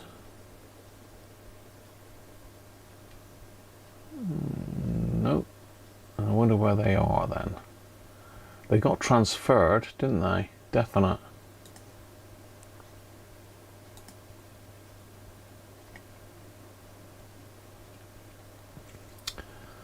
I don't know where they went though.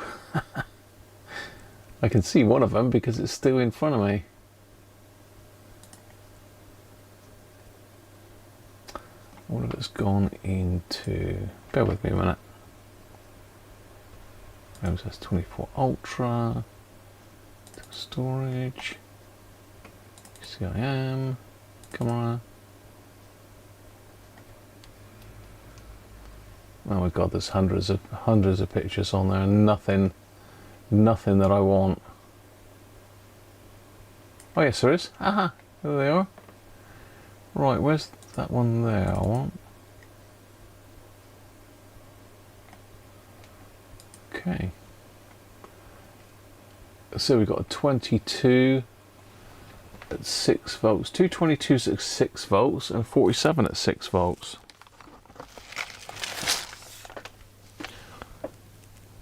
Two 22s at 6 volts.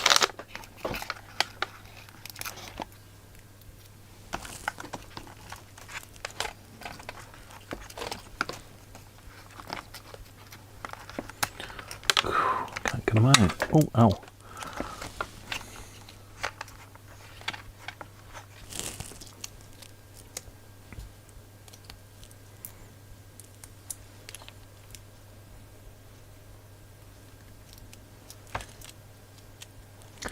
So when I say two 22s,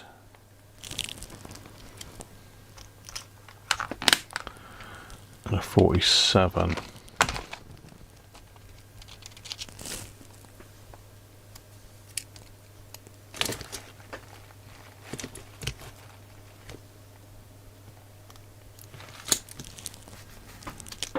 Right. Which one is which? So we've got a 22 first, then a 47 and a 22. So a 22 is there. It's our first one. Hopefully you can see what I'm up to. I'll do the same again then. I'm just going to put a blob of solder on the positive of each of these.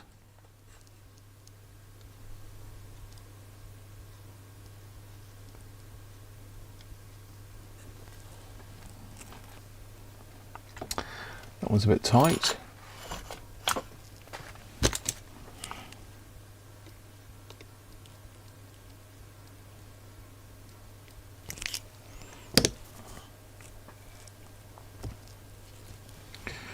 And when I get in here, I need to get in probably from that angle.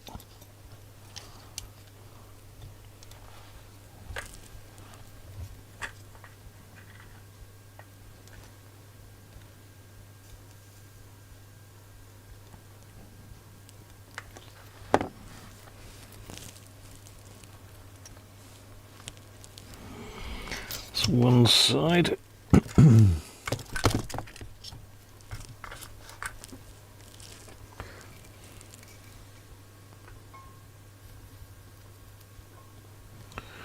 Other side, so then the one in the middle is the odd one out, the 47.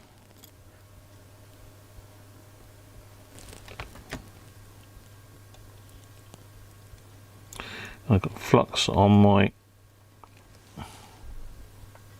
tweezers again.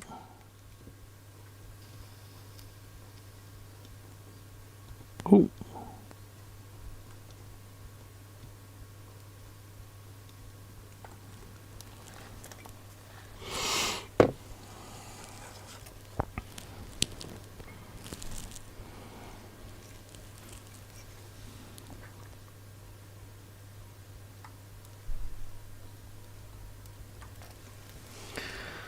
And the last one.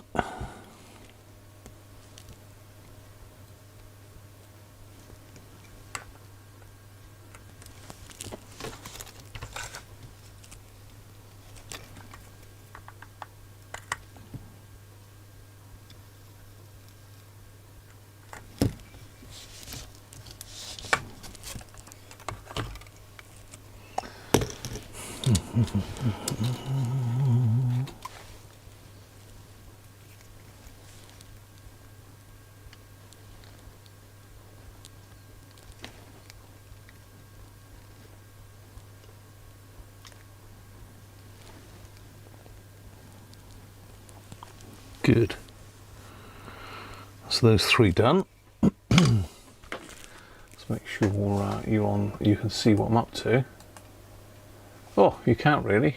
You can't, just out of shot, look. Yes, that's those 3 done. Three done. We haven't frozen, have we? Or is everybody quiet? Let's get that out of the way.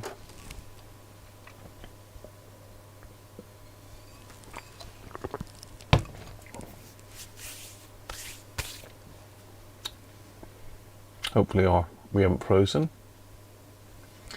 YouTube might have said he's been on long enough. We're gonna cut him off. Let's see how many of these we can get done. And I don't think we're gonna make it to the end, but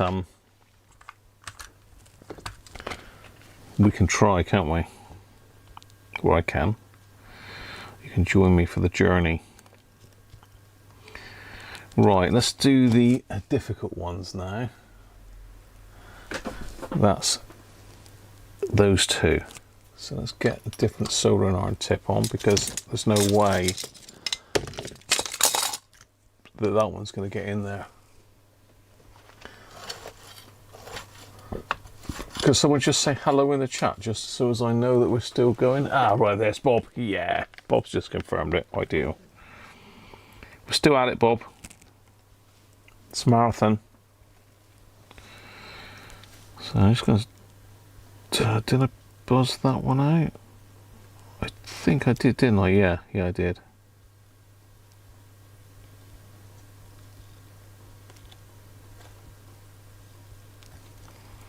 Let's go in and dab all these positives with a bit of solder while I'm at it. It's actually surprising how much solder you get through, to be honest.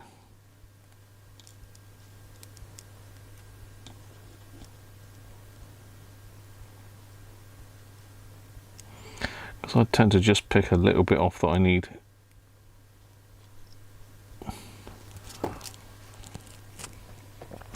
And then go back later. Right, okay. Let me get my pictures back up then.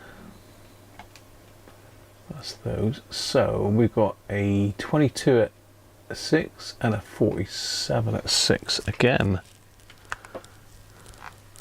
So what's the inside one? We're going to do that one first. 22 at 6.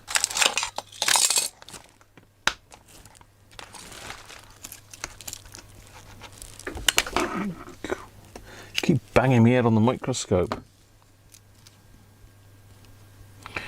22 at 6s are starting to get scarce. Right, this is the one that's going to be a bit tricky, because I need to make sure I've got enough room to get a really small soldering iron tip in behind without burning this plastic bit.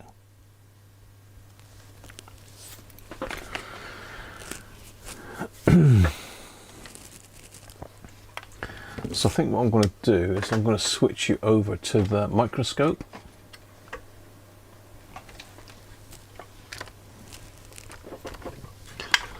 I'll tell you what, switching cameras is so much easier with this Stream Deck. I need to get some effects on it for you, you know. Microscope, what's that look like? Cool. That is...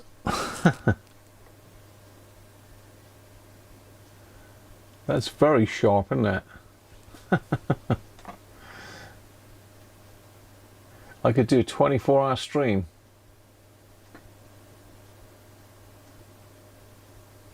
Streams can go for 24 hours before it drops me. I've been dropped lots of times by YouTube, but for the wrong reasons. I remember when I did Gary's stream when he passed away. I got knocked off, I think, 3 times then.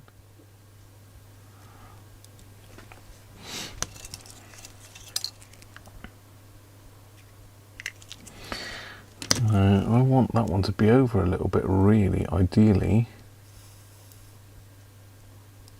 That's better. That gives me room to get in behind. So I'm going to stick on a much smaller soldering iron tip now.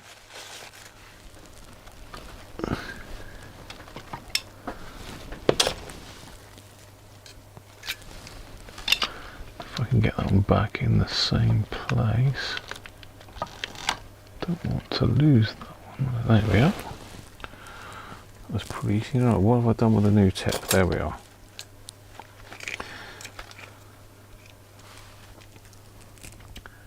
So you can see now I've got a much smaller tip that should be able to get in behind there.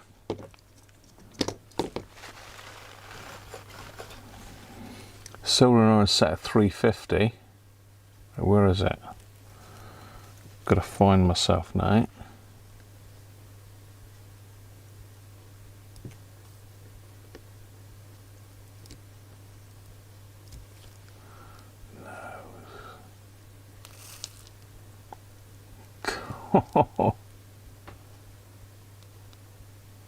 Got it. That is so tight.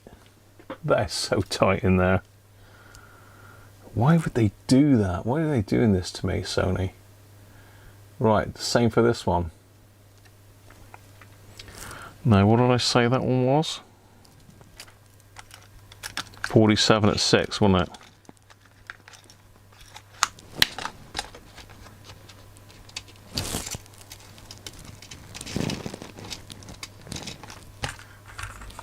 Hang on, is that these?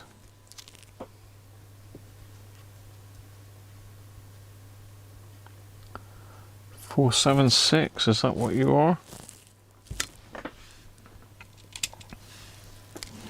Tell you what, you've got to use a microscope to see the blimmin' markers on these.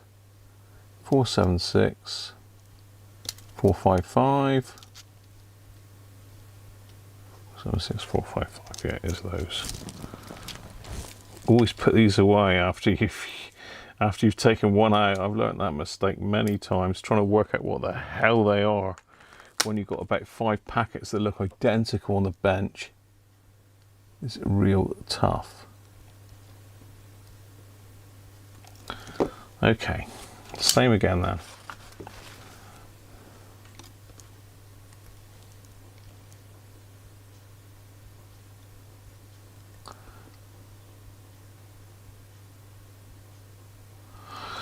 Yeah, it's not quite taking that solder, is it? I need a bit more flux with it.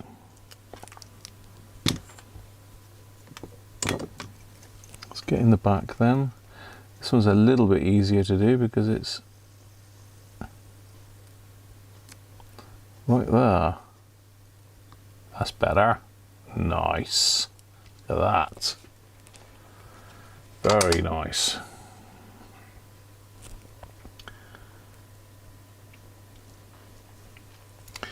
Right, let's come back out a little bit.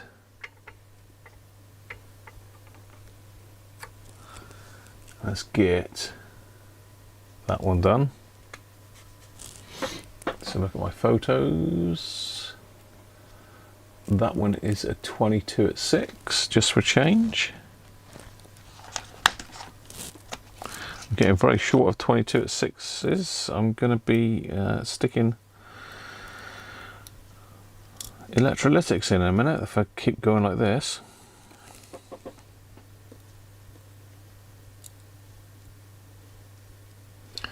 So I think we determined that we definitely need a bit of flux on there to make the joint a bit better, because those joints are not shiny without a bit of flux. We like a shiny joint. Wrong tweezers. Excuse me, let me turn you around here. Still got the small tip on, but this should be fine.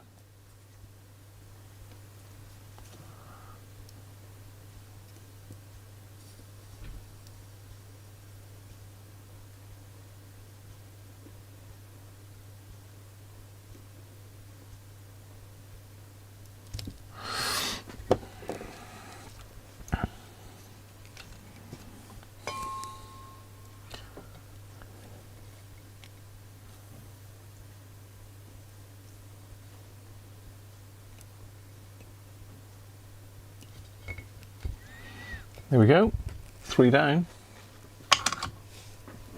What have we got next? A 47 at 6. No surprise there.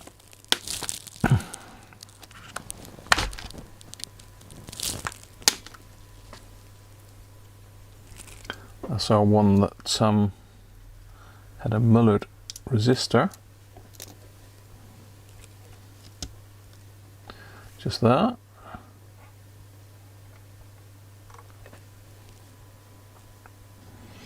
It is easier for me to do it under the microscope, to be fair. I don't have to, but it's just a damn sight easier. You can see your soldering points much, much better. You can see what the joint looks like.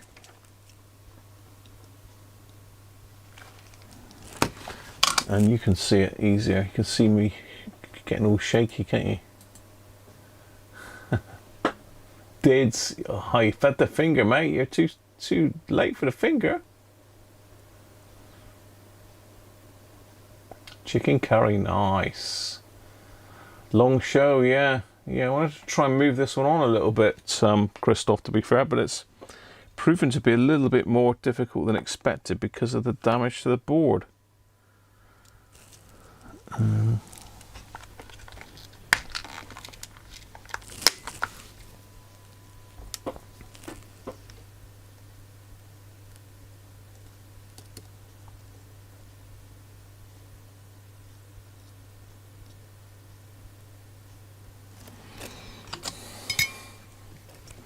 I need to move that air out of the way. Keep banging myself with it.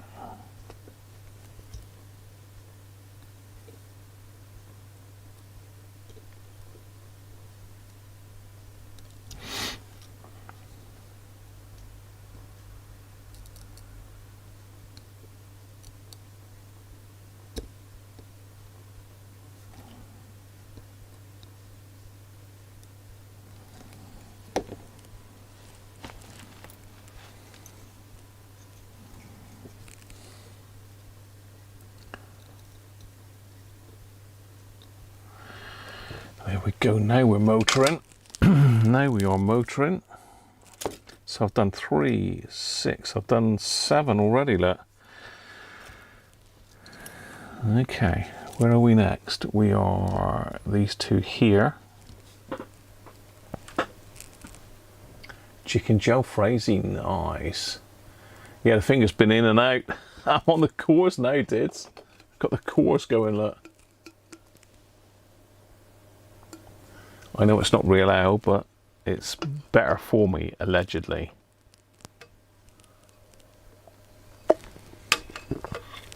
Excuse me, we'll bash the microscope with the can of course. Right, let me find out what these are. Okay, so the one closest is a 22 at 6 and the other's a 4.7 at 35.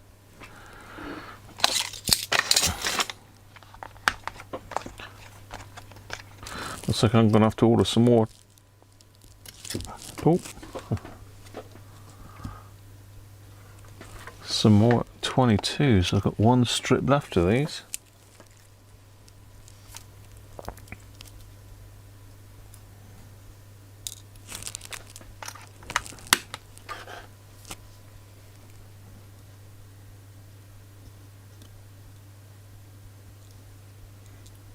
That way.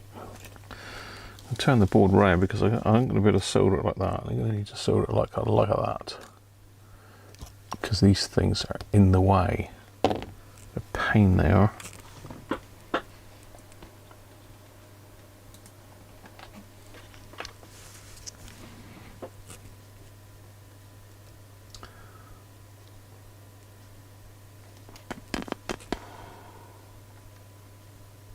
That's better.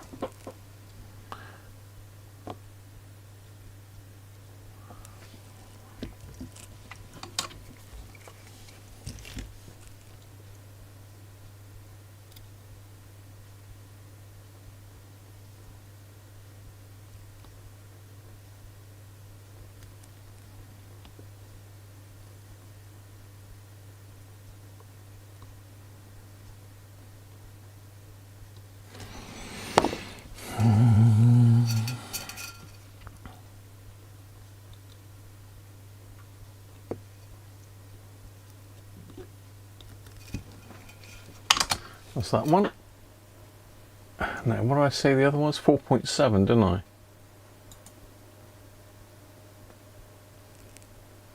4.7, 35 volts.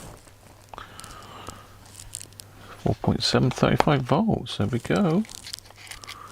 It's got the lot.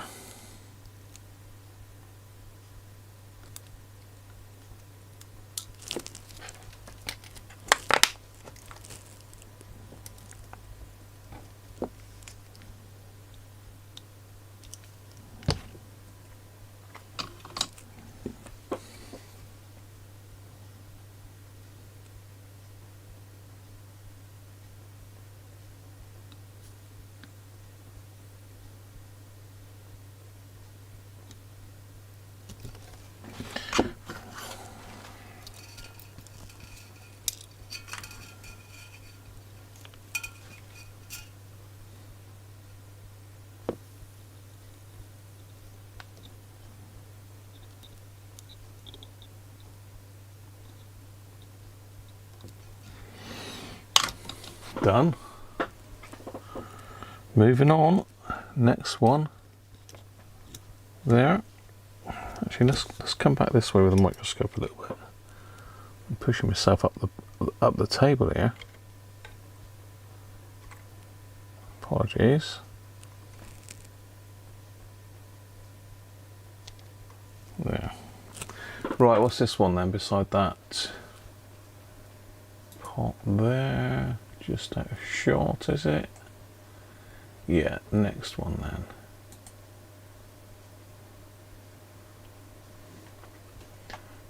then. Is that a focus or is it just a grainy picture? Ah, there we go.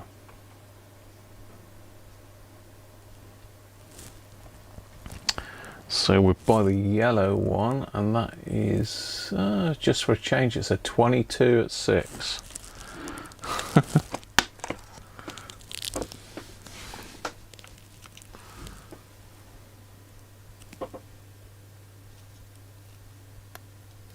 I've literally only got 4 of these left now.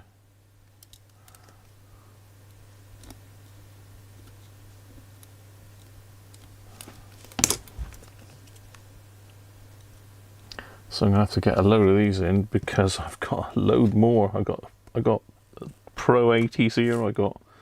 This is the only SW55 I've got in. I thought this might be a bit interesting for you rather than the massive Pro 80s that seem to be in at the moment. What is it with Pro 80s?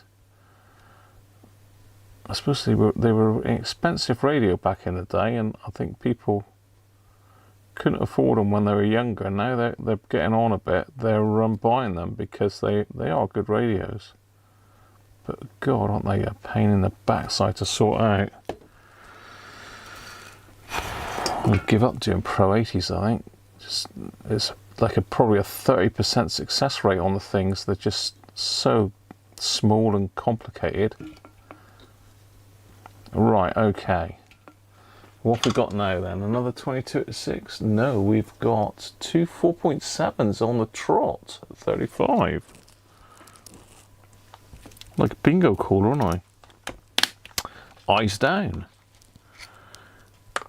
2 at 4.7.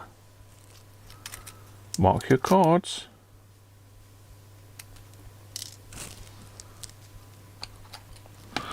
I haven't got many of those left either. I stocked up on all these caps as well.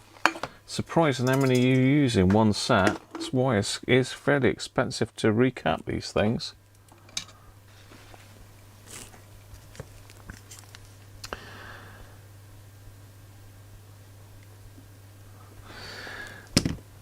If it was a little bit more expensive, then I could probably do it full time, but you've got to be sensible really with the value of the set as opposed to the repair cost really.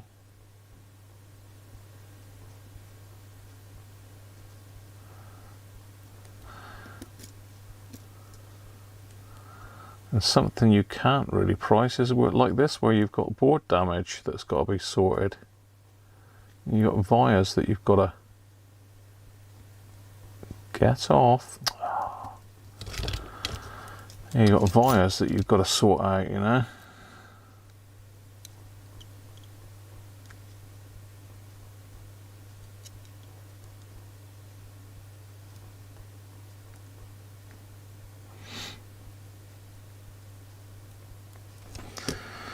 I do like to get them as straight as I can. Just looks like you have taken a bit of care over it.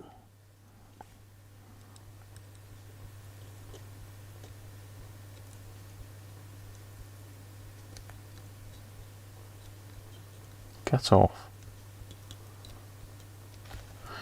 Okay, one to go. Only one left.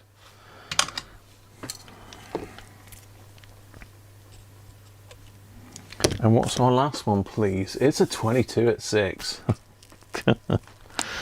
Did you get a full house? Anyone got a house?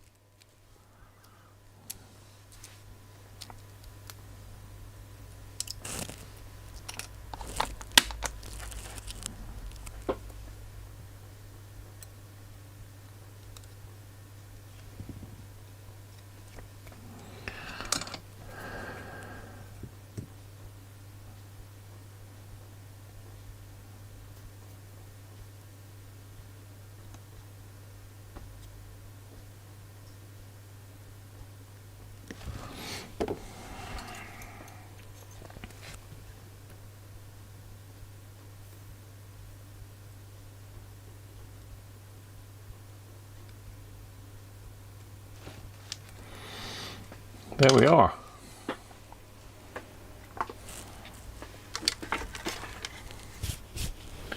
Whew. What a game. It's done.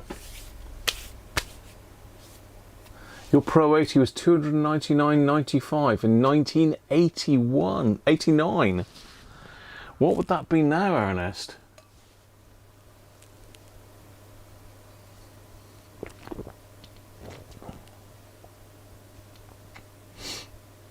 Cool. Yeah, they were expensive back in the day. Sony was really at its peak with all this lot. I mean, scanning enthusiasts, there was loads and loads you could listen to on the air. I mean, I would have been, let me think, 80, 89. Yeah, I would definitely have been into listening to stuff on scanners and that, because back then you could listen to the goings on of a Saturday night. You know, you had all the shop watch radios you could listen to, and all the emergency services. You know, it's really, you really appreciate what they used to get up to when you could listen to them, you know, and all the jobs they did and what they had to put up with.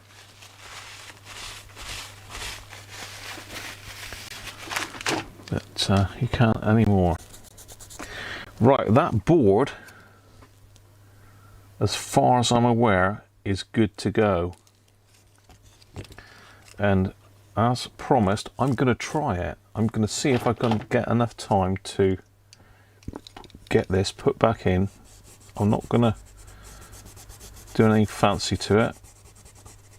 I'm going to do LEDs or backup batteries.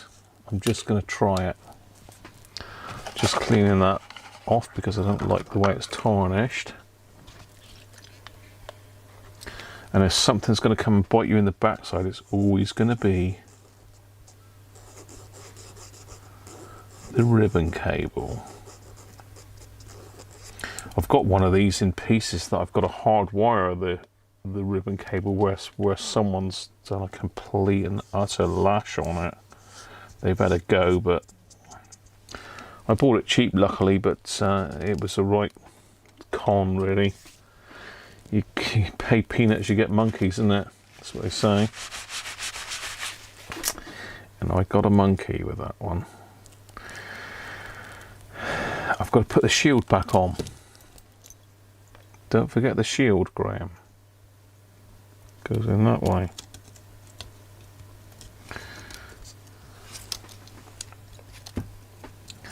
Use that way.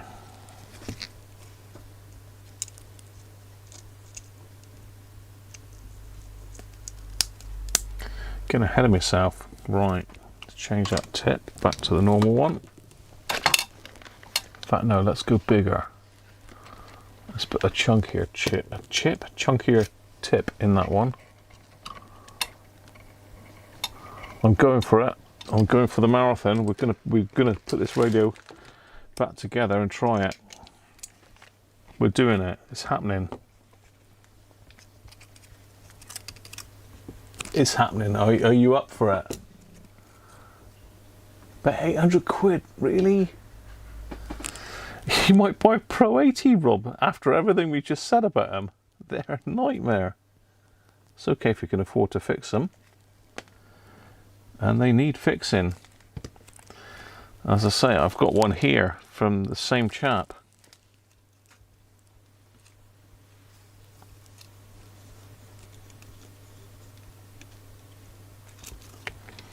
Is that pushed in properly? No, it's not, is it? Never is.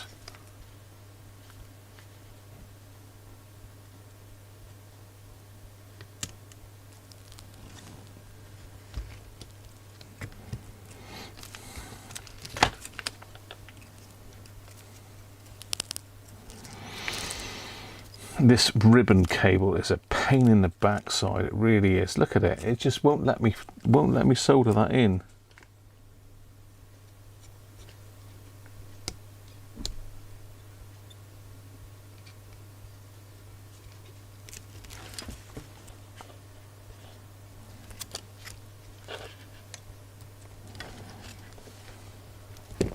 This side's fine. You can get to this side, but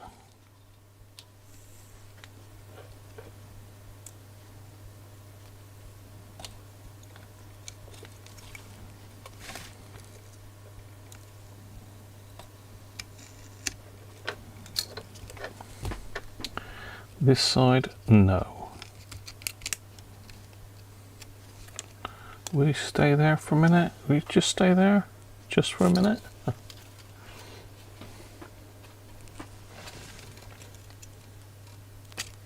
Ah, see? No, it won't stay there.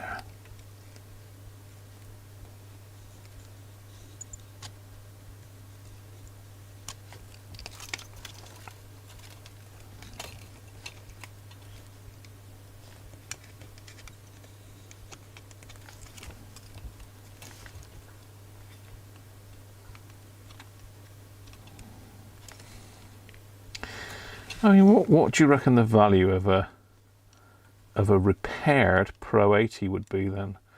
It's difficult because, I mean, I'm trying to think. The most expensive Pro 80 repair I've done was, I think, probably, again, it was someone abroad, but it was one where I had all sorts of issues with it. It had the open circuit AM coil or transformer. Nice. And that was a real pain in the backside, that one. Oh, cool, that's warm. Oh, Merry Christmas. Right. We are on the final furlong.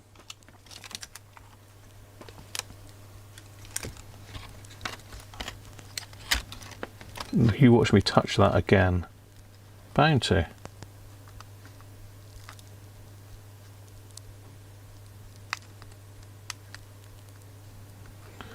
Oh, I hate this ribbon cable. I hate this ribbon cable.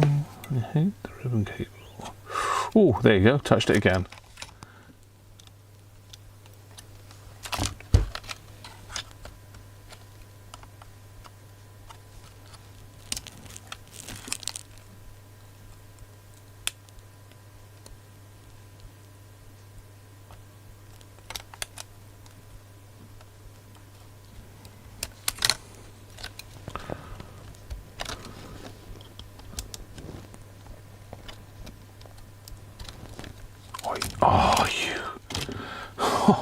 thought I had that, but I didn't.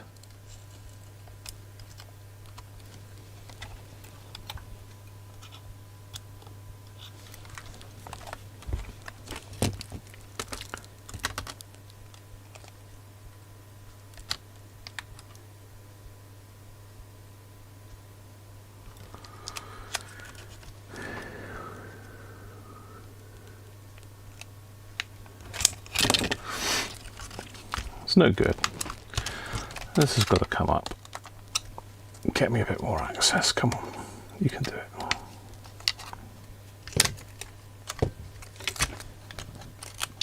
This ribbon cable has got to be in, well in, and seated properly. Otherwise, the radio will do all sorts of weird and wonderful things. For some reason, it does not want to go in.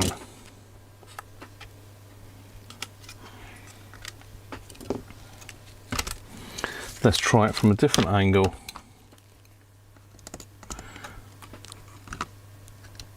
You got this silly little like angled piece that comes up. You've got to make sure that's up in the air.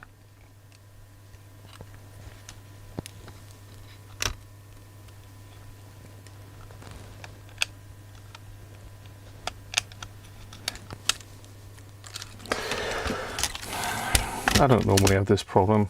It's because it's getting late, isn't it? But they are horrible to put in these.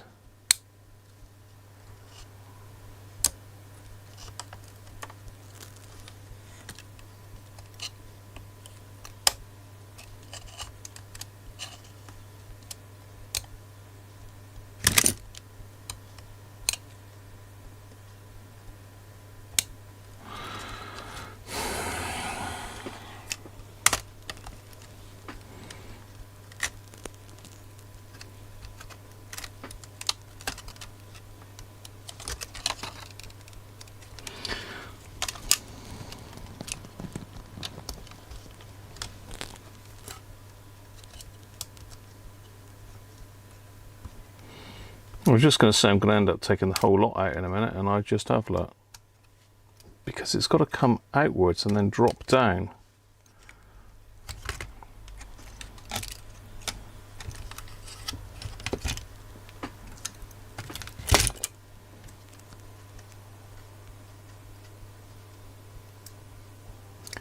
Like that. This one is particularly awkward. Come on. There. Just like that.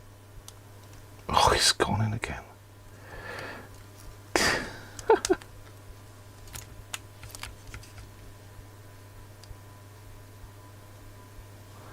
There.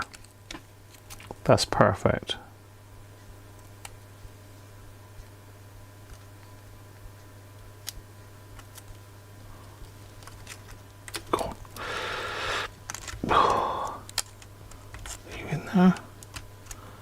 Are you in there?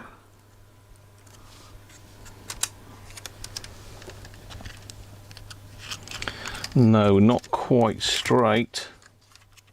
It's got to be 100% this. You can't really see what I'm doing, can you? Let's get the overhead camera and you can see, you can join in my pain then. You can join my pain. This is what we're faced with. This is the issue. So you've got this plastic retainer,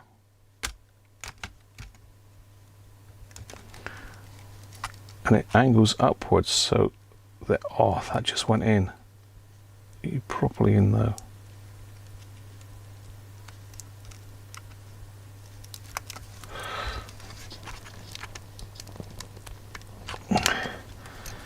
Yeah, now he is. So you can see that it's level all the way across here. If that's at an angle at all, you haven't got it in properly. Oh, what a horrible thing that is to put in. There we are anyway. I thought I'd show you that. I thought I'd show you my pain. Let's get that back out of the way.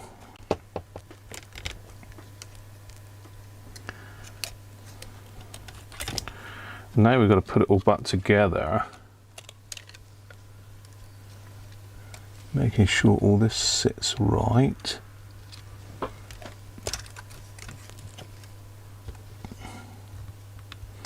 It looks like that's already twisted from new.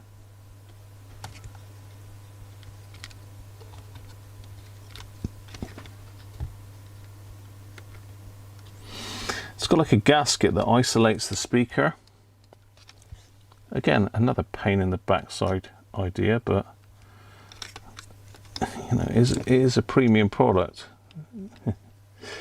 These were expensive back in the day as well. I don't know what sort of price one of these would be, but they weren't cheap.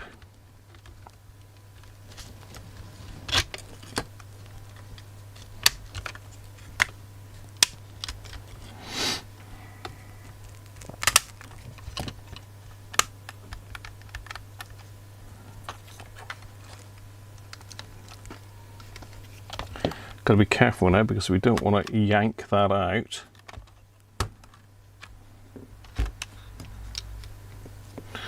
Bit of isopropyl to get rid of that,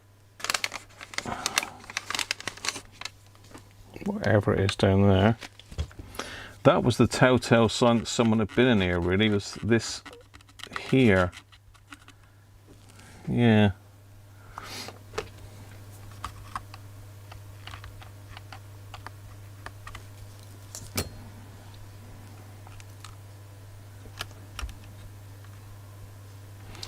That battery terminal's not particularly nice there. The face of it's alright though.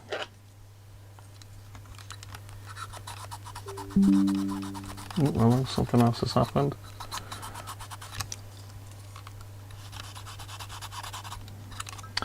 I'm getting all my phone notifications on the PC, which seems very strange, but that's how it's set up.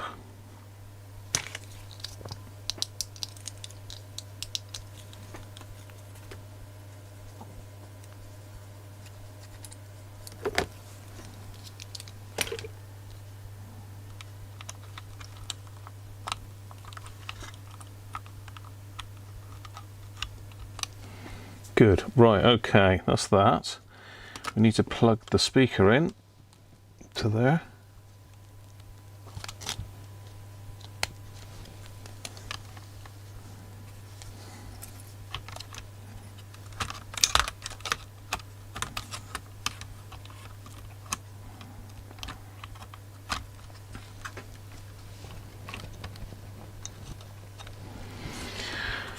The tricky bit's always this corner by the batteries, because that's got a clip in. There's quite a tight clip there.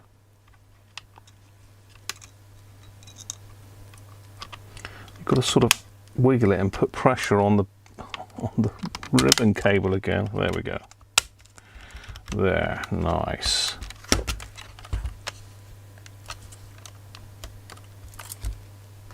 Looking good. Now I'm going to give that a wipe because I've had my hands on it. It's a fresh piece of blue roll. I've also got to pull the whole insides of the blue roll out. That's great.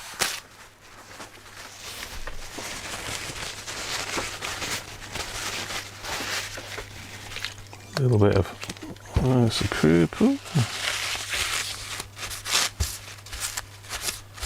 just to get any finger marks off of it. Nothing on the glass. A little bit maybe. No. Right, membrane.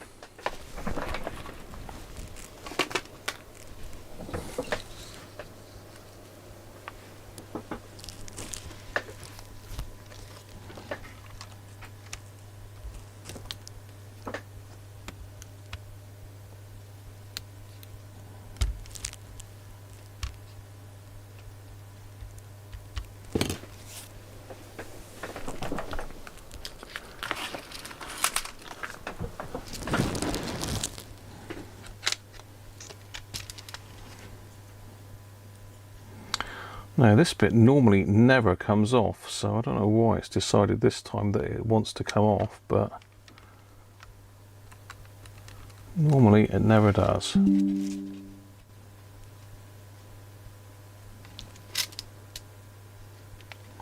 Let's give that a little bit of a blow in case there's any dust on it.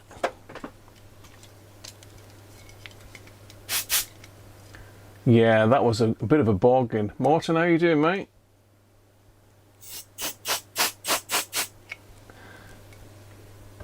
You had this radio which was wobbling on SSB. Yeah, they do.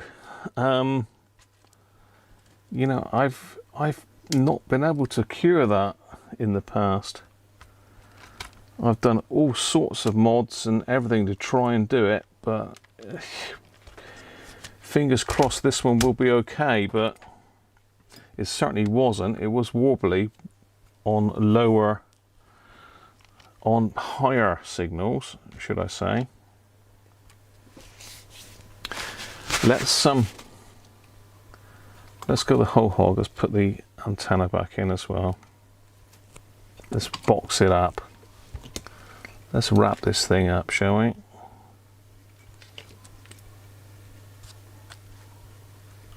I don't know what Mrs. Cruncher's listening to downstairs. It sounds like a kids' party or something going on down there. Right, yellow.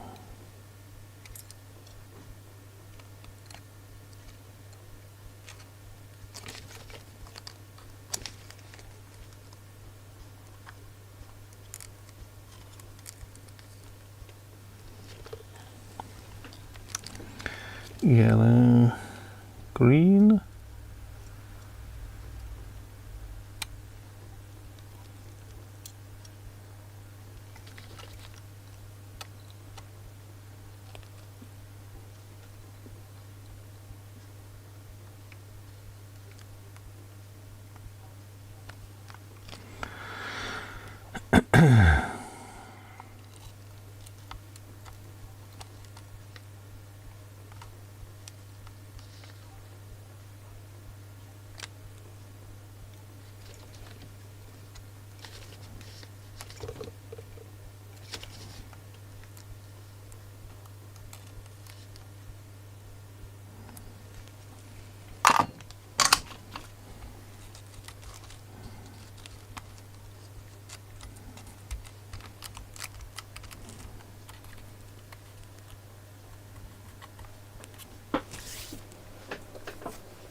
Well, this is the moment of truth.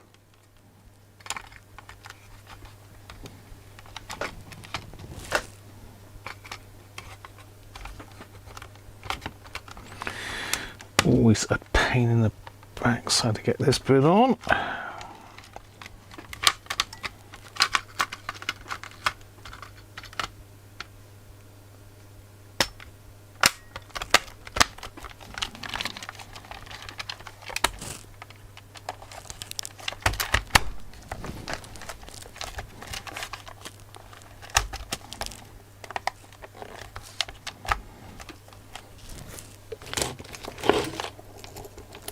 He's going for it. Oops, she says. Chucking the screws about.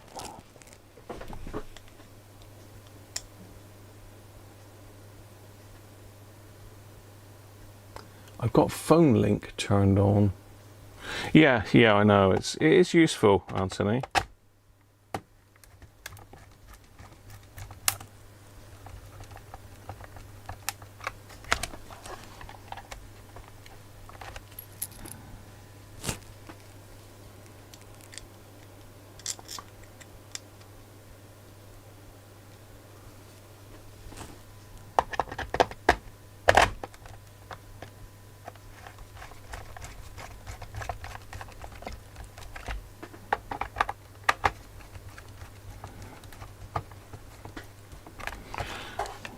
Doesn't seem to be biting very well, but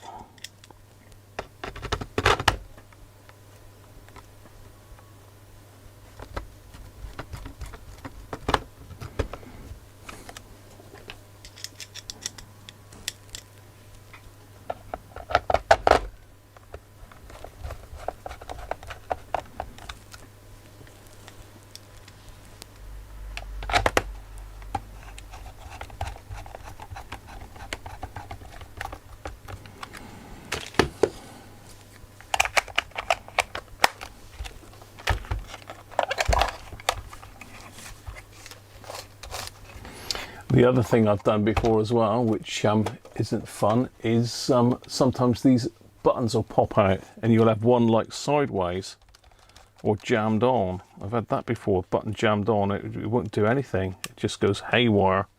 Right, here we go then. Has all my efforts today paid off?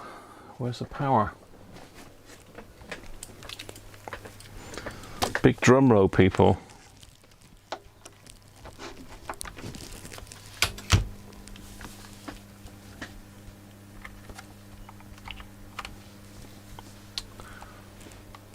That's come on.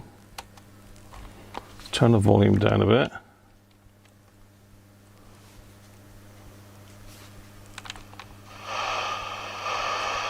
That volume is working properly now.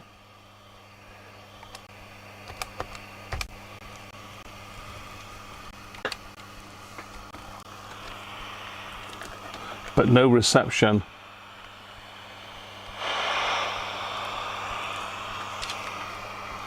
No reception on radio 4, that's not good. Let's try FM.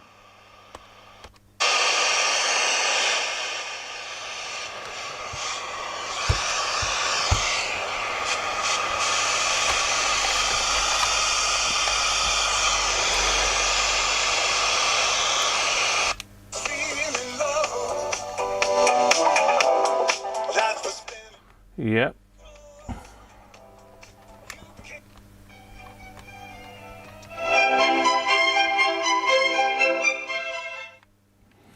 Right, why are we not working on AM then? Let's get the aerial back up.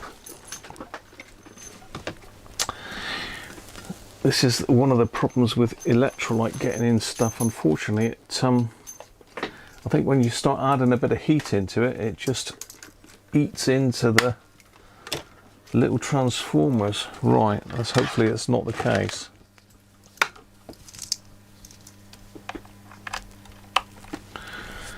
Let's try AM 5505.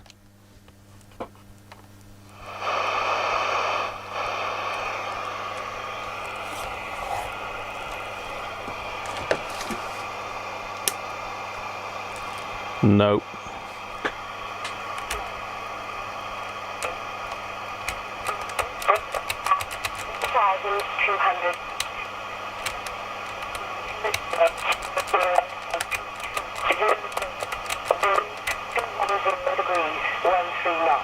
I think we've got a dodgy.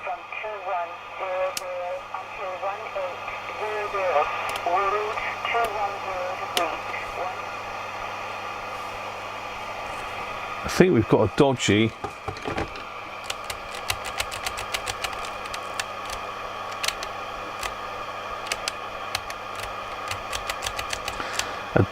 AM normal local DX switch. Because that was there fine just now, it's gone again now.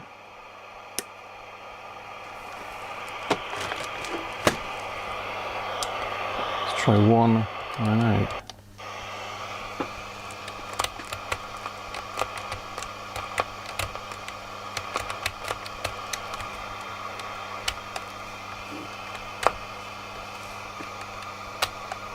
Yeah, I think it's something to do with that.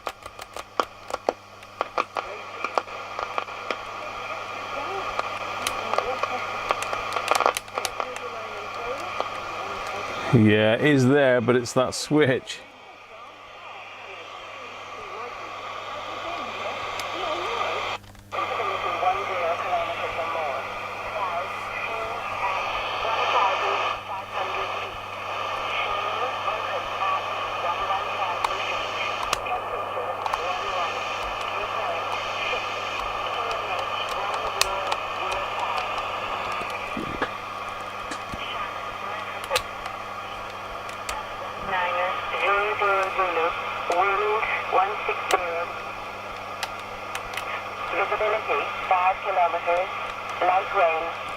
So I reckon what's happened is some electrolyte has got back in there.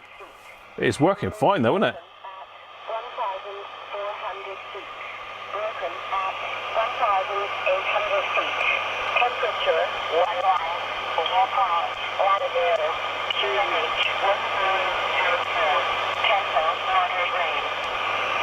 Manchester, Metroport. Manchester at 18 Zulu. Observation. Wind It's not wobbly 190 degrees. at all. Wind varying between 140 Let's degrees try. and 220 degrees. Visibility 10 kilometers or more. No cloud detected.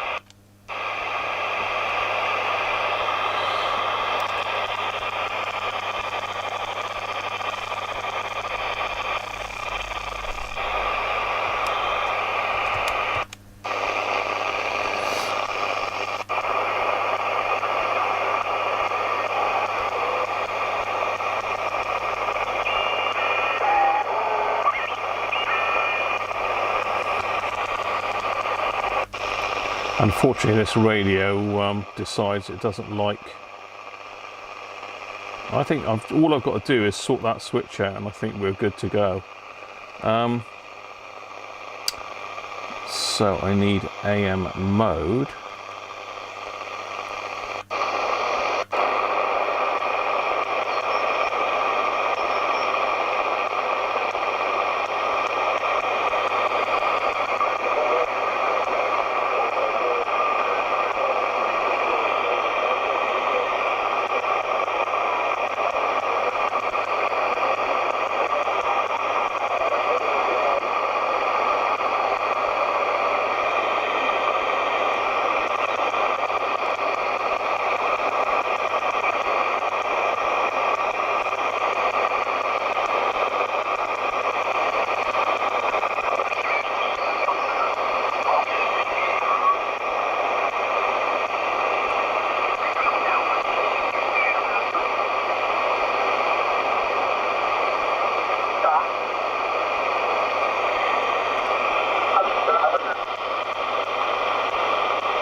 The audio sounds fine on it. Barcelona. Well, there's an issue with that AM sensor switch.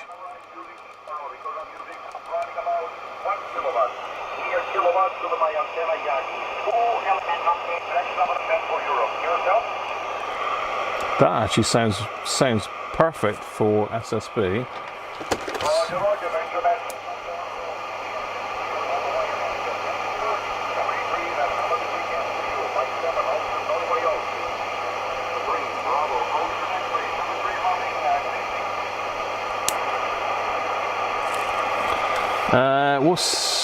What's the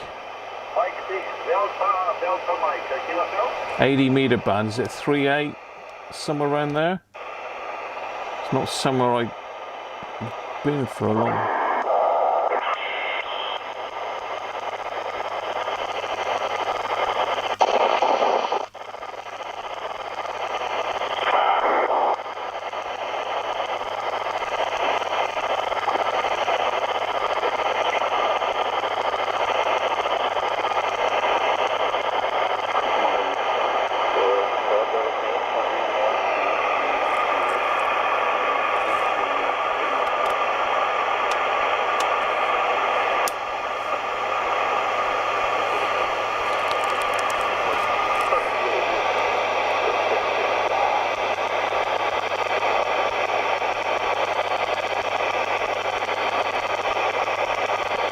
I can't remember the band plan now, but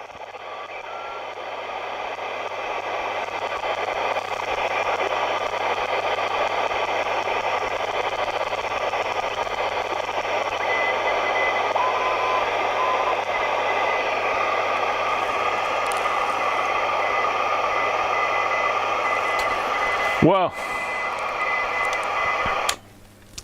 It's working. It's working a bit better than, well, it's working better, much better on SSB than it was. FM is fine, but there's a problem on that AM sensor switch on the side. Literally, if I touch it or wiggle it, the signal comes in a hell of a lot stronger. Yeah, just down there, that.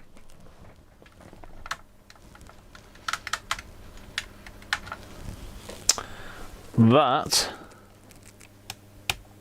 has got problems. But apart from that, we have recapped an SW55 live on Sunday. Fully recapped it as well. No messing. How about that? So, well, it's not too bad. Only 7:20, look. I've gone an hour over, which is not too bad. I thought it'd be longer than that, but there you go. No subscribers today by the looks of it. Emin Cardas, I think, was last week. A super chat by Chris. Tim, I think that was last week, Tim's. But there you are. JP Jetta, how you doing? Ken. Yeah. So I've got to, I might even have to change that switch, you know, that local DX switch, because it's probably got some of that crud inside it. I also need to check the traces going to it to make sure that there's no issues there, but overall, that's been a success. Yeah, I was a bit worried when I couldn't get any AM at all, but yeah, it is literally is that local DX switch on the side. Pain in the backside. I wonder how many more of them have got problems like that. Anyway, hope you've enjoyed that today. I've enjoyed it.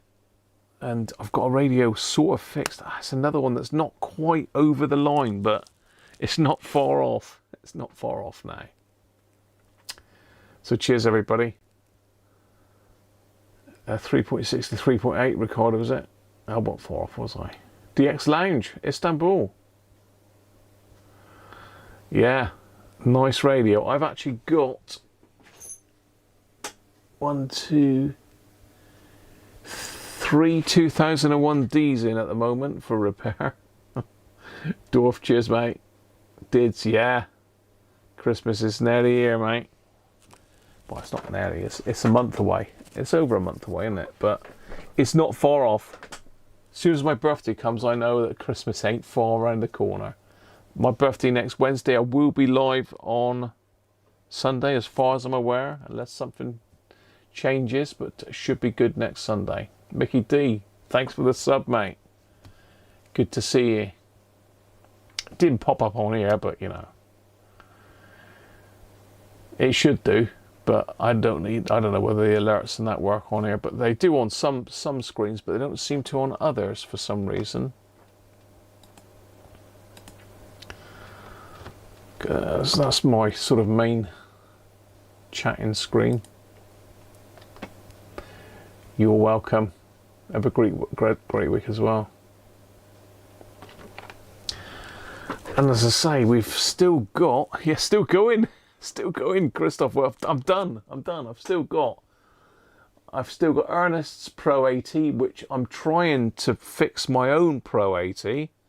I've got a Pro 80 here of my own that I bought in, spares or repair, and sure enough, it's got an open circuit AM transformer.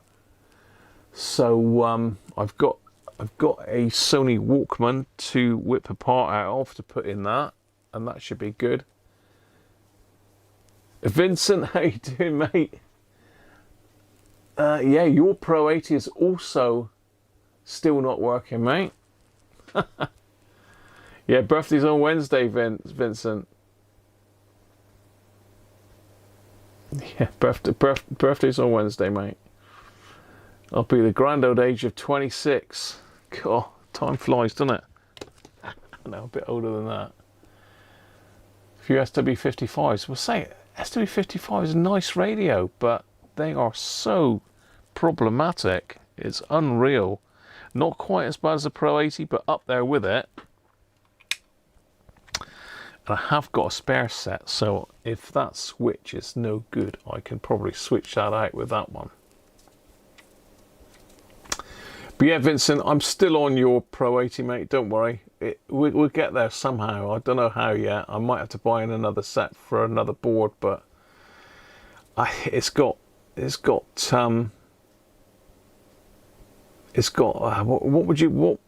butter for transformers. Unfortunately, transformers and coils are like butter, and they melt.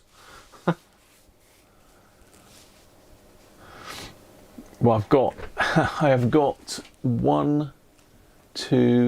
I've got 3 Pro 80s in here at the moment. The chap that owns this radio has also sent in a Pro 80, which we didn't get a chance to look at today. That's here. Still in its cellophane wrapper, look. That's got issues as well, as they all have. Yeah. You're an Air 7. I've got an Air 7 myself. I rate those for airband. It's a cracking little radio, really. I like those. It's not got all the bells and whistles of modern radios, but they're nice. It's a nice, chunky, proper radio. You know you've got a radio in your hand when you've got one of those. Anyway, people, I'm going to call it a day now. I've got lots of buttons to push, I think. I've got outros, intros, endings. I don't even know if I've got enough buttons for everything. But I think my intro and my outro are the same thing. The outro is the Patreons, isn't it? Yeah, and the channel members. So again, thanks to the Patreons and channel members, this computer that we're on now is, you know, partly paid for by you guys and the super chats. It all helped get me back up and running properly online, because I was really getting a bit down in the dumps about it, to be fair. You know, coming on every week and having disasters, and the computer not working, microphones not working, freezing, kicking me offline. Been an absolute nightmare. I've spent a fortune getting it right. I've got high-speed broadband in here now. I've spent nearly a couple grand on this PC, so now hopefully we are good to go, mainly for Christmas. That's what I wanted to get it done for Christmas, for the Christmas streams. Anyway, hopefully you're all going to join me for the Christmas streams like you do every year, and we'll have a few more with some different templates and that for Christmas. There's some cracking ones out there. I might even splash out and buy a proper template kit. Some free ones out there, but the ones off the shelf are pretty good. So cheers, people. Have a good one, and I'll catch you again soon. Bye for now.